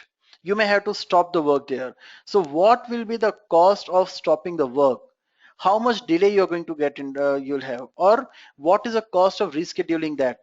Suppose you look at an alternative plan that let us do some rescheduling, maybe do the foundation work after the rainy season gets over. So you will look at all the pros and cons, that what is the total cost of rescheduling that. You may have to pay some additional to your contractor because he will have to hold on the labor. You look at all these factors. So you will look at the cost of risk itself, that in case the rain happens on the day we are doing the foundation work, it means we will have to do some rework. So what will be the cost of rework? That cost of rework will be your cost of risk. Okay, suppose the cost of risk come to $5,000, and when you look for rescheduling that, when you look at all the analysis and you realize that if we reschedule it, it is going to cost us $8,000. It means the cost of risk is much lower than the cost of rescheduling, so we will not reschedule. You can look for mitigating it, that let's buy some sheets, some plastic sheets to cover that area in case if it rains, but that plastic sheet can withhold the rain only up to a particular range. Okay, in case if it goes beyond that, then the sheets will not work. So mitigation sometime can probably reduce the impact. Okay, it may not eliminate the probability, but it may reduce your or minimize your impact as well. And then whatever is left, you can accept it. You can also look into the transfer. Maybe you can buy an insurance. Insurance is the best example for transferring it. So you will look at the cost of transferring that, buying the insurance. When you reach out to the insurance company says, we cannot give you insurance only for that stretch of period, that period of time, or only for that event, but you will have to do a comprehensive insurance, which will cost you $25,000. And then you realize that cost of transferring is too high, so better to accept it. And then you decide that, okay, we will go ahead with it. Whatever happens, we'll see. Let's not take any call right now. We will decide as and when the risk happens. So you are saying we will accept the risk. So you will have to evaluate the situation. You will have to estimate the cost of risk. You will also have to estimate the cost of either accepting it, transferring it, mitigating it, or avoiding it. Based on that, you will take a decision. So whatever decision you take, whatever strategy you adopt, you will finalize that, and then you will start working on it. Okay. Now, another important point about risk is, what is not a risk today may become a risk tomorrow. What is a risk today may not remain a risk tomorrow. So you will have to keep doing that processes from identify risk to plan risk responses, all these processes at an agreed frequency. That frequency will be decided or agreed upon in plan risk management. Okay, so from time to time you will have to review your risk. You'll go to monitor and control, you'll go to control risk process, because as and when you're doing the work, when you have get the work result, along with the result you'll also get the associated data, work performance data. You'll keep checking to that whether it is within the specified limits or not, whether it is as per agreed parameters or not. If yes, fine. If no, you need to keep an eye on that, whether you are heading towards a risk situation or not. You'll also have to see whether you're already into a risk situation or not. If you're already into a risk situation, so you are going to implement that action plan, or you are going to execute the strategy that you had prepared. If you feel that right now we are not in a risk situation, but if the trend continues to remain the same, maybe next month we may get into a risk situation. So let us take some preventive action. So in that case, preventive action, you will have to raise a change request. Okay. So for example, cost variance. Let me give you an example here for the risk. You agreed that if the cost variance is more than 5%, we will consider that as a risk situation. You do the review on the first week of the project, and you realize the cost variance is just 0.5%, 0.75%, which is very well within the acceptable limit, within the thresholds. Next week it becomes 1%, then it becomes 1.2%, then becomes 1.3%. So when you look at this trend, it gives you the insight that the trend is increasing. When you review it at end of second month, you realize that the trend is going upwards. It started with 0.75% variance, and right now it is at 3%. Though it is well within the limit, but if you do not take any actions right now, another 1 month's time, this will go outside the threshold limit and it will become a risk. So you need to immediately do a root cause analysis. You need to find out why there is a variance here and why the variance is increasing here. Okay. Once you have identified the root cause of this, then you will raise a change request to influence those factors or the root causes which are causing this deviation, so that it can be brought back into control. That you will do in your control risks. Okay, and you will keep on doing it at an agreed frequency. Okay. Because I told you that what is not a risk today may become a risk tomorrow. Same way, what is considered as a high risk today may become a low risk tomorrow. And you will also have to look at the risk, or do the risk urgency assessment. That urgency also may keep changing from time to time. For example, you identified two risks. One risk is resource attrition, that one of the key resource may resign. Let's say Nishant Shukla is working in your team, and you add one of the risk in your risk register that Nishant may resign, because from my experience I've seen that past 6 months Nishant has been constantly asking for an increment, but due to budgetary constraints I have not been able to give him the increment. And off late I saw Nishant has updated his profile on LinkedIn. Updating profile on LinkedIn is the biggest sign that managers get that their people might be looking for a change. I'm sure everyone would agree to that. So based on that, I consider that as a high risk. Okay. As the project progresses, as the time passes, our management announces that uh, you know we have a huge profit in the last quarter and we are going to give a bonus to everyone. Now Nishant has been asking for a raise for past 6 months. I was not able to give anything, but all of a sudden Nishant is going to get a huge bonus, which will motivate him further. So I know what was a high risk earlier will come down, become a low risk now. So that was one example. Second is, let's say Nishant is may resign. That is still a threat, a risk.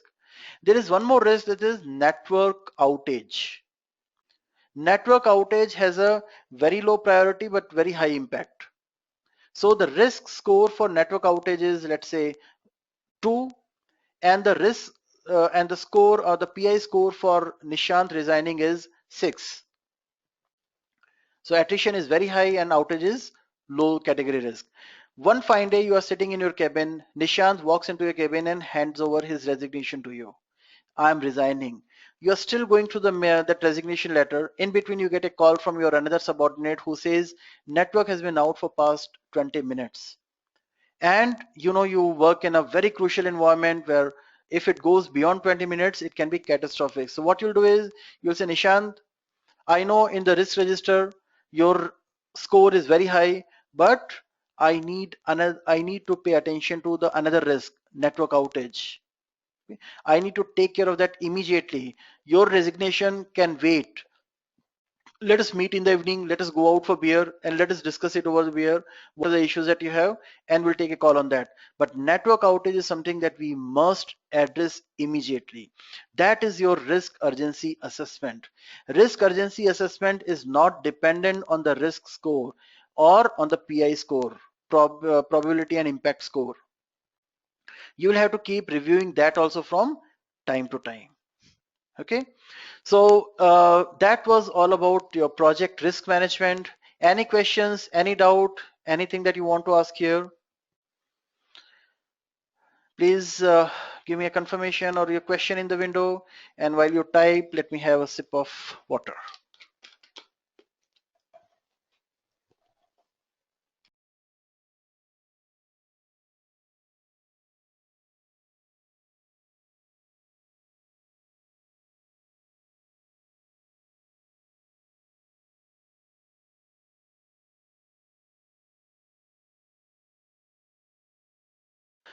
Okay, thanks for the confirmation.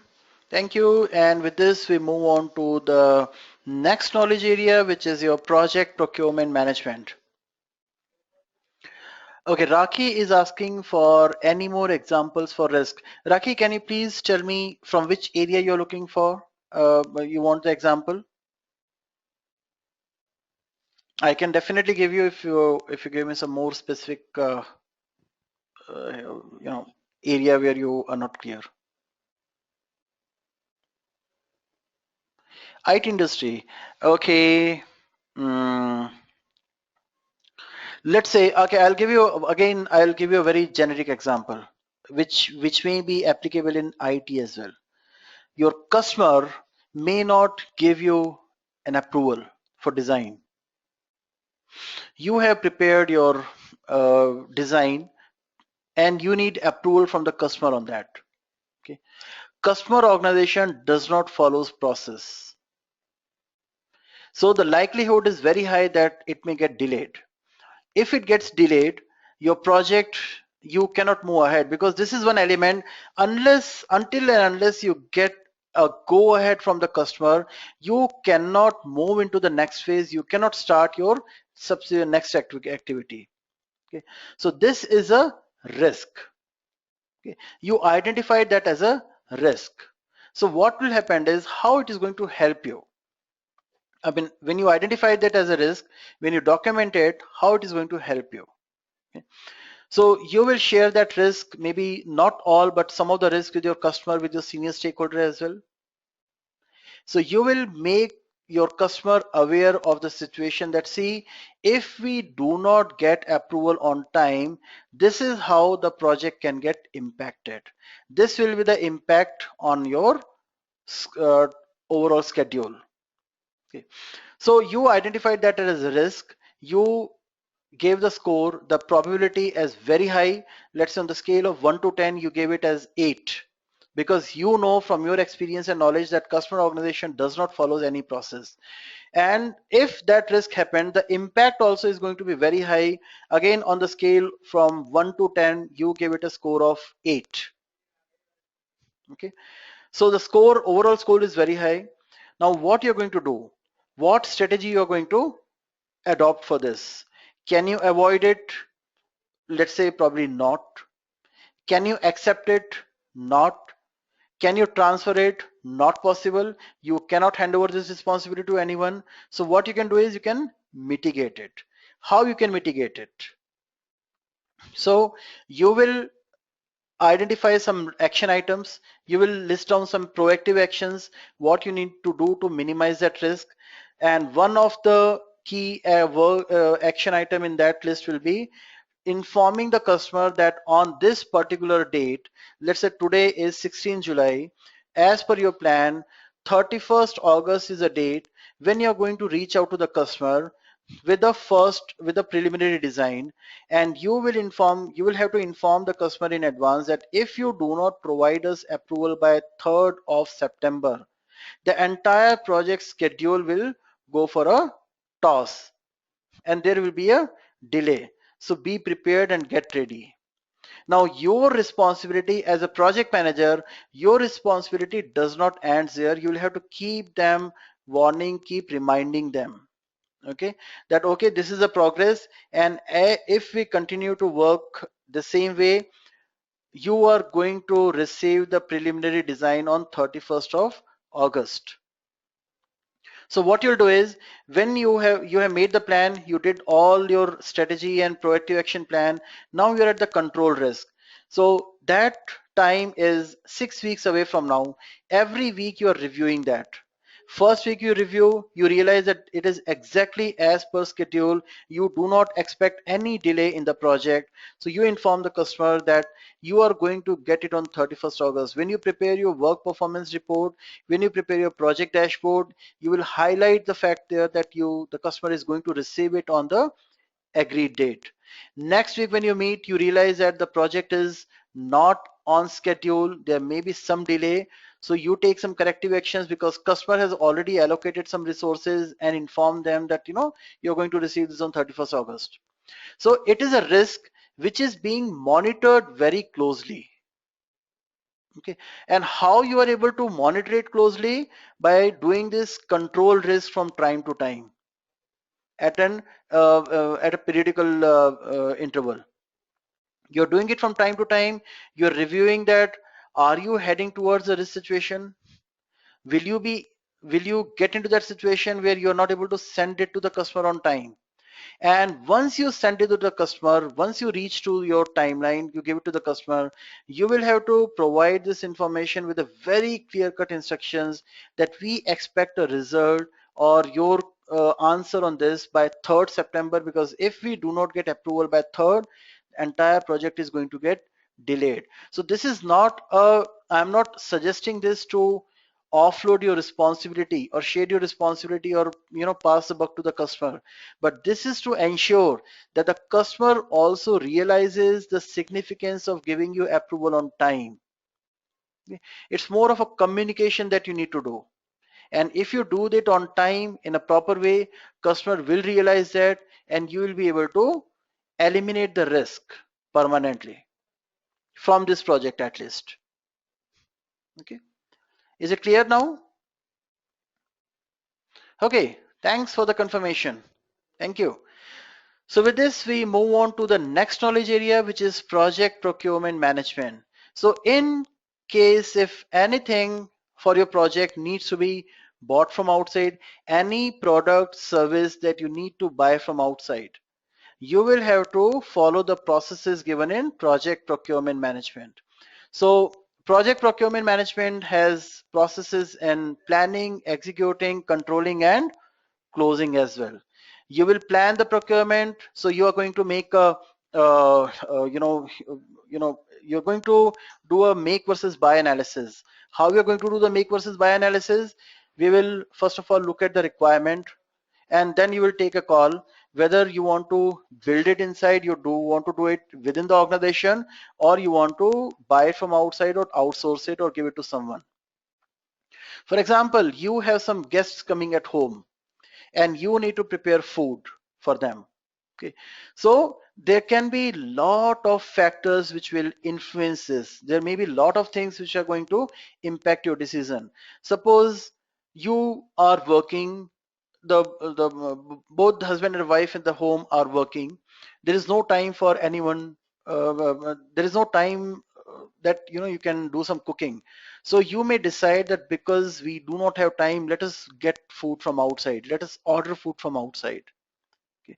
If the guest who is coming your home is very important, very crucial, and of a high repute, or maybe he's coming, it's a very rare occasion that you get this kind of guest at your home, you'll decide to take leave that day and you'll decide to do the cooking at your own. Suppose you have a family member or you have a kid who has exams starting from next week, then you'll say we cannot entertain any guest at home. So we'll get the food from outside, or maybe we will entertain the guest at some restaurant, not at home. So these are the factors you will have to consider. You will evaluate the situation in the project. Also, you will see what is the cost of making this product in-house and what is the cost of buying this product or service from outside.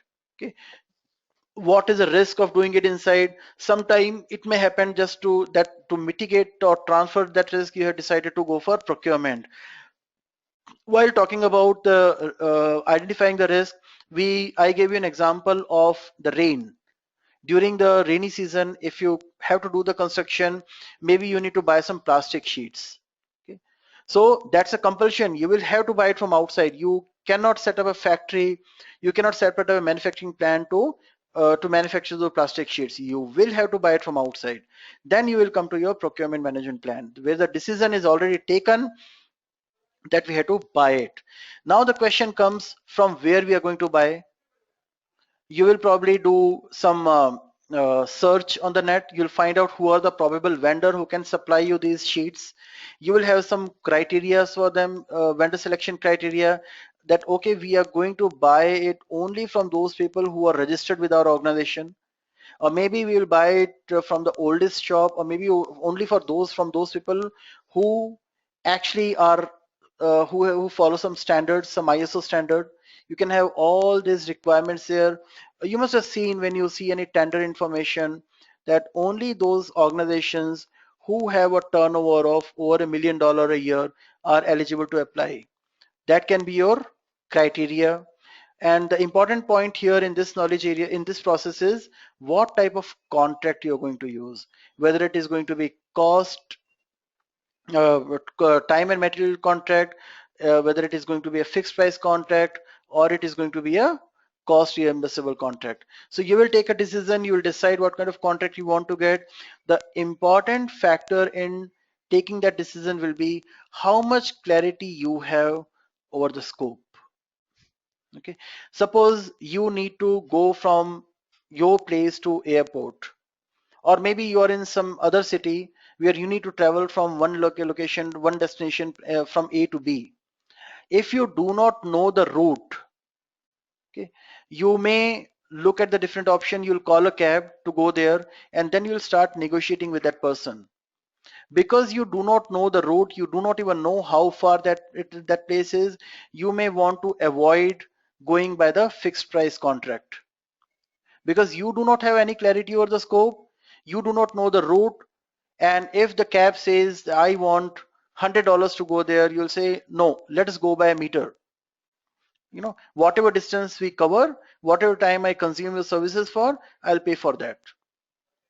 Suppose you know the route, you know it's not very far, so then you would try to get into a fixed price contract.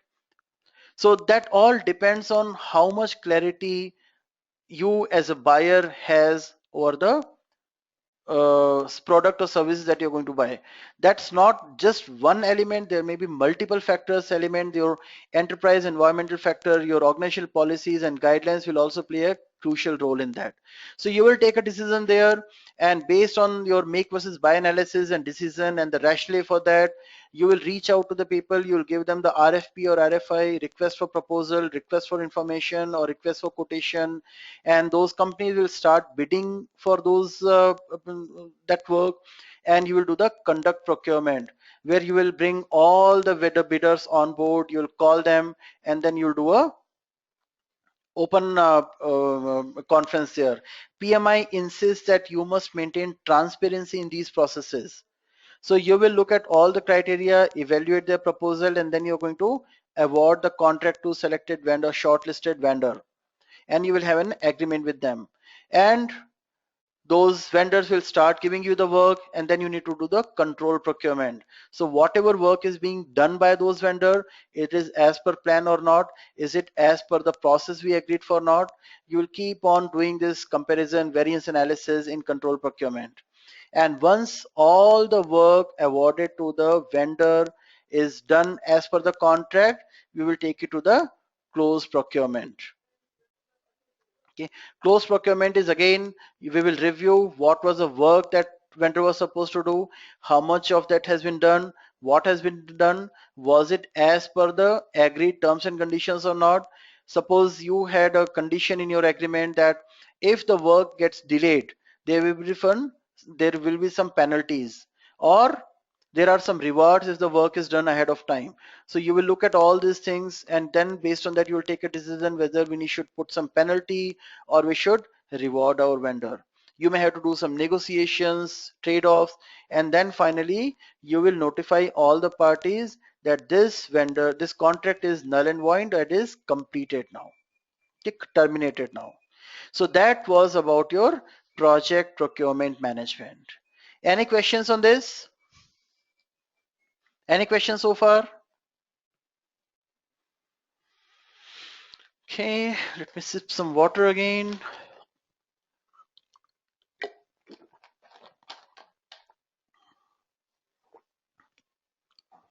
Okay, thanks for the confirmation. Okay, thank you, thank you. And with this, let's move to the next topic and the last knowledge area, that is your project stakeholder management. So project stakeholder management, from my perspective, it is the most important knowledge area. Why? Let's assume a situation. You are a project manager, you have completed your project within scope, within time, within cost, everyone is happy.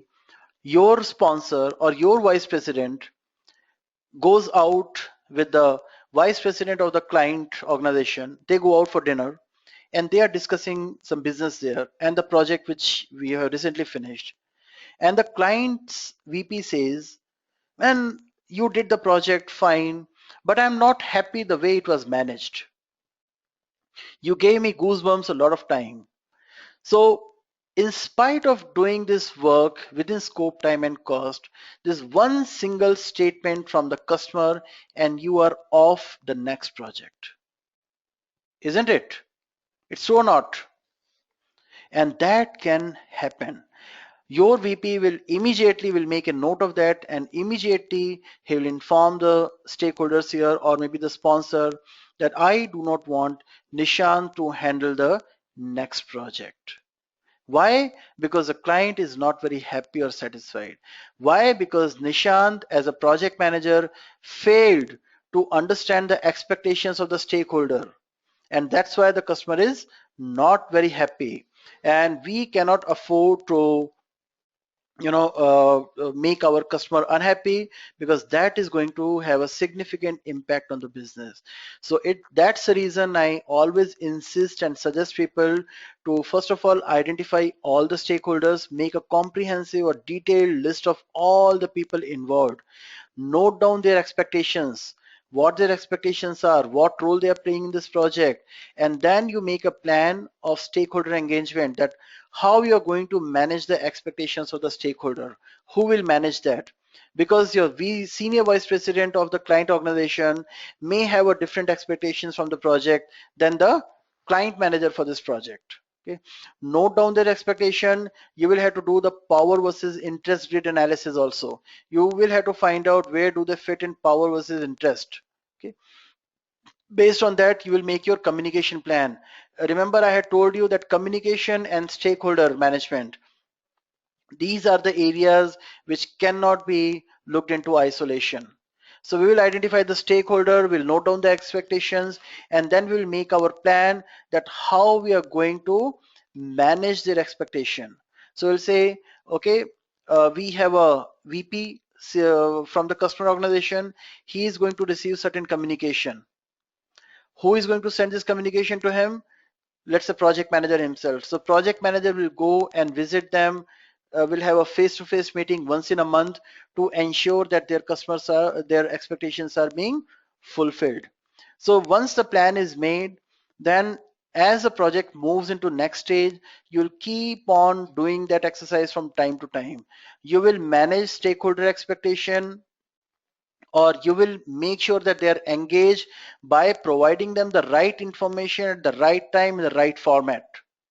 Okay, and from time to time you will also keep checking whether the communication that you're providing, the information that you're providing, or whatever effort you're putting in is giving you the desired results.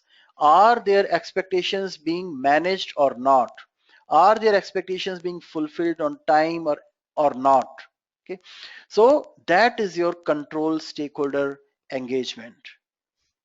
This chapter is comparatively easy, but in terms of importance and significance in the real life project, it's very, very high and very crucial. Okay, any questions, any question from this knowledge area, or any question from any of the knowledge area that we have covered so far?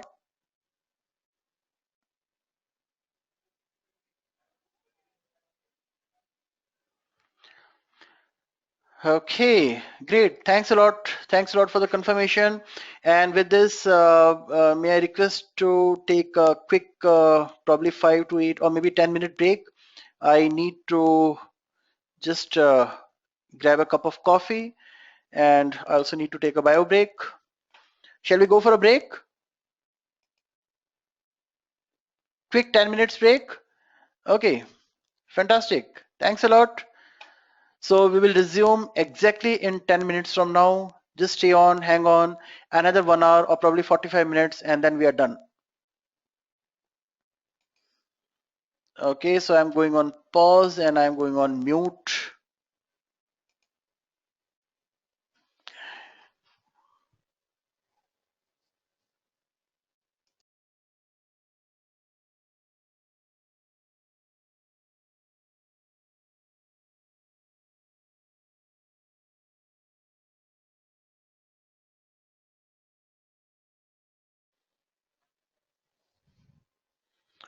Okay, welcome back everyone.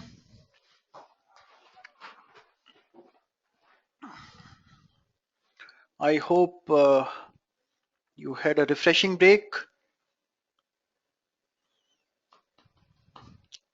Just give me a confirmation everyone is back and I'll start.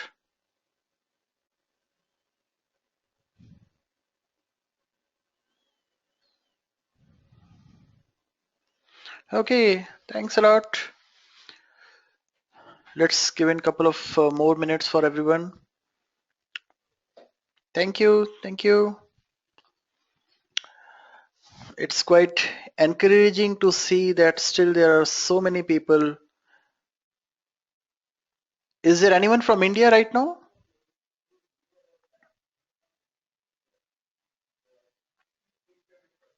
Oh, Okay, great. Even though it's pretty late, but I'm sure it's quite helpful for you. I'm in Bangalore.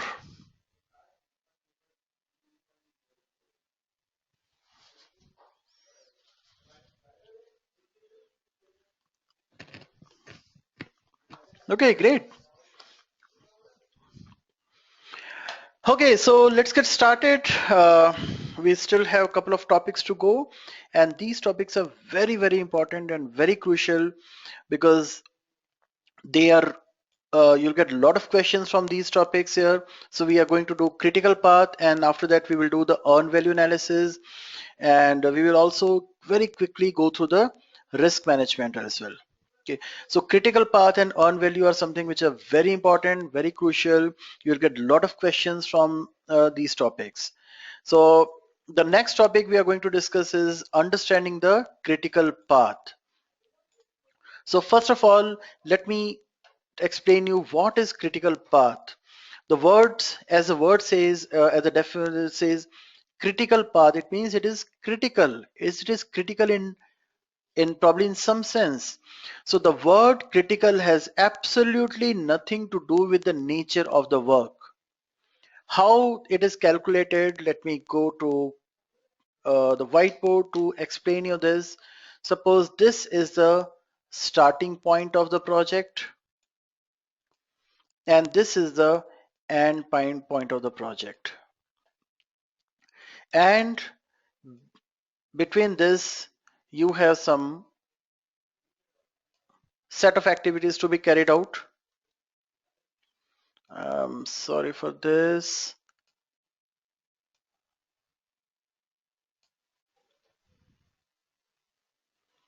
Okay, great. So what you see, these 2 points are the start and end point, start and finish point for a project. Okay, and here the one on the top has 3 activities, then in the middle has 2 activities, and the last one, the bottom one, has 3 set of activities here. These are the activities which different teams are doing parallelly. Okay, so let's name this as team A. Working on this will be called as team A. Name this one as team B, and let's name this one as team C. Okay. Duration of this activity is 4 days. Duration of this activity is 5 days, and this activity is again 5 days. This activity has a duration of 7 days. This has a duration of 9 days. This activity has a duration of 8 days. This has a duration of 7 days, and this has a duration of 5 days. So what's the total here? So team A, the task that team A is doing has a total duration of 4 and 5, 9 and 5, 14. So this will take, team A will take 14 days to complete the work, their work. Team B will take 16 days to complete their work, and team C will take 8 and 7, 15 and 5, 20 days to complete their work. Okay. Now team A has completed their work. They come to you and report that our work is done. 14 days time. Can we call this project as completed? No, because team B and team C are still working. They still have some work pending in their activities. Okay, they are still working on it. Okay. After some time, okay, Prabhu is asking what is a start and end. No, they are not 0 day. They are 0 days. This is just a starting point, and this is a finish point. Okay. Okay, their start and finish point. Now team B, they complete their work and they report to you that our work is also completed. 16 days, can we call the project as completed? No, we cannot, because the work is still going on by team C. The earliest time when we can complete the project is when team C comes and says all the tasks in our given to us are completed. So we will have to wait until C comes and tells us, team C comes and tells us that. Why? Because team C is going to take the maximum time to finish their work. And because that is the longest duration path, that also becomes the shortest time in which we will be able to say that the project is completed. Okay. Uh, Now let us look at this team A. Team A somehow delays their work. I'm assuming that team A is delayed the work. Instead of 14 days, they complete their work in 15 days time, or let's say 17 days time. Is it going to impact your overall finish date? No, not at all. Let's say team B also delays their work and they finish this work instead of 16 days, they finish their work in 18 days time. It will still not impact your overall project finish date. Okay. But team C, if they delay even by 1 day, if they finish this in 21 days, it is going to impact your project finish date. You will not be able to complete this project in 20 days time, but you would need what? 21 days time to complete this. It means that team A has some buffer, team B has some buffer, but team C has no buffer. So the tasks which are being done by team C will be called as critical activities. So the word critical has absolutely nothing to do with the nature of the task or nature of the work, but it is related to the criticality of the task with respect to schedule. Okay? And that's why the definition says longest duration path and also the shortest time to complete the project.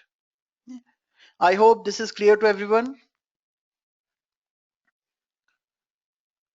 Okay, thank you.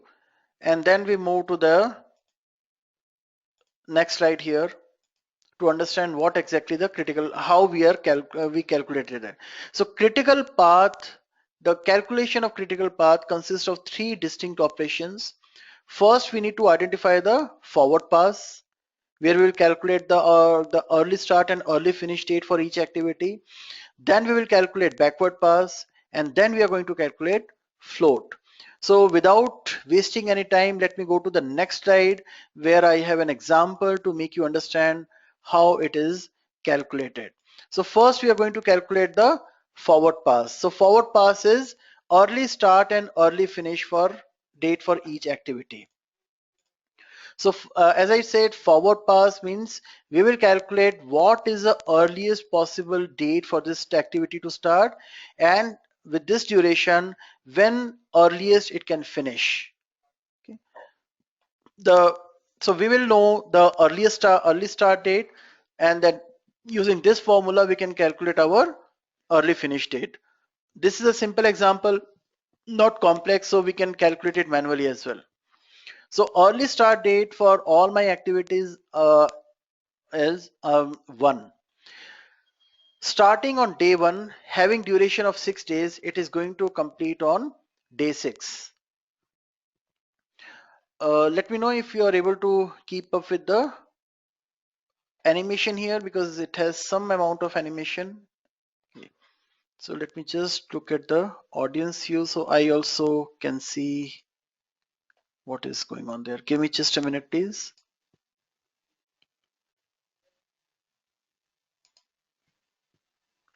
Okay. So I'm starting on day 1. Task A is getting started on day 1, and with the duration of 6 days it will get over on 6 days because day 1 is inclusive. 1, 2, 3, 4, 5, 6. Day 6 it will get over. Similarly, because starting point I have two tasks which are going in parallel, task A and task D. Task D also will start on day 1, and with the duration of 7 days it will get over on day 7. Both of these tasks A and D have a common successor, that is B. Or in other words, B cannot start until A and D both are over. So can you guess what is the earliest start date for B? Can anyone guess and put it in the chat window here?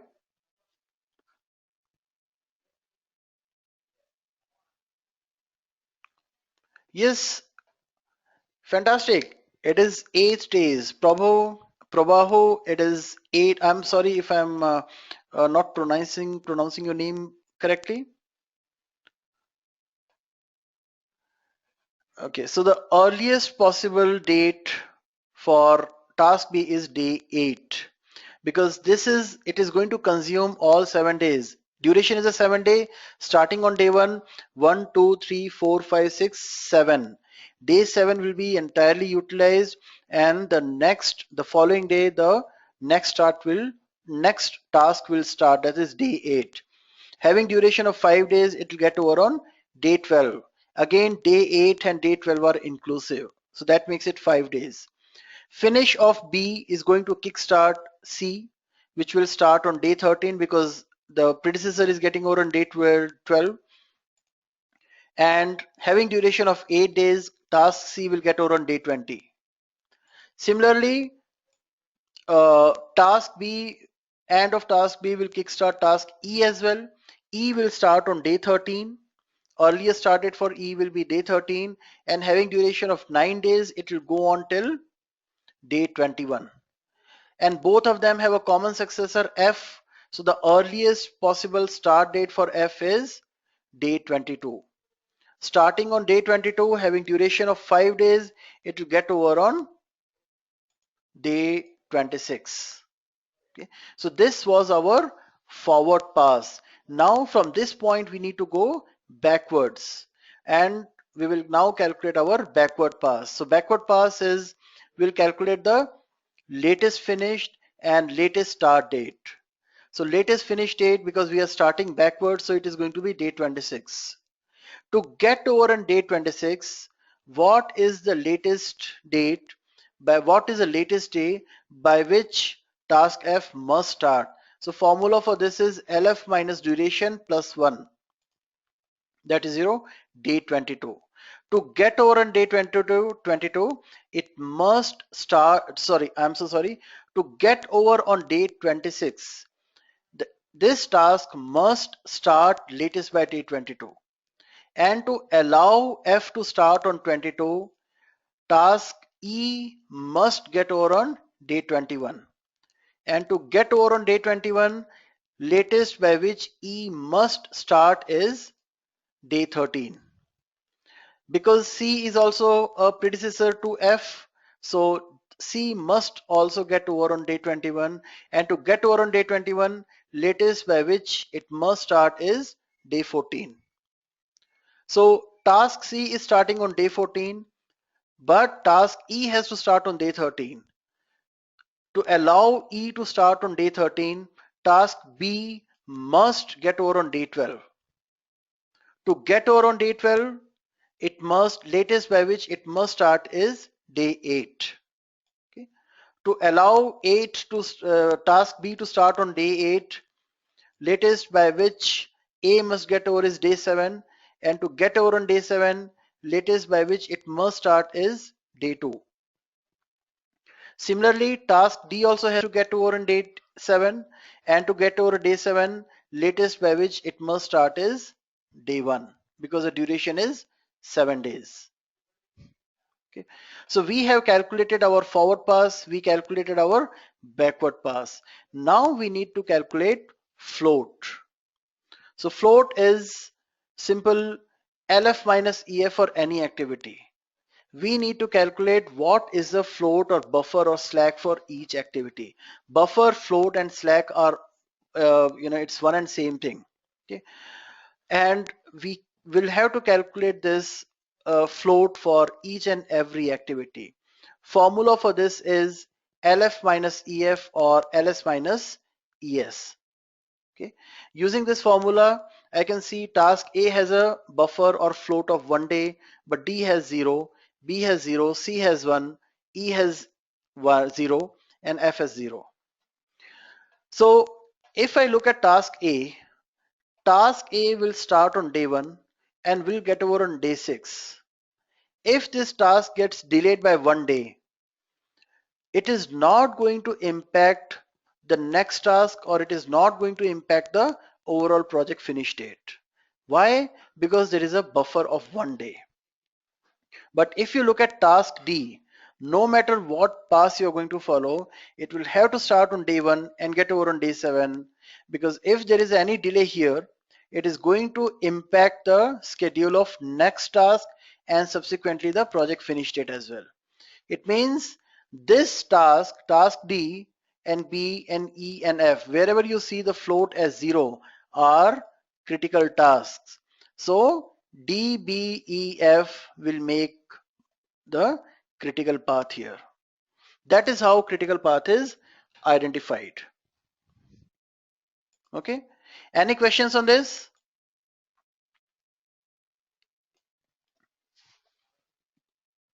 Okay.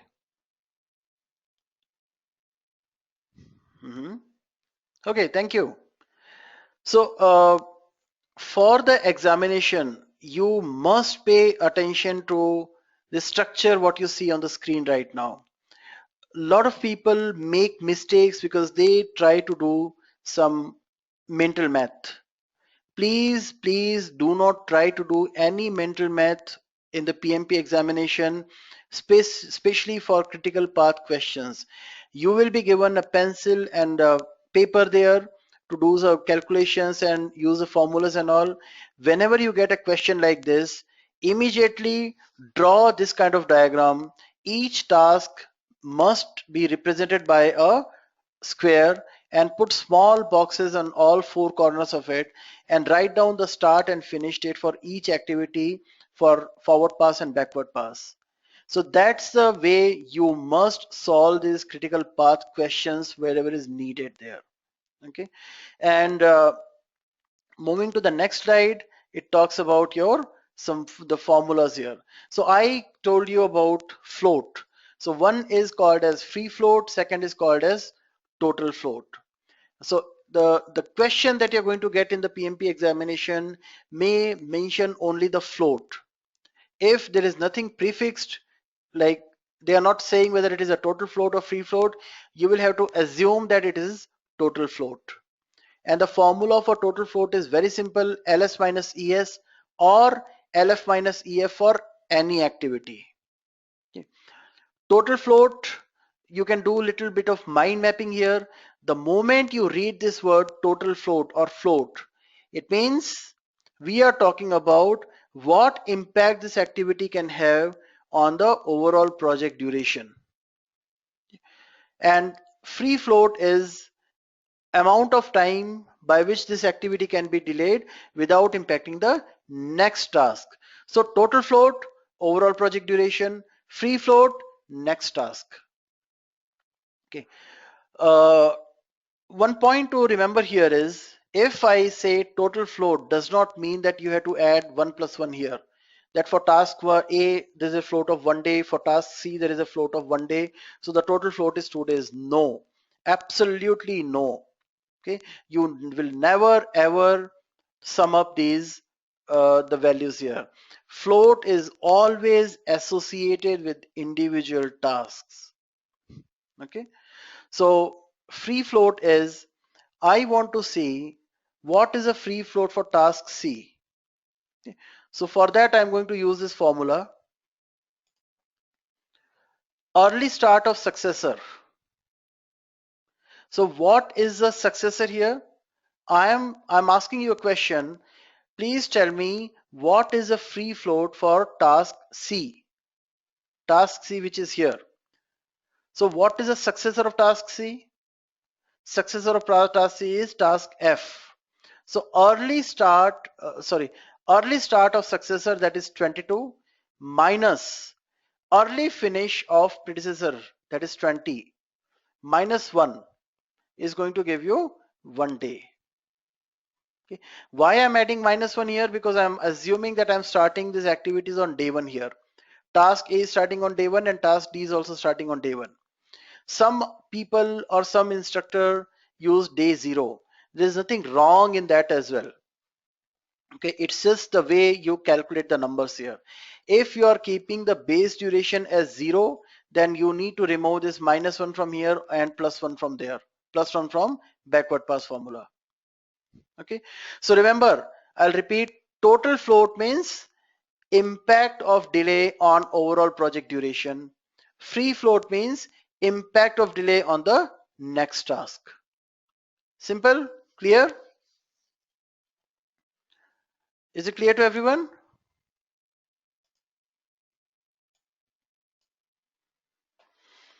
Okay, so I'll assume, okay, yes, thanks for the confirmation. Thank you. And with this, we are done with the critical path. See, it's a very simple, uh, formulas that you need to use. Very simple formula here, but the questions will be slightly complicated. Okay, you will not be getting these numerical values, or maybe you'll not get a diagram like this. It will be given to you in a text. So what you need to do is, using the rough pen and pencil that you're going to get, rough paper that you're going to get, use that to draw a diagram like this. Then only you try to solve these questions. Otherwise, the likelihood of you making a mistake there will be very high. And you can expect around 5 to 7 questions only from this topic. So very important, please prepare it thoroughly. And practice is the key. Look for mock test. If you go to Edureka website, you'll get a lot of mock questions here.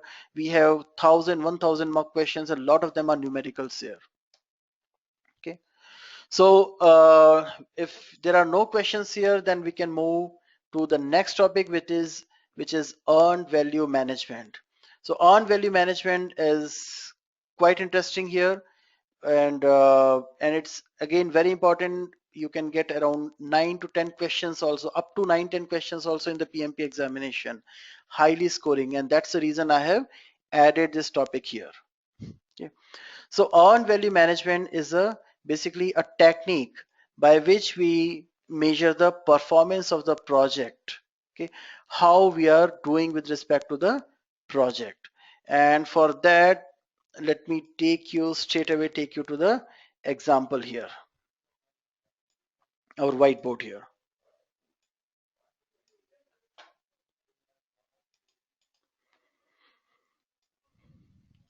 So there is a project which has a budget of $10,000,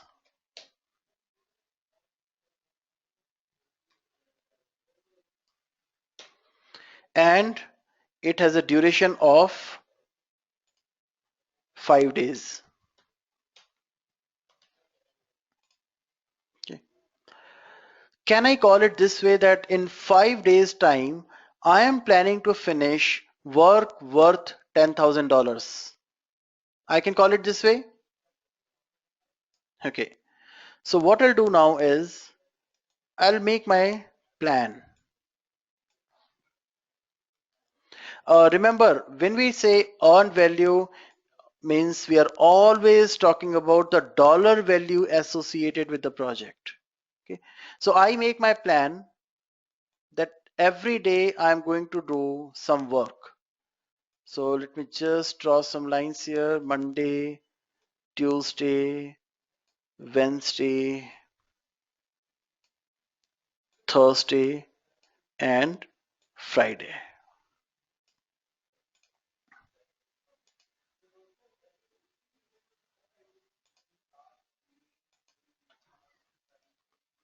Monday, I'll finish work worth $2,000. Okay. Tuesday, I'll finish work worth $2,000. Wednesday, I'll finish work worth $2,000. Thursday, I'll finish work worth $2,000, and Friday the same.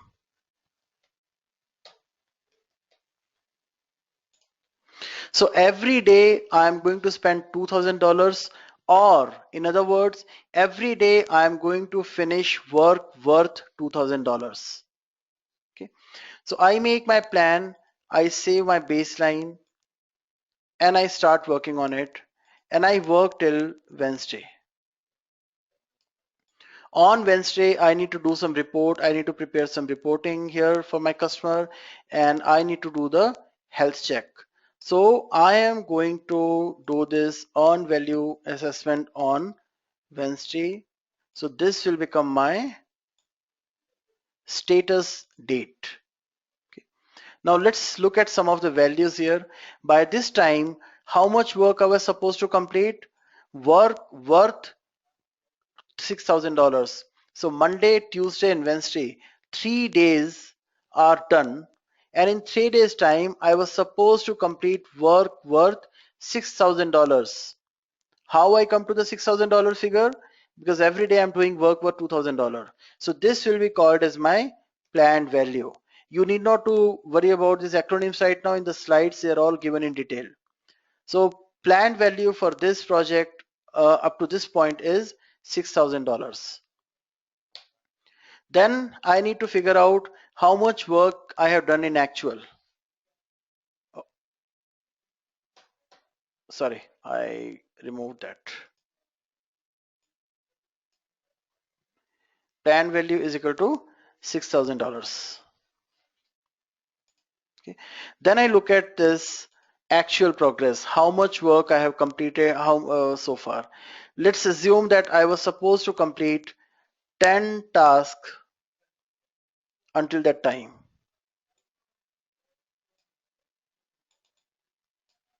And 10. I was supposed to complete 10 tasks till Wednesday, and when I look at my actual, I realize that I have completed only 6 tasks out of those 10. It means the actual work done till Wednesday is 60% of plan till date. How I arrived to this figure 60% means I was supposed to complete 10 tasks, but I have completed only 6 tasks. So it means actual progress is 60%. So this will be called as my earned value. So earned value will be 60% of plan till date, and plan till date is 6,000. So 60% of 6,000 is $3,600. This is my earned value. And then I talk to my accounts department and find out how much money I have spent so far in this project, and they give me a figure of $4,000. This is some random figure that I'm taking. I'm assuming that I have spent $4,000 on this activity so far. Now I need to calculate some basic values here. Okay, I need to find out what is the variance with respect to schedule.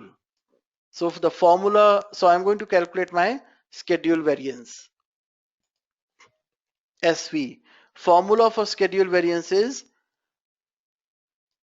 plan earned value minus plan value. That means what is my earned value? It is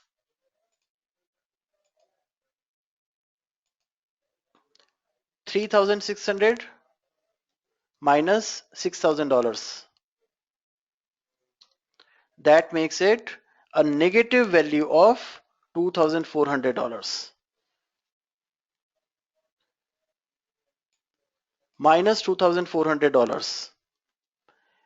So schedule variance means what is the status with respect to schedule, and this negative value indicates that I am behind the schedule by work worth $2,400.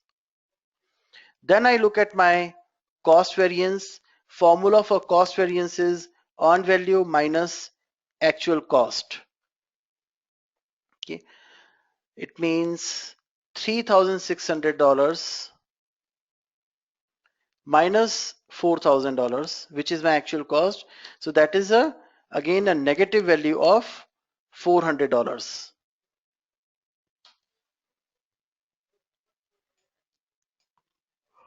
Negative means I'm overspending.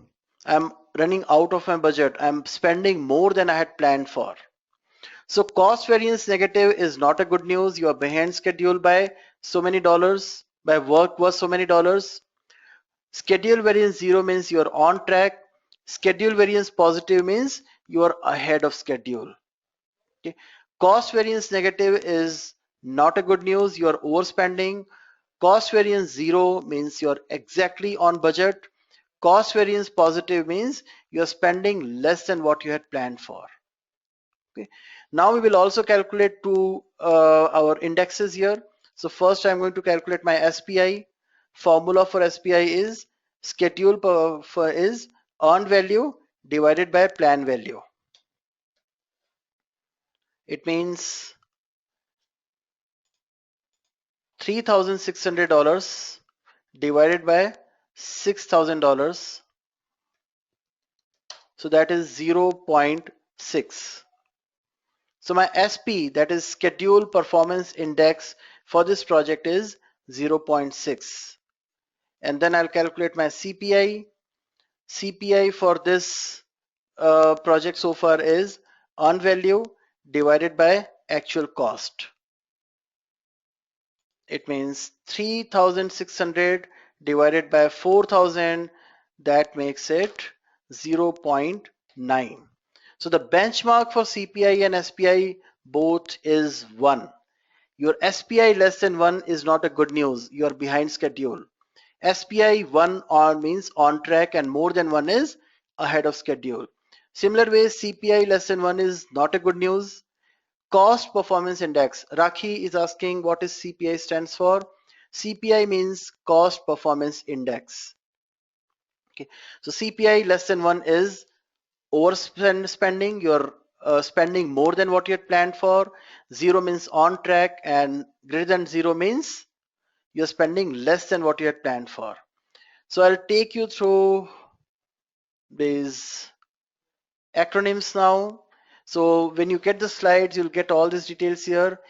Your PV, EV, and AC. Planned value, earned value, actual value, and the old acronyms for these used to be BCWS, BCWP, and ACWP. This is just for your reference, just for the information. Okay. AC stands for actual cost.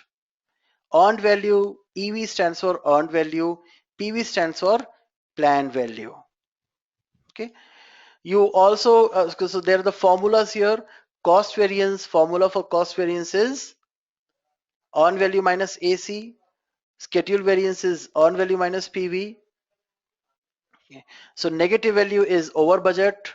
Positive is under budget in terms of cost variance. For schedule variance, negative is behind schedule and positive is ahead of schedule.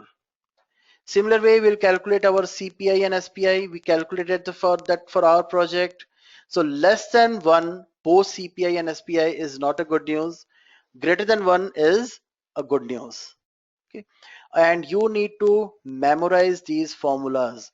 Not only those formulas, you need to memorize these formulas as well. Okay, so these formulas are very crucial with respect to your PMP examination, because you'll get lot of questions. You may, in fact, some of the time I have seen people getting more than 9-10 questions also from these topics here. So do not take them lightly. And the key here is when you go for the PMP examination. Yes, Rakhi is asking, are you going to share these slides? Yes, Rakhi, I mentioned earlier that these slides will be uploaded on SlideShare after the session gets over, and you will get a link to the SlideShare, link to the slides as well. Okay, you'll also get recording for these slides.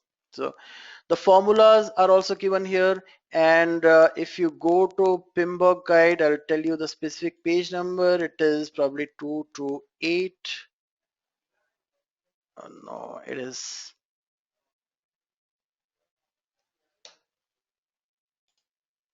Yeah. So when you go to this page number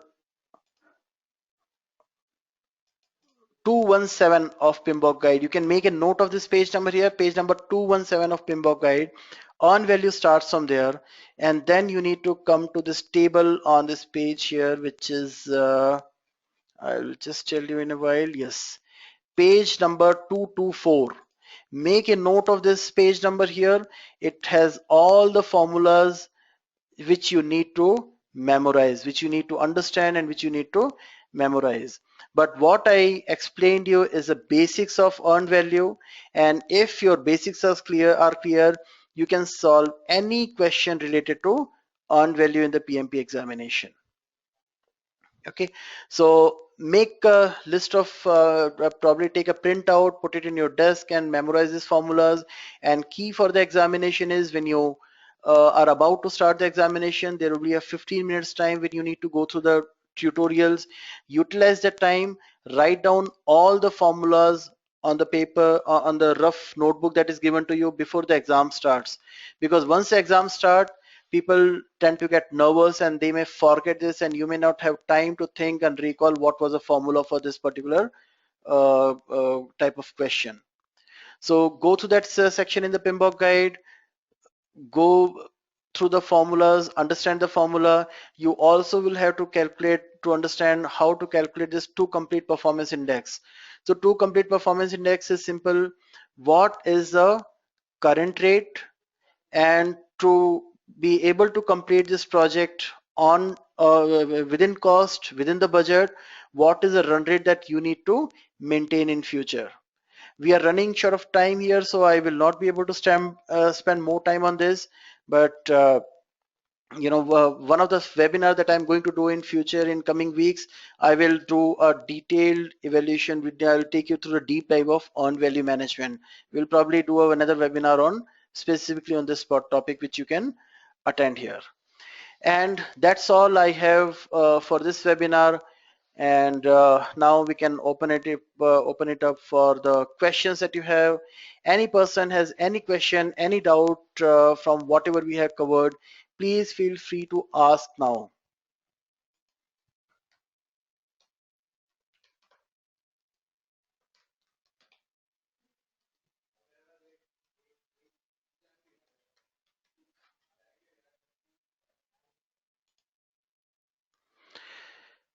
Is it clear to everyone?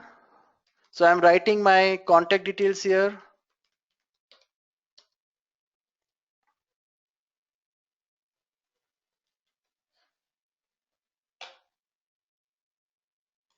Okay, thanks a lot. Oh yes, Rakhi, there was a question due here, and uh, there is a question from Prabhaho. Prabhaho, I'll come to your question. Let me just answer Rakhi. Rakhi, you had, I told you that domain knowledge is secondary. Okay, what PMI says, if you know about the project management, if you are PMP certified, you can just carry that PMBOK guide, walk into any industry, and you are ready to manage the project. Okay, I understand that real life situation is different. Okay, but from the PMI perspective, this your knowledge about the project management is a primary. Okay, if you're working on, let's say, IT related project, okay, and you may not be updated with the relevant topics or the most latest with the latest technology here. I'll give you a simple example. I worked on technologies almost 11, 12, 13 years back. I started working on Java in 1999 when Java 1.1 and 1.2 was prominent there. Does not mean that I cannot handle a project now. All I need to know is how to manage a project and how to build the right team who can do that work, and how I'm going to ensure that I have the right processes and I ask the right questions to the team. That is more important. That's why PMI suggests that your knowledge about the project management is primary important is primary, and knowledge about the domain is secondary. Okay, so I hope this gives you some insight. Okay, I'll come to that, and there is a question from Prabhahu here. Once we finish the course, how much dedicated time of preparation is needed to go before taking the PMP exam? Prabhahu, I had explained this in the earlier part of my webinar. So ideally, there should be a 6 to 8 weeks time, depending on how much time you can pull out from there. There are a lot of people who say you need to finish it in 30 days time, you need to finish in 21 days time, 22 days time, but I will leave that on you. You have to ensure that every day you are pulling out minimum 2 hours studying for PMP, studying PMBOK guide and other reference material, and you need to follow the approach that I suggested. When you go through the recording, you will probably be able to go through that portion where I gave this suggestion here. I would suggest 110 to 140 hours of studies. Okay? That is very important. That is must. An important point is whatever you know about project management, you will have to unlearn that and learn from a fresh perspective. I am reiterating on what I said earlier. When it comes to PMP examination, it's PMI way or highway. You will have to stick to what PMI says about the processes and the way you should manage the project. Okay. And Rakhi has a doubt again. Gopal, thanks a lot for your input and your feedback. It's really encouraging here. And Rakhi is asking that, again, she has a point here, but non-technical person can't do project management of infrastructure project. Rakhi, if the person has a capability of bringing in the right team and asking the right questions and setting up the processes in such a way that nothing can be missed out from there, he can be a successful project manager. Okay, so that covers, that probably explains everything. Asking the right question, having the right processes is very, very important. Okay. And let me just look at this. Lemuel has a comment. Thanks a lot, Lemuel. Thanks and really appreciate that you stayed such long, and your words are really encouraging here. If you have any question, I already shared my contact details. Please feel free to reach out to me. You can connect with me on the social media as well, and I'll be glad to take your queries and questions. And please provide your feedback. If you feel I've been able to add some value to your existing knowledge, please give your feedback. Thanks a lot. Thanks, Wahida. Thanks for your kind word of appreciation. And I wish all of you a very good, all the best for your PMP examination. And I hope to see a PMP tag next to your name very soon. With that note, I am signing off, and a very good night and good evening and rest of the day to everyone. And you'll get a mail with all the links soon.